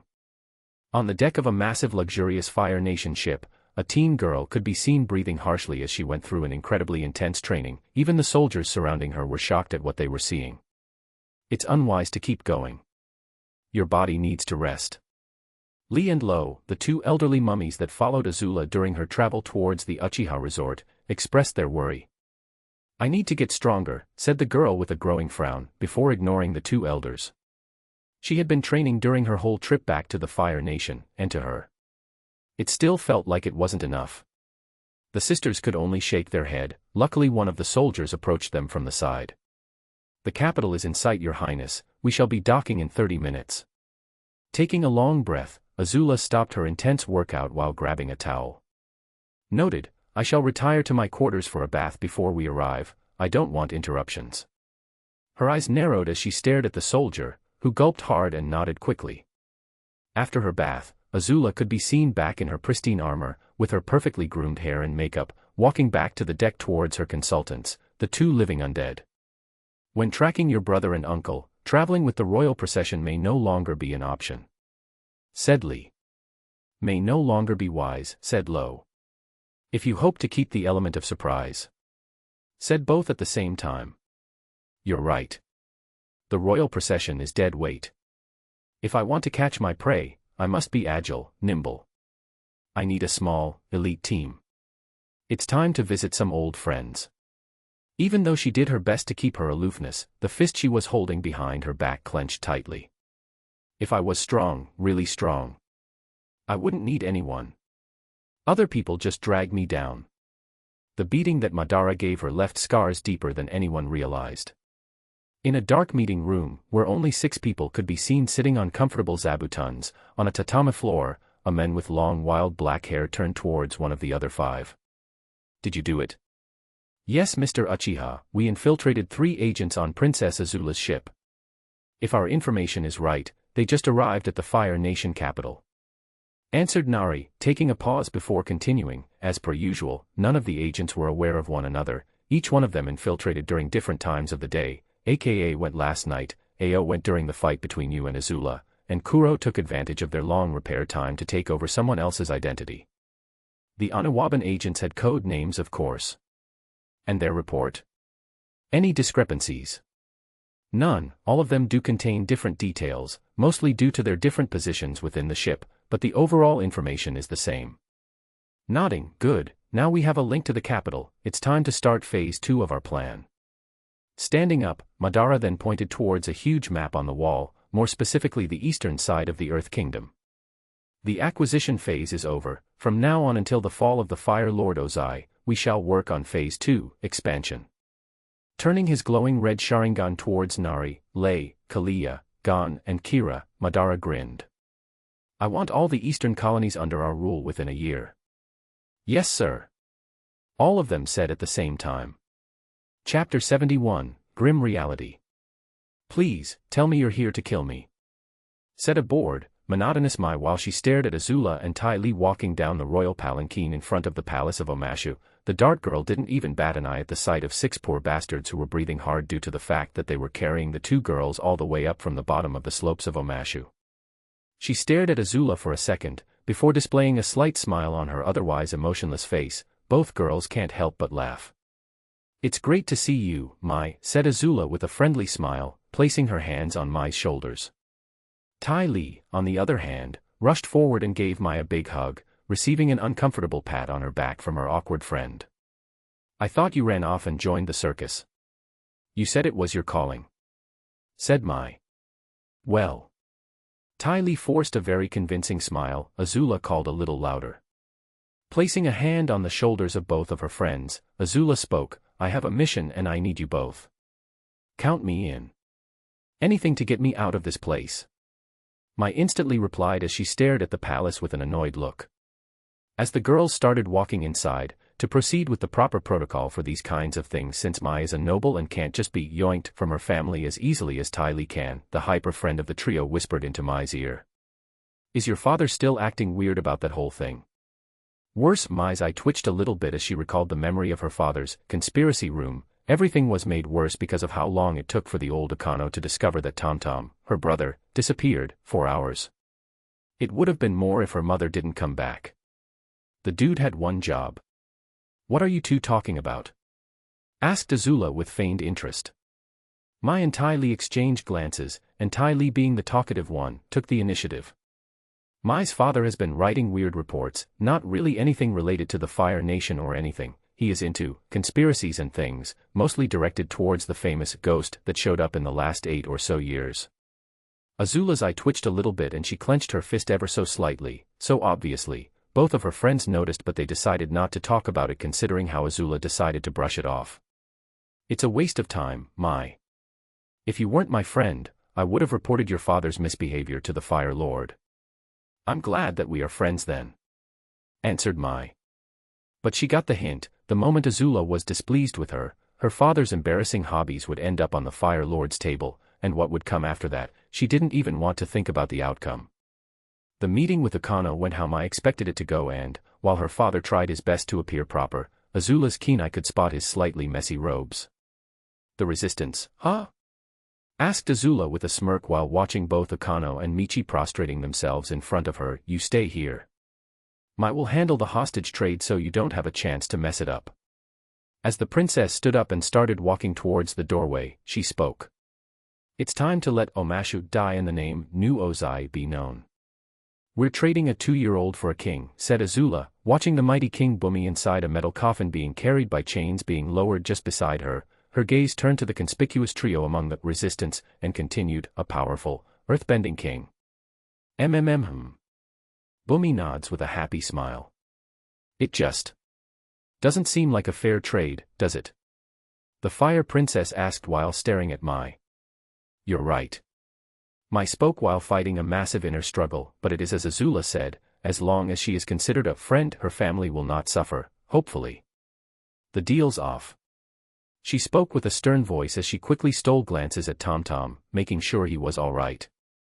Azula smiled slyly as I commanded the soldiers to pull Bumi back up. Hoo-hoo. See you all later. He shouted the incredibly amused old king, while still laughing, from inside the coffin as he was lifted back up. Bumi. Aang shouted as he sprinted forward with his glider in hand, increasing his speed with airbending. Azula tried to stop him by blocking his path with a mighty stream of blue flames, but the young avatar dodged easily by leaping high into the air with the help of his bending. Azula was completely shocked by this incredible jump and could only watch as Aang briefly touched the scaffolding that held the crane leading Bumi upwards, unfolded his glider and flew up to follow his old friend.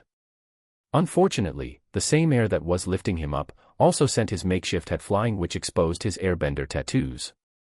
The avatar, said Azula with wide eyes for a second before they narrowed again, her lips stretching into a smirk, my lucky day. Walking through a lush green forest, two hooded figures could be seen as they ventured through the few spots of sunlight that managed to pierce through the canopy of leaves that covered the sky. Here, take this, said a young male voice as he handed a water skin to the shorter hooded figure, who grabbed it without much haste and slowly drank from it. It saddens me that we won't be able to enjoy the amenities of the resort for a while, said the older, shorter hooded figure. For the rest of our lives, said the younger, taller one, if we are lucky. He concluded a bit downcast and sad. At least Mr. Uchiha prepared supplies beforehand, although a carriage would help more. Rolling his eyes, the taller one said, don't start with that, uncle. Teacher had no obligation to provide us with supplies, yet he even gave us money so that we don't starve. You are sounding incredibly ungrateful right now. I was just saying. Iroh shrugged as he handed the water skin back to Zuko. How much do we have? Enough to last for a while, not enough for the rest of our lives. If we decide to live long, that is. Iroh nodded with a serene smile. You are not taking this seriously, are you? Anger rose in Zuko's heart as he watched his easygoing uncle that seemed not bothered by their situation. Oh, but I am. I am fully focused on contemplating what we should eat tonight. Perhaps some tea could help me figure it out faster. A loud stomp echoed through the patch of forest they were in as Zuko displayed his emotions. You only care about tea. Do you understand our circumstances? We are wanted. Criminals. For life. Tea. You would be happy to have clean water to drink once a day if we don't figure out how to get out of this. Day after day, the duo of uncle and nephew walked. They went through forests, rivers, villages, and even some fortresses, and finally reached the central area of the Earth Kingdom, the arid, inhospitable area that seemed to be receiving more and more refugees since the fall of Omashu. Looking at them, it makes me feel like we are the lucky ones here, said Zuko in a low tone, more to himself than to his uncle who was right beside him. Yet they still stand. Refusing to give up, said his uncle with a wise tone. Stubbornness fails in face of hunger and despair, said Zuko, pointing towards a group of deranged, thin, and weakened refugees ganging up on a poor merchant that seemed to also be on his last rope just for a piece of bread. And breeds the worst in people. Iroh could only frown gravely at the sight of such an event. What do we have here? A deep voice echoed as a tall, armored man with strong arms and carrying a polearm on his back, approached the duo. Those seem to be some good quality cloaks you have. What else do you two have underneath? A desperate sinister smirk appeared on his face as 5 more men encircled Zuko and Iroh. My friends, I'm sure we can reach a good deal here. Iroh stepped forward, trying to pacify the situation. My nephew and I just had some good luck in finding these cloaks and some coins, nothing much, but we can surely divide it among us. Zuko frowned and gave a harsh look at that. The tall guy laughed. You hear that, boys? They want to share. What followed was a round of laughter as more and more thugs surrounded them. Don't worry, we will divide your things really well among ourselves. I bet they have more than just a few coins down there. Yeah. Iroh could only sigh in defeat as Zuko's hand was placed on his shoulder. It's not your fault, uncle. Teacher once told me that the circumstances create the villains, but he also taught me that there's no such thing as peace through compromise, because once you compromise once, the others won't stop until you starve to death. Zuko's eyes narrowed dangerously as his hand moved in a blur, tossing 4 kunai at the 4 toughest-looking thugs that surrounded them. Blood sprayed everywhere as 4 throats were instantly pierced by the sharp tools.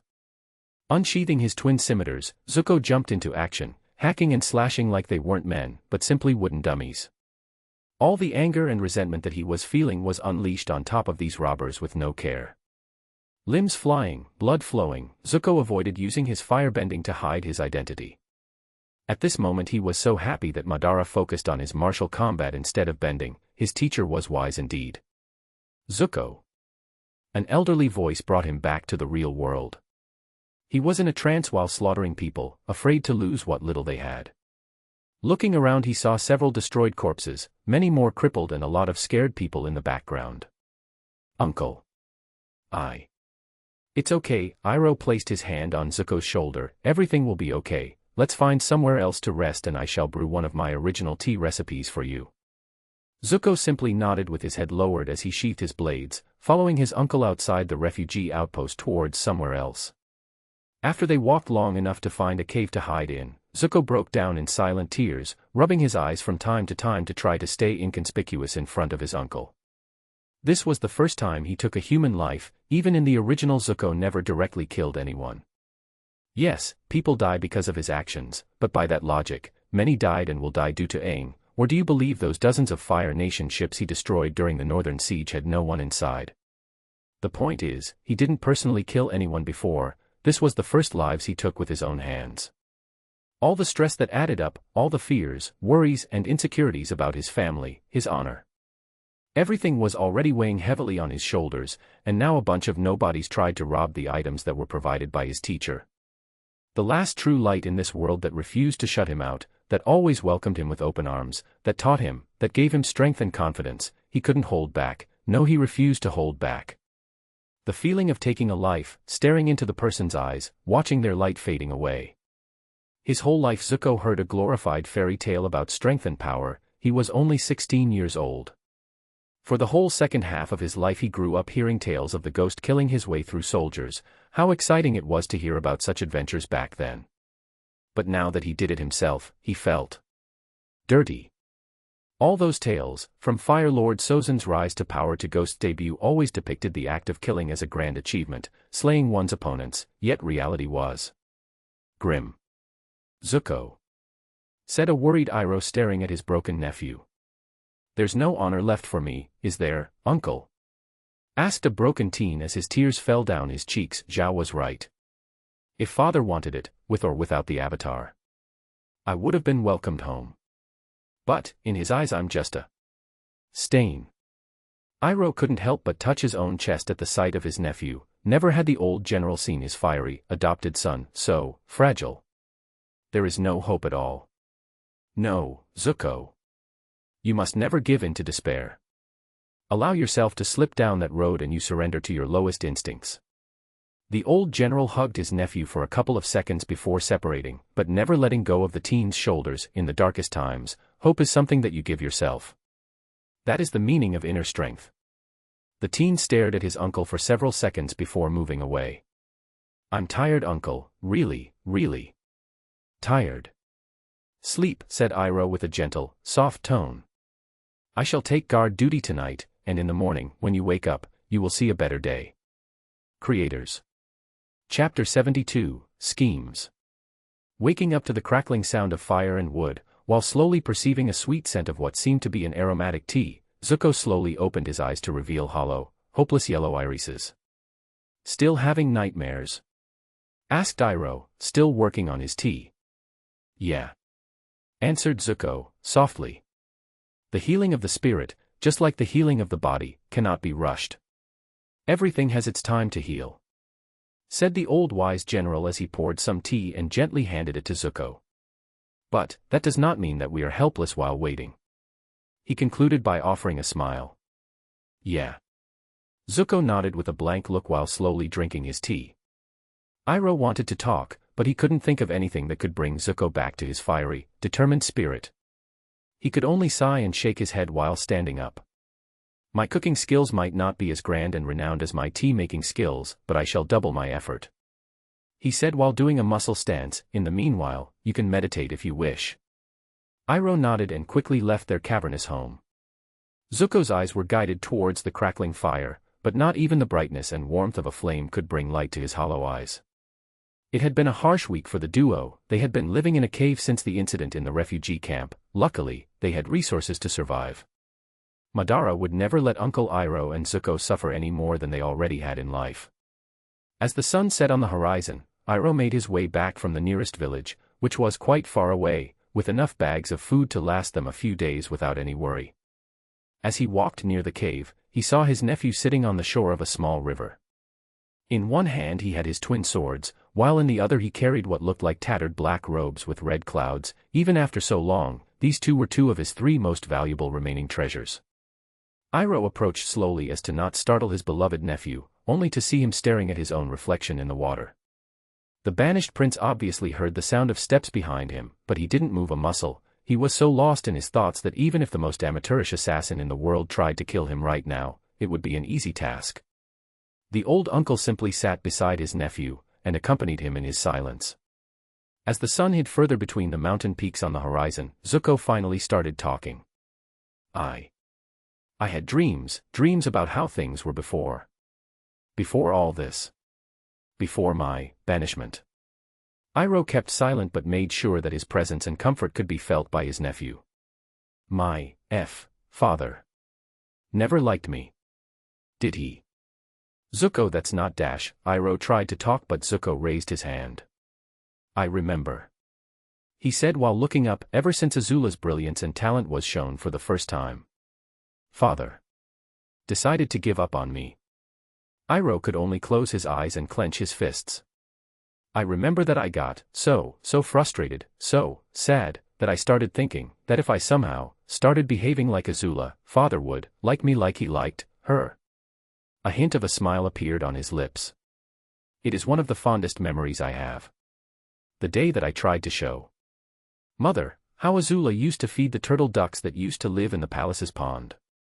I tossed fist-sized pieces of bread at one of them, just like I saw Azula doing many times. Mother disliked it, she chastised me. Iroh kept quiet, simply staring at his own reflection, alongside his nephews in the river. You were on the front lines back then. It was before you sent me this dagger as a gift. Zuko said as he pulled his third treasure from his robes and placed it between him and his uncle. She said, never forget who you are, to me. Closing his eyes, the prince clenched his fist. Until this day. I still don't know who I am. He stared, for a moment, at each side of his face in the reflection. Am I the banished, criminal Zuko, or am I the proud Crown Prince Zuko, son of Fire Lord Ozai and Ursa? For several minutes, only neutral sounds could be heard from the prince/uncle duo. You know, Prince Zuko, said Iroh, with his eyes seemingly glued to their reflections, the day that you came to me, asking to learn how to wield a weapon. I took it upon myself to decide which weapon would be most fitting for you. For days I thought it over and ended up deciding on the twin swords. Do you know why? Zuko shook his head as Iroh grabbed his swords and unsheathed them. In your first lesson you were taught that although they look like two separate swords, they actually are not. They are simply two sides of a single weapon. You can't have one without the other, otherwise it would be incomplete. The prince stared at the swords, as each blade reflected one side of his face. On one blade he saw his handsome side, while on the other blade he saw his burnt eye. The things that you've seen, and the experiences that you've had are what molded you into who and what you are right now. You can't remove the bad and only keep the good. Otherwise, you would be as incomplete as this sword without its pair. Iroh stared into his nephew's eyes as he sheathed the swords again, and who you are is not for anyone to decide, but you. Not me, not Azula and not even your father, you are you, Zuko. I don't understand, said a frustrated Zuko. Offering an understanding smile, Iroh patted his shoulder. There's no hurry, life is long and you will have plenty of time to find out. I can't tell you where the journey will end, but I can tell you that you will not be traveling alone. Uncle, Tears started flowing down Zuko's cheeks as Iroh simply hugged him. It's fine, everything will be fine, we will go through this together, only, mind the ramblings, and the requests of an old man to stop at a few tea shops in the middle. Zuko couldn't help but chuckle at that. Yes, we shall visit plenty, said the prince with a little bit of light back in his eyes. How is our development towards you, Dao? Asked a calm Madara while reading reports of the fall of Omashu and the appearance of Azula with her girl squad. Udao has been tough, Mr. Uchiha. Being the oldest colony, it has a good foundation which proves to be troublesome to exploit. They seem very self-sufficient with no weaknesses for us to take advantage of, said Nari while sitting on the other side of the desk. And what about this place? He pointed towards a small, almost imperceptible colony marked on the map. Earth and Fire Refinery. Nari asked with her raised eyebrows. That's just a small industrial site, Mr. Uchiha. Honestly, people there are not that happy considering the toxicity of the place. The natives there were originally from Yudao, but left due to their economical situation. Yudao didn't want street rats dirtying their ideal city. Over the last 10 years that town has been used as an independent industrial colony. The older woman said, already with all information needed recorded in her memory. Independent. Madara couldn't help but raise his own eyebrow. Who gave them the balls to call themselves independent industrial colony? Don't they know how angry the Fire Nation would be if they heard that? Not really. You see, the refinery is where autonomous inventors usually go to have a big break. According to our information, the Fire Nation lets the residents be free to pursue their aspirations, and when one of them comes up with an impressive creation, the Fire Nation offers them sponsorship and takes them to the capital, completely claiming ownership of said creation while still funding the successful subject forward. Sounds too expensive to keep running like that just for 1 or 2 decent inventors to pop up every year or two, Madara said with a frown. I thought that too, so we did a deeper inspection. It seems that Lao Bifong also invests in this place. Nari narrowed her eyes as, ex-boss or not, she was fully loyal to Madara. It seems that your airship was also built there. No wonder Lao Bifong could get his hands on it. He was one of the investors in the first place. Oh, the plot thickens, huh? Lao Bifong siding with both the Fire Nation and the Earth Kingdom. Sounds very interesting, doesn't it? With a nod, Nari said her own opinion. The Bifong family is one of the oldest recorded noble families. They have scrolls predating the era of Avatar Sito. He was a very politically inclined avatar and had many deals with the Bifongs from back then. It seems that the Fire Nation were in dire straits back then and Sito used his influence to get a good deal with the Earth Kingdom nobles. How ironic.